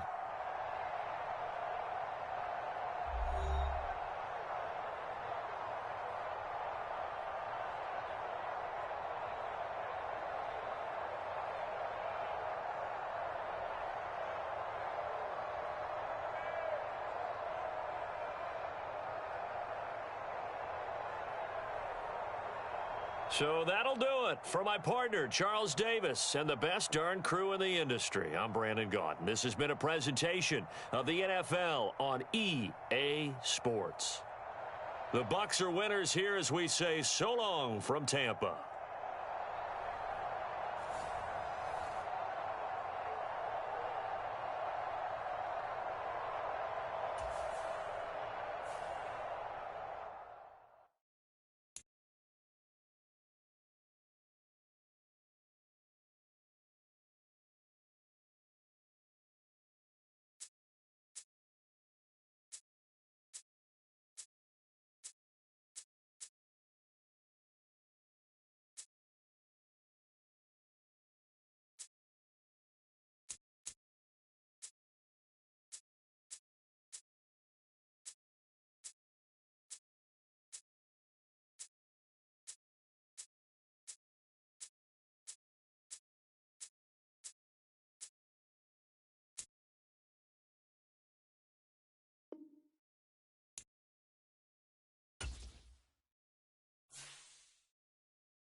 today.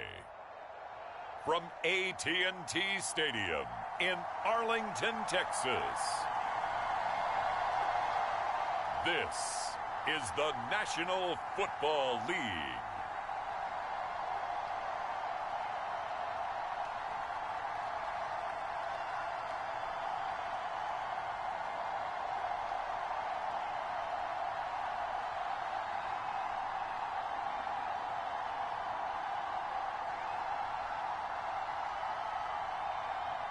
We'll see Dak Prescott and the Dallas Cowboys taking on Sam Howell and the Washington Commanders. Just a gorgeous fall afternoon in the heart of Texas. No weather to speak of. Sun out, roof open. Yes, yes, and yes. A great day for football at AT&T Stadium in Arlington. Today, longtime foes square off in the NFC East, as it'll be the Washington Commanders taking on the Dallas Cowboys.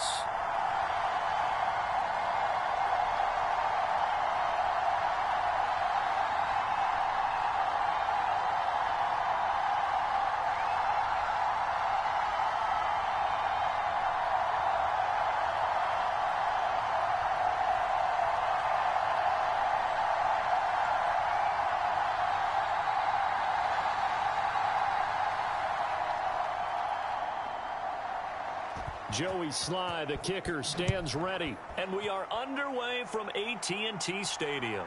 KaVontae Turpin now from his end zone. And he brings us out past the 20 to the 24.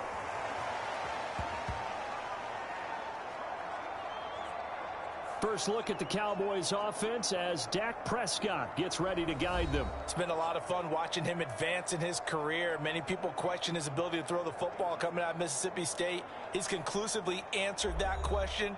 In addition, a very strong runner and an even better leader.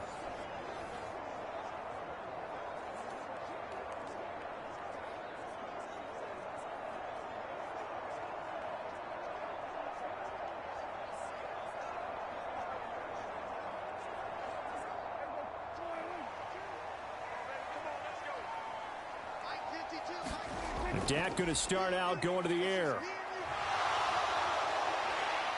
And he'll protect himself at the end here as he winds up getting pretty decent yardage.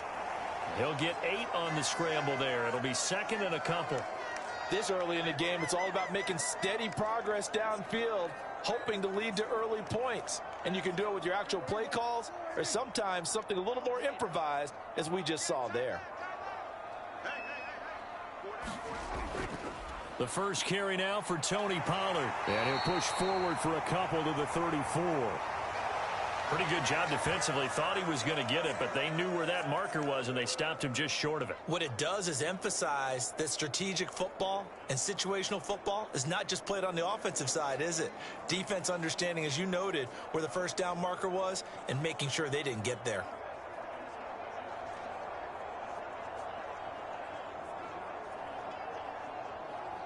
An early test for this defense. Here we go on 3rd and inches. Now Prescott. And that is incomplete. Oh, he had a defender right there with him to force that to the ground. And 4th down now coming up. And that's exactly what defenses talk about. You've got to find ways to get off the field when you can, especially on 3rd down. And 3rd down defense going to be vital in this game. Able to knock that one away and force a 4th down.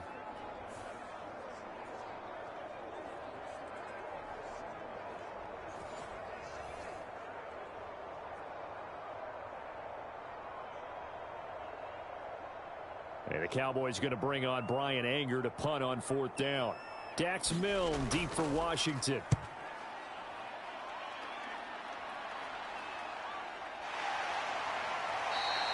.43 yards on the punt, return of 4. And it will be Washington football now with a 1st and 10.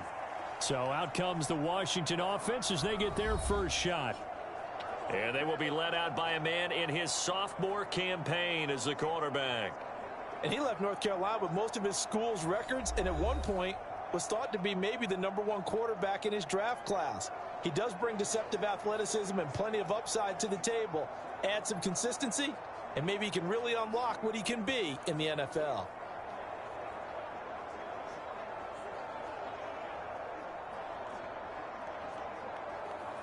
A 1st and 10 here for Hal and the Commanders. At their own 24. On play action, they'll throw.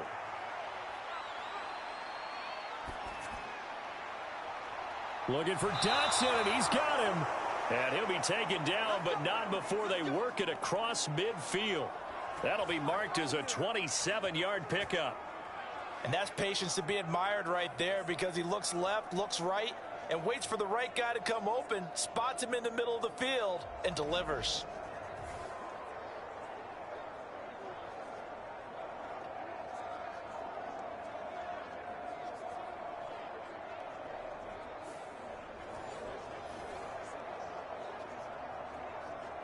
So from Cowboy territory now, here's 1st and 10 at the 49-yard line.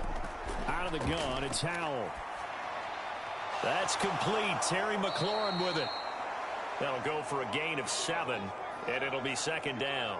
And I think this is a route we'll see more of as this game goes on, because with his speed, they want to get him the ball in space on drag routes just like this. They want him to get the ball and run after the catch. Good job there, though, holding him for a short gain. And McLaurin, the motion man right. They'll run for the first time with Antonio Gibson. And that one blown up quickly, as he's going to be stopped before he could even get started. That 2nd down play nets a -4. Sometimes you just sit back and marvel at what he can do defensively. Speed, strength, quickness, he's the whole package. And that package just wrapped up the runner for a loss.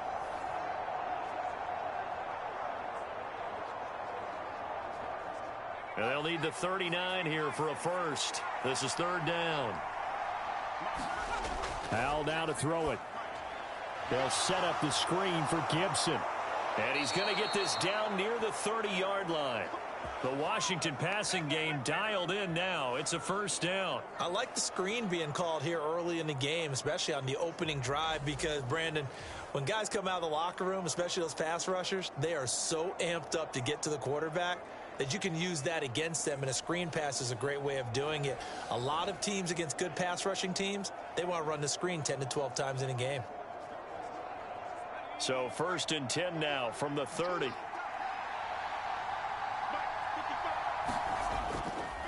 Straight ahead, Gibson.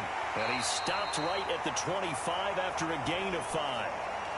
Now, that was a thing of beauty right there. Look at how quick those blockers fired off the line once the ball was snapped.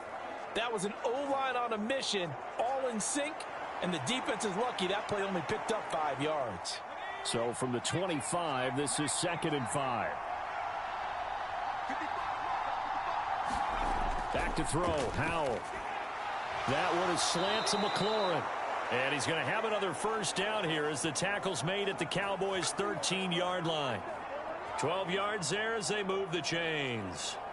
Well, they clearly wanted to come out, Charles, and be aggressive throwing the football, and they've been pretty efficient along with that aggressiveness. He's now 4 of 4 on this opening drive. Yeah, and that's led to a fresh set of downs. I like what he's doing back there. You can tell he's at ease, feels good about what he's doing. And I think if I'm the play caller, I'm reading that, I'm continuing to let him throw the football. Chances are good he's going to be a very busy guy. 2 catches already in this opening drive, and they were looking his way for a 3rd. I think they put this defense on notice that could be a really, really frequent combination. Here's 2nd and 10.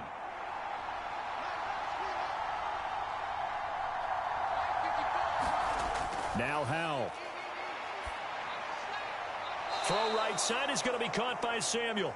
And down inside the 10 here before he's out of bounds right around the 7. They get 6. That'll leave them with 3rd and 4.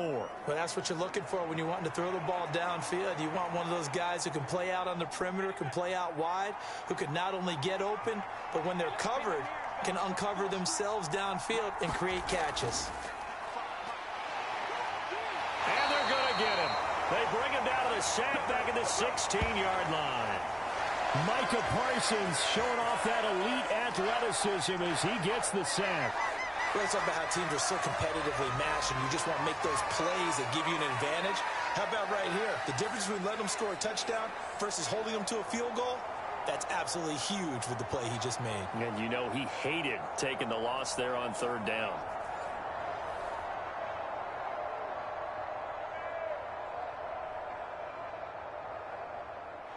field goal unit, and Joey Sly now. From the right hash, this from 33. Sly able to put this one through, and the Commanders get out to a 3-0 lead.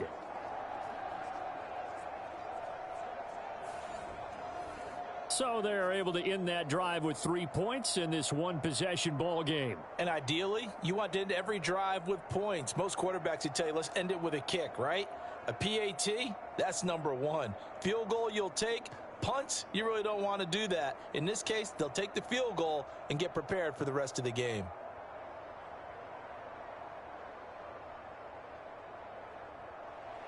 After the made field goal, here's Sly to kick this one away.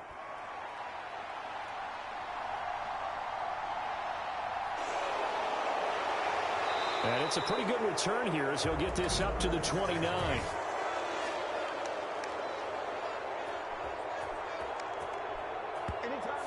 They were trying to create some space to run. They created the penalty. And you work on it so much. You work on it so hard. But it's tough to simulate game speed in practice. And that often runs you into a penalty.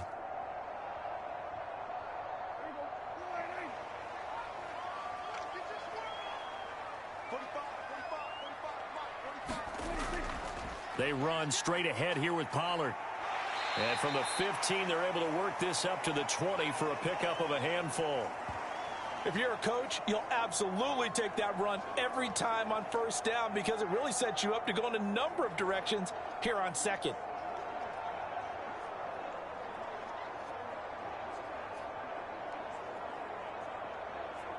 Here's a 2nd and 5.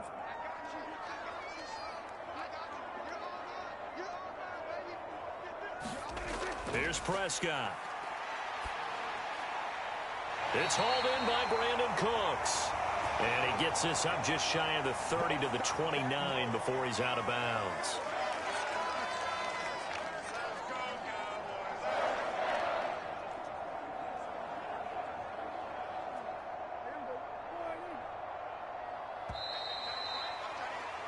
$3-0 after one on EA Sports. Start of the second quarter, and it's the Cowboys in possession as they've got it with a 1st and 10.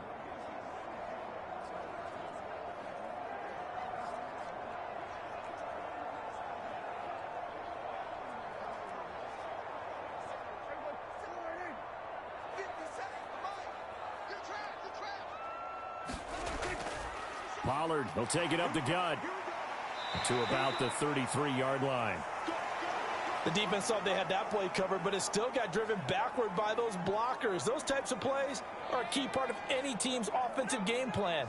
It all starts up front in the trenches. 2nd and 6.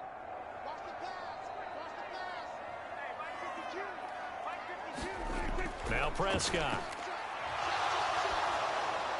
A throw on the run, but that's going to be incomplete.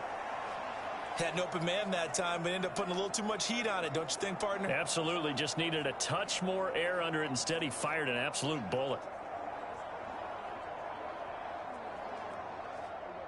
So after the 2nd down incompletion, they'll come up now against a 3rd and 6.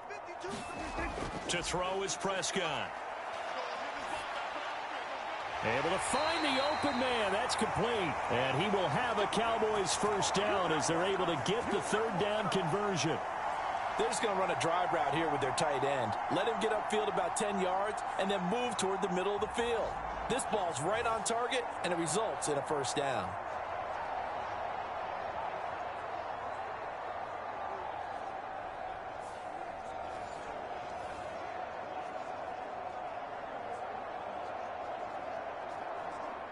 A pair of 1st downs gives them a 1st and 10 up at the 44. Cooks motions to the left. He'll get it here on the jet sweep. And he carries this one past the midfield stripe and into Commander territory. Give him 9 on the carry that time, and they're set up with a 2nd and 1. That's a strong pickup right there on 1st down. And as this drive goes on, we're seeing an offensive line and running game imposing its will.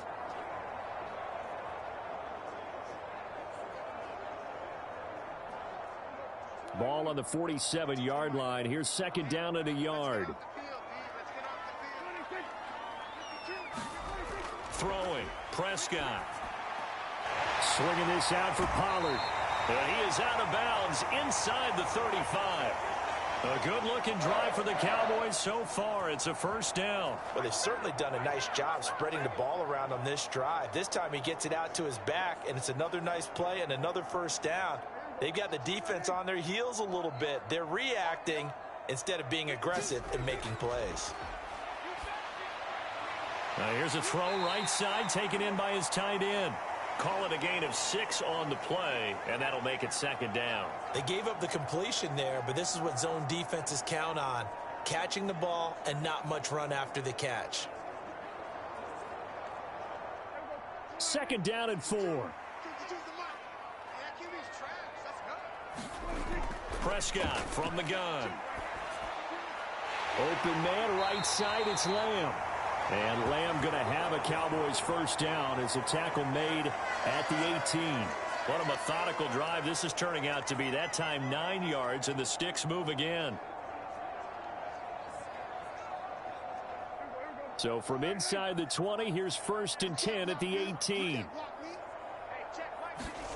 From the red zone now, Prescott. That's Gallup on the slant. And stopped a few yards shy of the goal line at the 3. It's a really nice 15-yard pickup, and now it's first and goal. You can see the time and effort and thought that they put into their passing game because it was evident right there. It looks like a simple pitch and catch, but you and I both know that they have planned for this and worked hard to make it happen.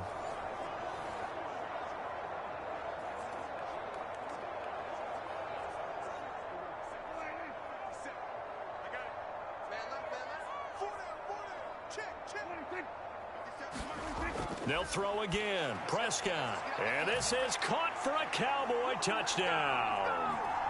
Brandon Cooks from 3 yards out. And the Cowboys have taken the lead. On those slants, everything happens so quickly. What makes it work? The timing between the passer and the receiver. In this case, a slant route. Ordinarily, it's probably about 3 steps before you go on the slant. In this amount of time, I think it was a 2-step deal. Boom, put his foot in the ground and got inside for the pass. Got inside for the pass, got inside for the catch and the score.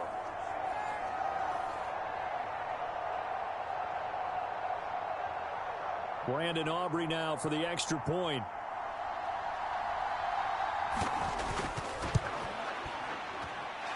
And this is up and good to make it 7-3.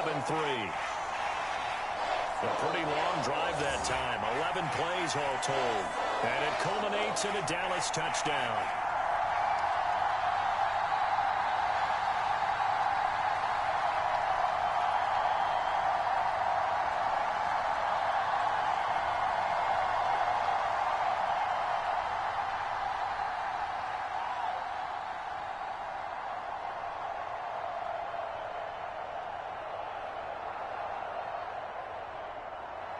So after the touchdown, Aubrey now to kick this one away.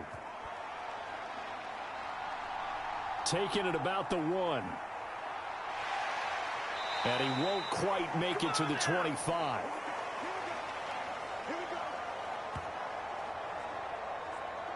The Commander's going to retake the field for drive number 2.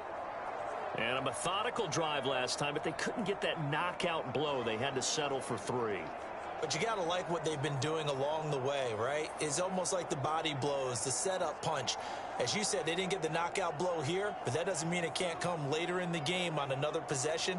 And the defense on the other side. Maybe a little gassed, right? Yeah, a little tired. And if nothing else, they just feel relieved getting upfield only giving up 3. They don't exactly feel like they've handled the offense.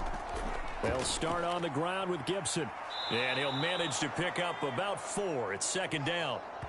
Well, it's time for them to be good teammates right here. And what I mean by that is possess the ball for a little while. Get at least 2 first downs. Give their defense a chance to settle down a little bit after they give up a touchdown.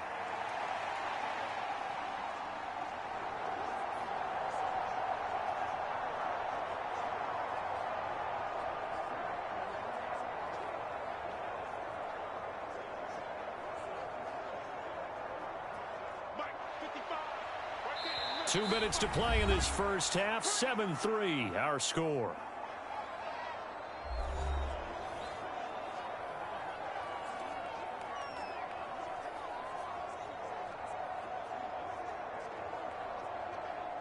Ball on the 28-yard line. Here's 2nd and 6. Here's Howell. Forced out to his left. And he'll slide to a halt here. Still a little shy of the first down marker. He'll end up getting 5 out of that, but now they're looking at 3rd down. They made a nice effort to stick him with a loss for that play, but it's going to take more than that to keep him from advancing the ball. Should be an entertaining battle anytime he tucks and runs over the second half of this contest. 3rd and 1. Howell's going to throw it. Work in the middle of the field, and he's got a man complete. And he's going to have a Commanders first down as they're able to get the 3rd down conversion. Got to say, I was a little surprised to see him, Charles, come out in the shotgun on 3rd and less than a yard. Yeah, but the way the NFL is nowadays, we hardly ever see anyone really run for it on short yardage. So they're going to throw the football more times than not. That was a nice, easy rhythm throw right there, and they pick up the first down. And this will be stopped at the 44. That one good for 7 yards. Well, following the play now, they're going to stop the clock here as a man is shaken up. While they come out and take a look at him, we will step aside for just a moment.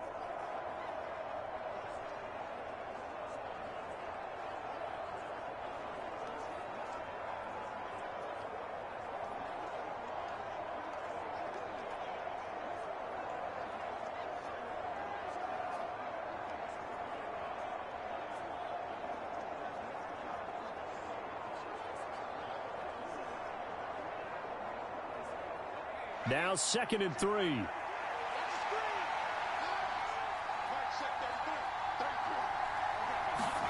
Howell. Open man is Samuel, complete. And he's going to have another first down here as the tackle's made at the Cowboys 30. Now a timeout called for by the offense as they'll stop it with a tick under a minute to go before half.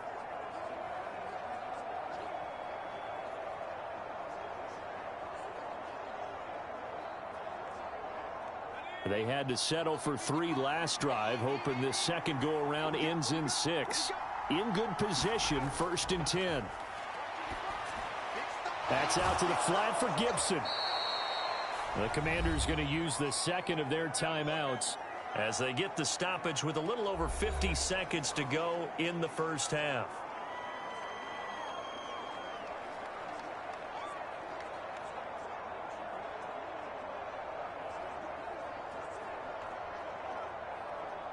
Second and 3, and they trail 7-3, but getting close to changing that. And this defense hoping to limit them to a field goal to preserve the lead. Howell's throw complete there to Thomas. And he's going to have another first down here as the tackle's made at the Cowboys' 12-yard line. Give him 10 yards there as this offense is on a roll. This drive continues to plunge forward. He's certainly done a nice job spreading the field on this drive, and here he finds his big tight end for good yardage. And that's what you have to do. Keep defenses guessing about where you're going to go with the football. From down at the 12, it's 1st and 10. Howell out of the shotgun. He's going to be sacked back at the 23-yard line. Big DeMarcus Lawrence getting in there and bringing him to the ground. Now a timeout signaled for, and they'll get it with 10 seconds to go before halftime.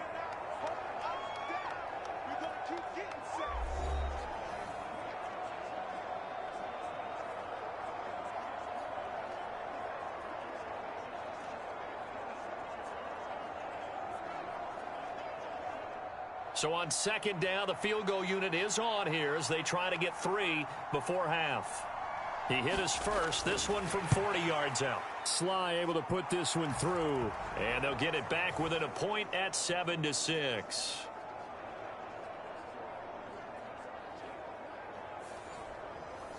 So a late 3 there, and that'll help as they head into the break. Talk about situational football and something they've worked on since the OTAs and mini camps the previous summer.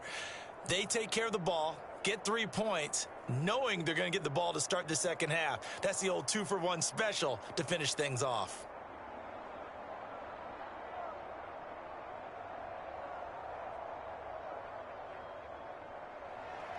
Maybe time for one play on offense. 7 seconds to go in the half as the kick is away. And here comes a return from just beyond the goal line. And he'll wind up getting a couple extra yards here for his trouble and bringing it out of the end zone as he's down at the 27.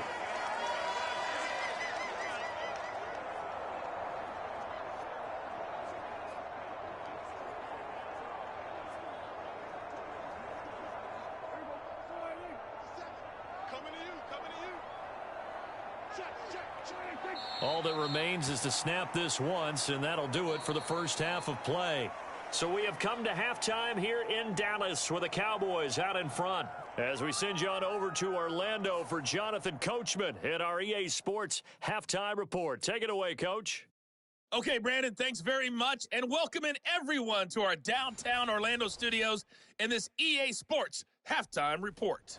It was the veteran quarterback Dak Prescott who had it working in the first half. He has a touchdown pass, and that amounted to the only touchdown of the game for either team thus far.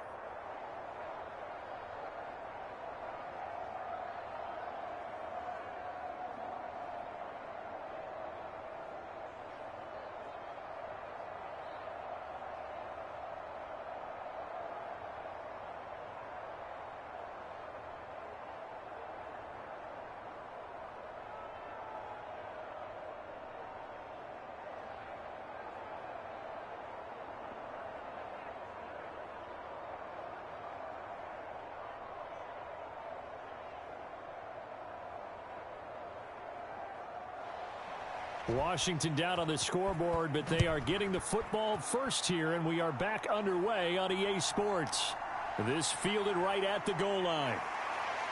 And he takes this near the 25. Just a little pass there. Call it the 26. The Washington offense ready to go to begin the third quarter. But, Charles, we saw a pretty entertaining first half, close ball game. Remember there toward the end of the second quarter, the opposition scored to take the lead. Now we'll see if these guys can get a score of their own to regain that lead. Yeah, they want to have that type of a response, don't they? Because they want to find a way to take control of this ball game one more time. Gauntlet's been thrown down. They want to see if they're ready to answer it. Howell and the Commanders come up now 1st and 10 at their own 26.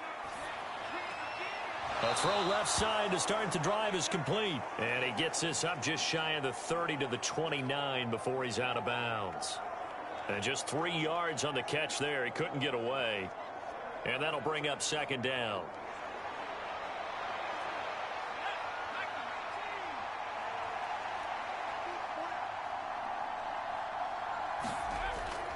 Gibson here running out of the gun. And they get him down, but not before he takes it across the 40-yard line. It's a pickup of 12 and a Commander's first down. We use the word relentless a lot with guys who are aggressive on the field. In this case, it really fits, doesn't it? How about his ability to break tackles and his feet never stop moving?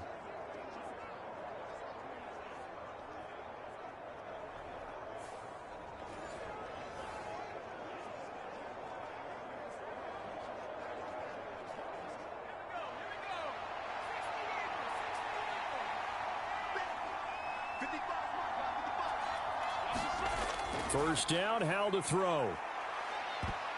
Oh, the ball comes out on the hit, but they'll say it's incomplete.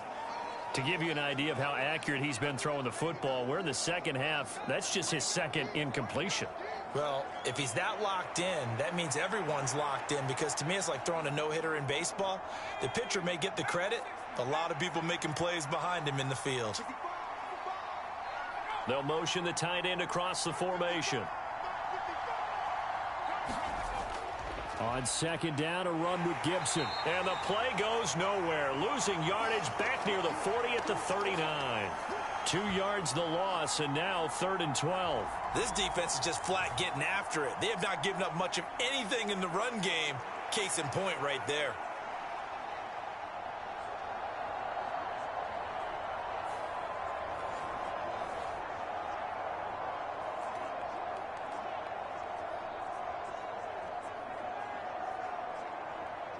Third and 12.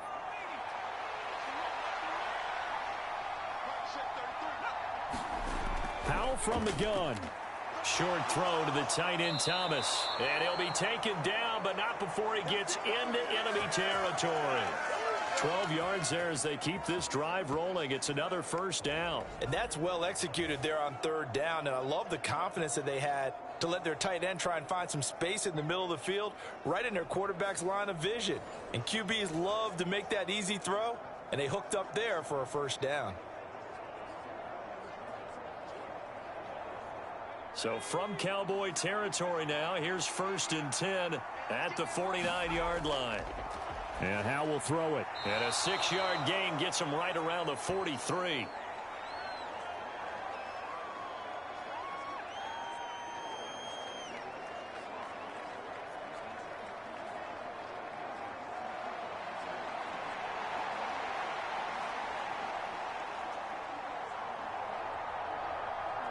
Line of scrimmage, the 43 on 2nd and 4. Throwing here, Howell. He gets it to Thomas. They just keep marching right along. First down on a pickup of 8 there. And the tight end is certainly a position built to move the chains because they can control space underneath. If they've got good hands, then, of course, they're a dynamic target. But one other thing is they're right in the sight lines of a quarterback on just about every play. And that makes it easier for the quarterback to pick him out and deliver. On first down, Howell. Over the middle, brought in by Dotson. And brought down, but not before they're inside the 25. The Washington passing game dialed in now. It's a first down. Now what we're seeing, this is much better from this offense because so far in this game, no touchdown to this point. And what's usually a direct correlation? Very few explosive plays. That's been their issue. Not able to make that big shot downfield or break one off, but a nice game there for a first down. Now the result here, a pickup of 8. Leaves them with 2 to go on 2nd down. Now, coaches always harp on the quarterback reading the defense and getting it to the open man. That's good recognition there. And how about what he did after the catch? Yeah, hit your tight end, let him get some rack. Yeah, when he gets moving, not many guys want to come over and put a hit on him, do they? Now here's a little touch pass as they tap it quickly to their receiver. And he is into the end zone for a Commanders touchdown. Logan Thomas from 17 yards out. And the Commanders have taken the lead as they go right down the field and score on the opening drive of the second half. Well, they had their chances in the first half, you remember, but had to settle for 2 field goals. This time they come away with 6. I think they actually got affirmation about what they were doing by getting a touchdown because the field goals means they got in range but couldn't quite finish it off. This time, they broke through, and that's great for the old confidence. And on the sideline, difference of a feeling between 3 and 6, is it astronomical or no? It can be at times, that's for sure. A lot of times the field goal feels like a disappointment. The touchdown, well, that tells you you're getting it done. He hits the big target for the 2-point try. Defenses hate those guys, especially around the goal line. It's hard to decide who you're going to put on him. Are you going to put a smaller corner on him? Are you going to put a safety who doesn't have maybe the same coverage skills? How about a linebacker? He may have the size, but he's not used to really covering in space. That's why the tight end gives you such a great advantage when you're throwing the football.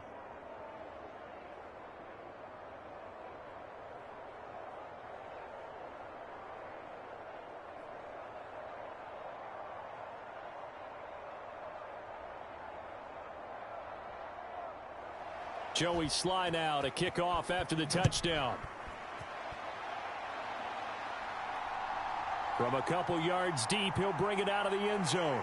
And they'll get him down right at the 25-yard line, so the same result had he opted for the touchback.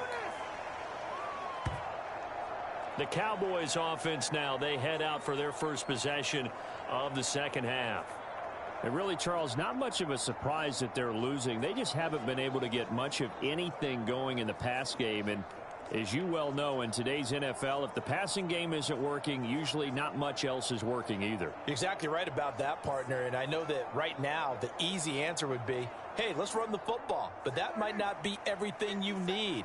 So despite the fact that they've struggled throwing it, they've got to find some type of a play, multiple plays, that puts the ball in the air and allows for them to have some success. No gain on the play there, second down. As usual, the hallmark of a good run defense, linebackers making plays near the line of scrimmage. Absolutely nowhere to run there. Third quarter of a tight football game as we come up on a 2nd and 10. Looking to throw. Prescott. Here's a screen now for Pollard. And they're able to get this one across the 35. It's a gain of 12, and the Cowboys pick up the first. They ran that one well, and not only did they pick up a nice chunk of yardage on the screen, they sent a message to the defense. Rush the passer all you want, but you better be careful. We can hit you going back the other direction. Under a minute to go in this third quarter as they come up 1st and 10. Here's Prescott. He gets it to Cooks. And he'll be corralled out across midfield down to the 45. A good gain again. That's now 31 yards combined on those last 2 plays. A couple of first downs right in succession, and this is an offense that could really use a good drive, and they're off to a fast start here.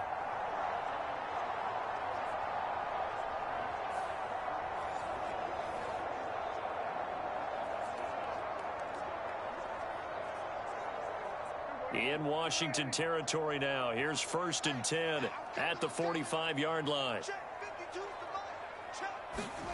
Prescott now. And they're not able to hook up there. Incomplete. Well, they certainly did a nice job there, picking him up out of the backfield and then running stride for stride with him. That's good coverage, and it led to an incompletion.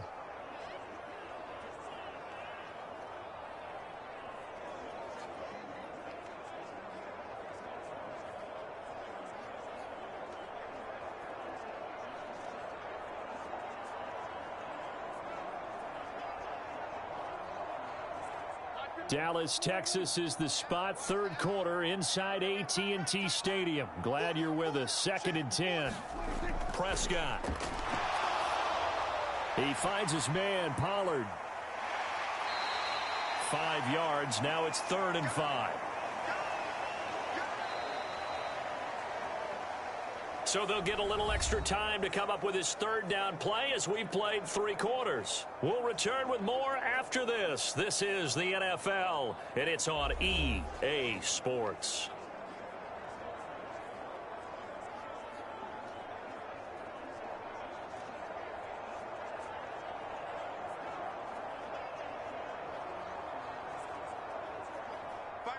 Third and 5.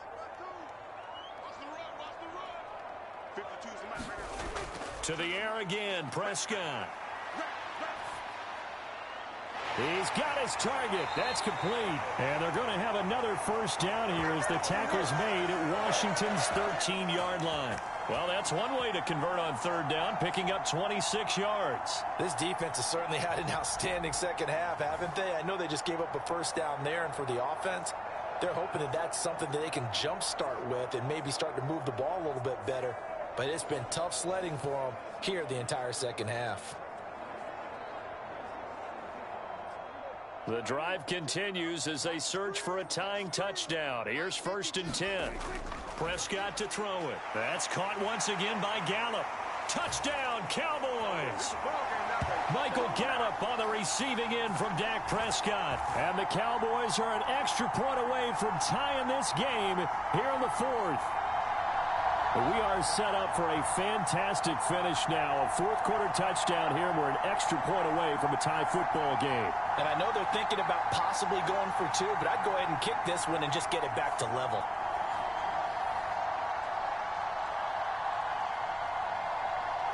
Aubrey now for the point after.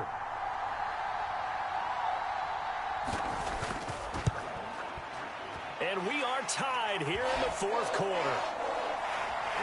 So the drive winds up going 75 yards in 7 plays. And it's capped off with a Cowboys touchdown.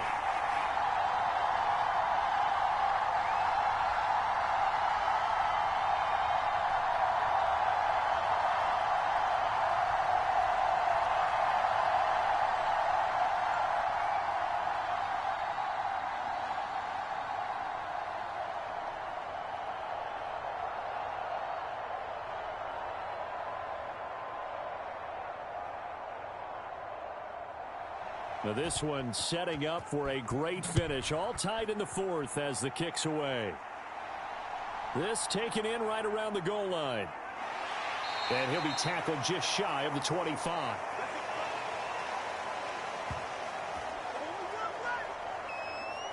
Now we get another look at Washington on offense.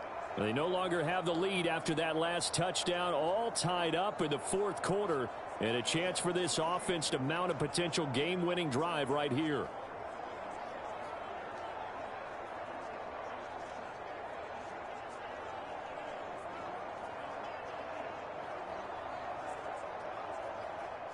A 1st and 10 here for Hal and the Commanders at their own 24. Here's Gibson to start the drive. And he can only manage to get a couple. 2nd and 8 coming up. Well, they always talk about playing great team defense, and that was an excellent example right there. Everyone on assignment, no one in the wrong spot, everyone filling their gaps. So from the 26-yard line, here's the 2nd and 8.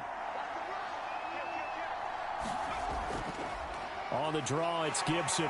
And not a whole lot there, maybe a yard to the 27. He continues to struggle to find a crease to break off a big one and might need to just put that aside and just try and ram his way forward and get what he can. This offense so far on 3rd down, they've been good. 3 for 4 thus far. This is 3rd and 7. Now he'll look to throw it. And this is going to be intercepted. Picked up by Leighton Vander Esch. And they're going to set up shop at the 27-yard line. Well, we say it often, Charles, but not all interceptions are created equally, and that is a big one here in a tie ball game in the fourth quarter. And, Brandon, when games are this close, it usually comes down to the team making the fewest mistakes, and that was one of our mantras back at Tennessee. Coach Mears used to say all the time, the team making the fewest mistakes will win. You've got to cut those down to give yourself an opportunity.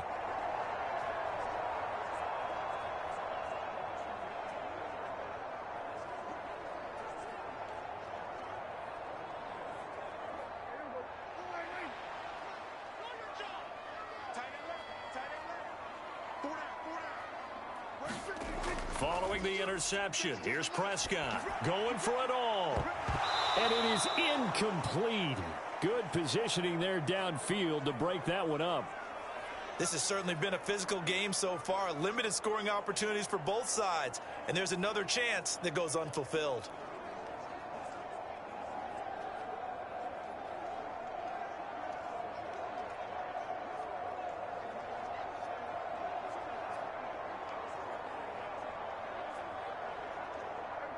Now a 2nd and 10.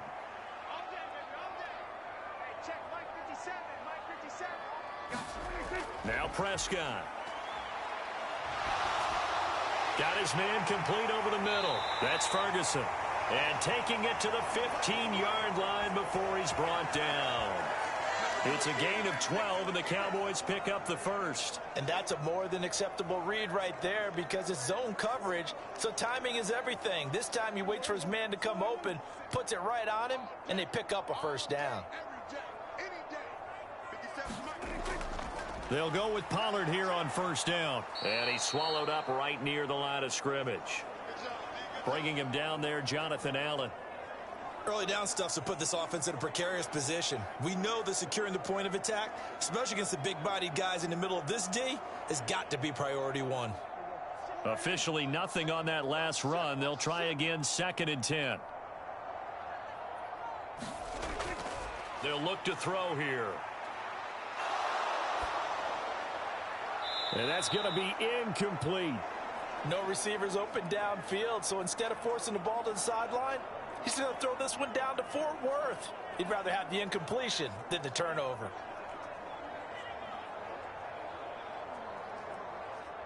Possibly a turning point. Big play coming. This is 3rd and long. They'll set up a throw. This one complete to his fullback out of the backfield. And the Cowboys are going to have 1st and goal as they try to finish off this drive with 6 points.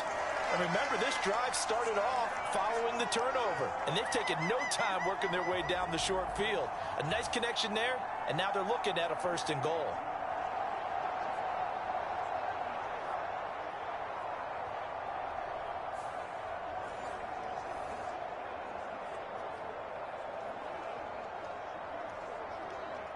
A field goal could get them the lead, but it might not be enough here as they come up on 1st and goal. They'll look to throw. And that is caught. Touchdown, Cowboys. 3 touchdown passes now for Dak Prescott. And the Cowboys have broken this deadlock and have taken the lead here in the 4th. That's just how they drew it up, CD. His first read was there, got it to him quickly, and into the end zone. Absolutely excellent execution by all involved. And the coordinator, got to give him credit, found the perfect play call. Quarterback let it fly as soon as the target came free, and his guy made a nice catch. Just how you draw it up in practice and then execute it in the game. Aubrey good with the PAT. And the lead is now 21-14.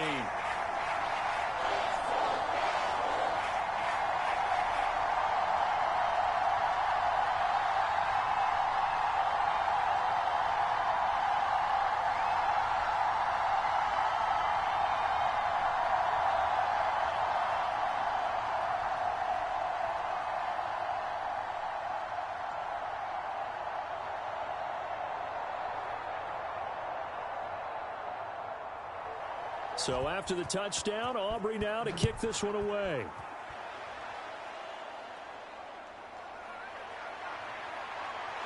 And he'll take it up past the 25 to the 26-yard line.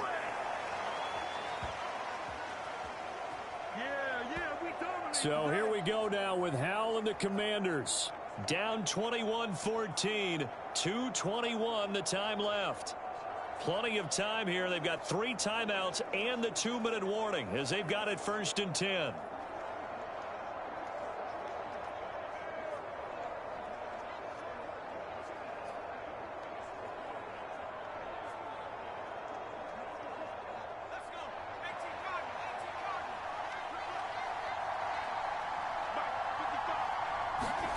Trying to shake off the interception. He'll look to throw.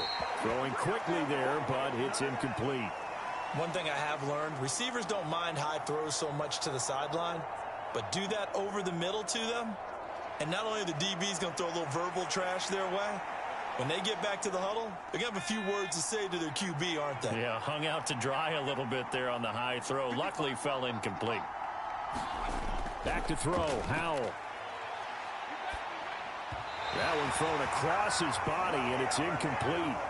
They have to like what they've done defensively here at the outset of this drive. They forced a couple of incomplete passes, bring up a 3rd and 10. Don't be surprised to bring a little pressure on this snap.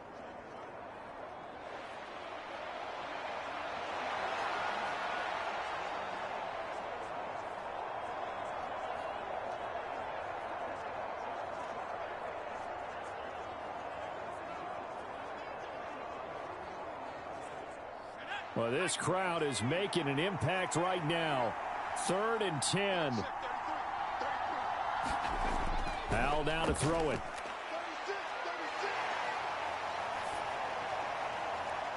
Pass taken in by his big tight end. And he's going to be out of bounds right at midfield. Heady on that one, huh? Getting out of bounds before the 2-minute warning. They get an extra timeout, extra opportunity to move the ball downfield. Very smart football.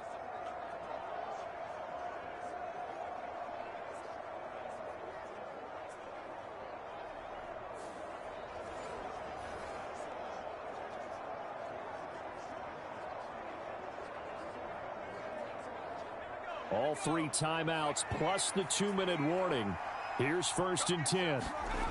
From the midfield stripe, they'll look to throw. This will be stopped about 2 yards shy of the marker. 8-yard gain, 2nd and 2. 4th quarter, down to the final 2 minutes, and we've got a 1-score game. So it's Commanders football as we get back to it. They come up on a 2nd down now in a game that looks like it's going to go down to the wire.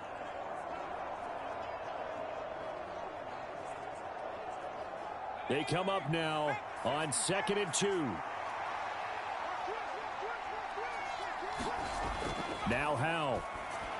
They'll set up the screen for Gibson. And he is going to lose yardage here. Oh, I know it goes against the grain here. It totally goes against it, but you've got to drop the ball in that situation. He makes a catch, but he loses yards and doesn't get out of bounds. The noise is getting deafening. Here's 3rd down and 3. Winds up and lets it go for Samuel. And it's knocked away and incomplete. Well, they know anything less than a touchdown here at this late stage is going to be no good.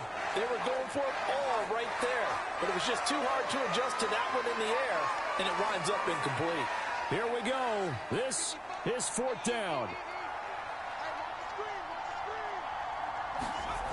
Powell to throw.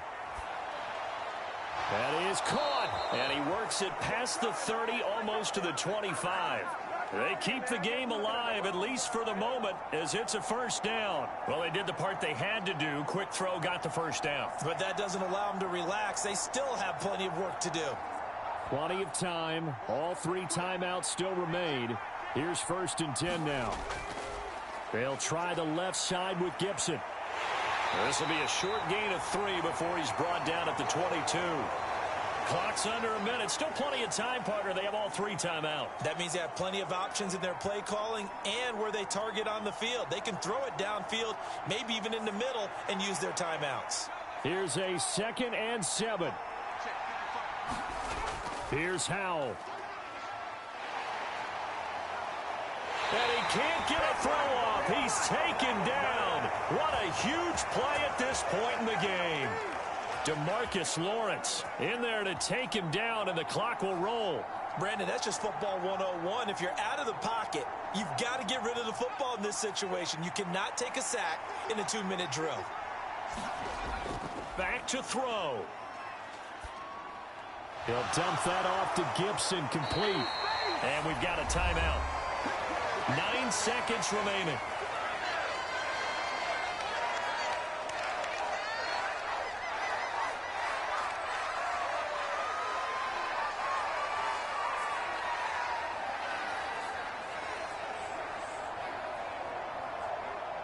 No choice but to go. Here's 4th down now.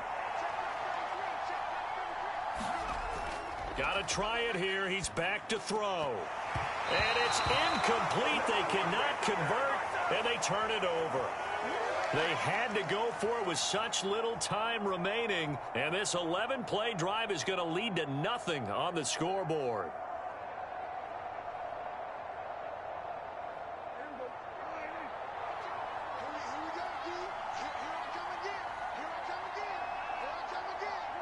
Down to a knee here. The defense still with a couple of timeouts. We'll see if they want to use them. And now with 4 seconds left, we get a timeout call.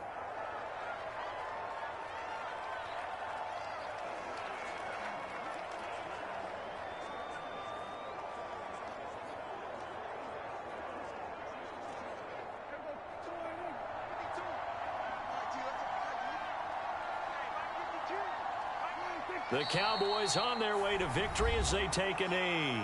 Now Washington going to go ahead and use their final timeout.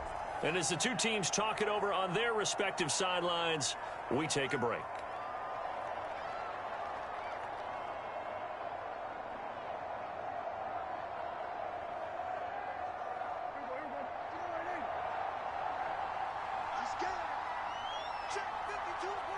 Prescott, he goes down to a knee, and that should just about do it. So this one will end in a victory for the Dallas Cowboys. And it took a big fourth quarter to do it, but they were able to get the job done, and that's the bottom line.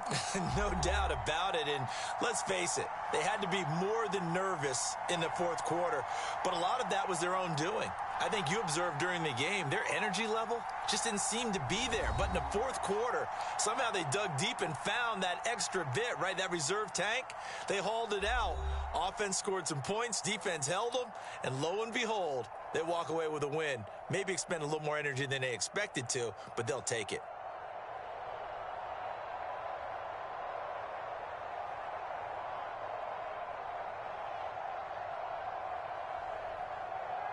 So that'll do it for us. For Charles Davis and all our crew, I'm Brandon Gaudin. You've been watching the NFL on EA Sports. It's a win for the Cowboys as we sign off and say so long from Arlington.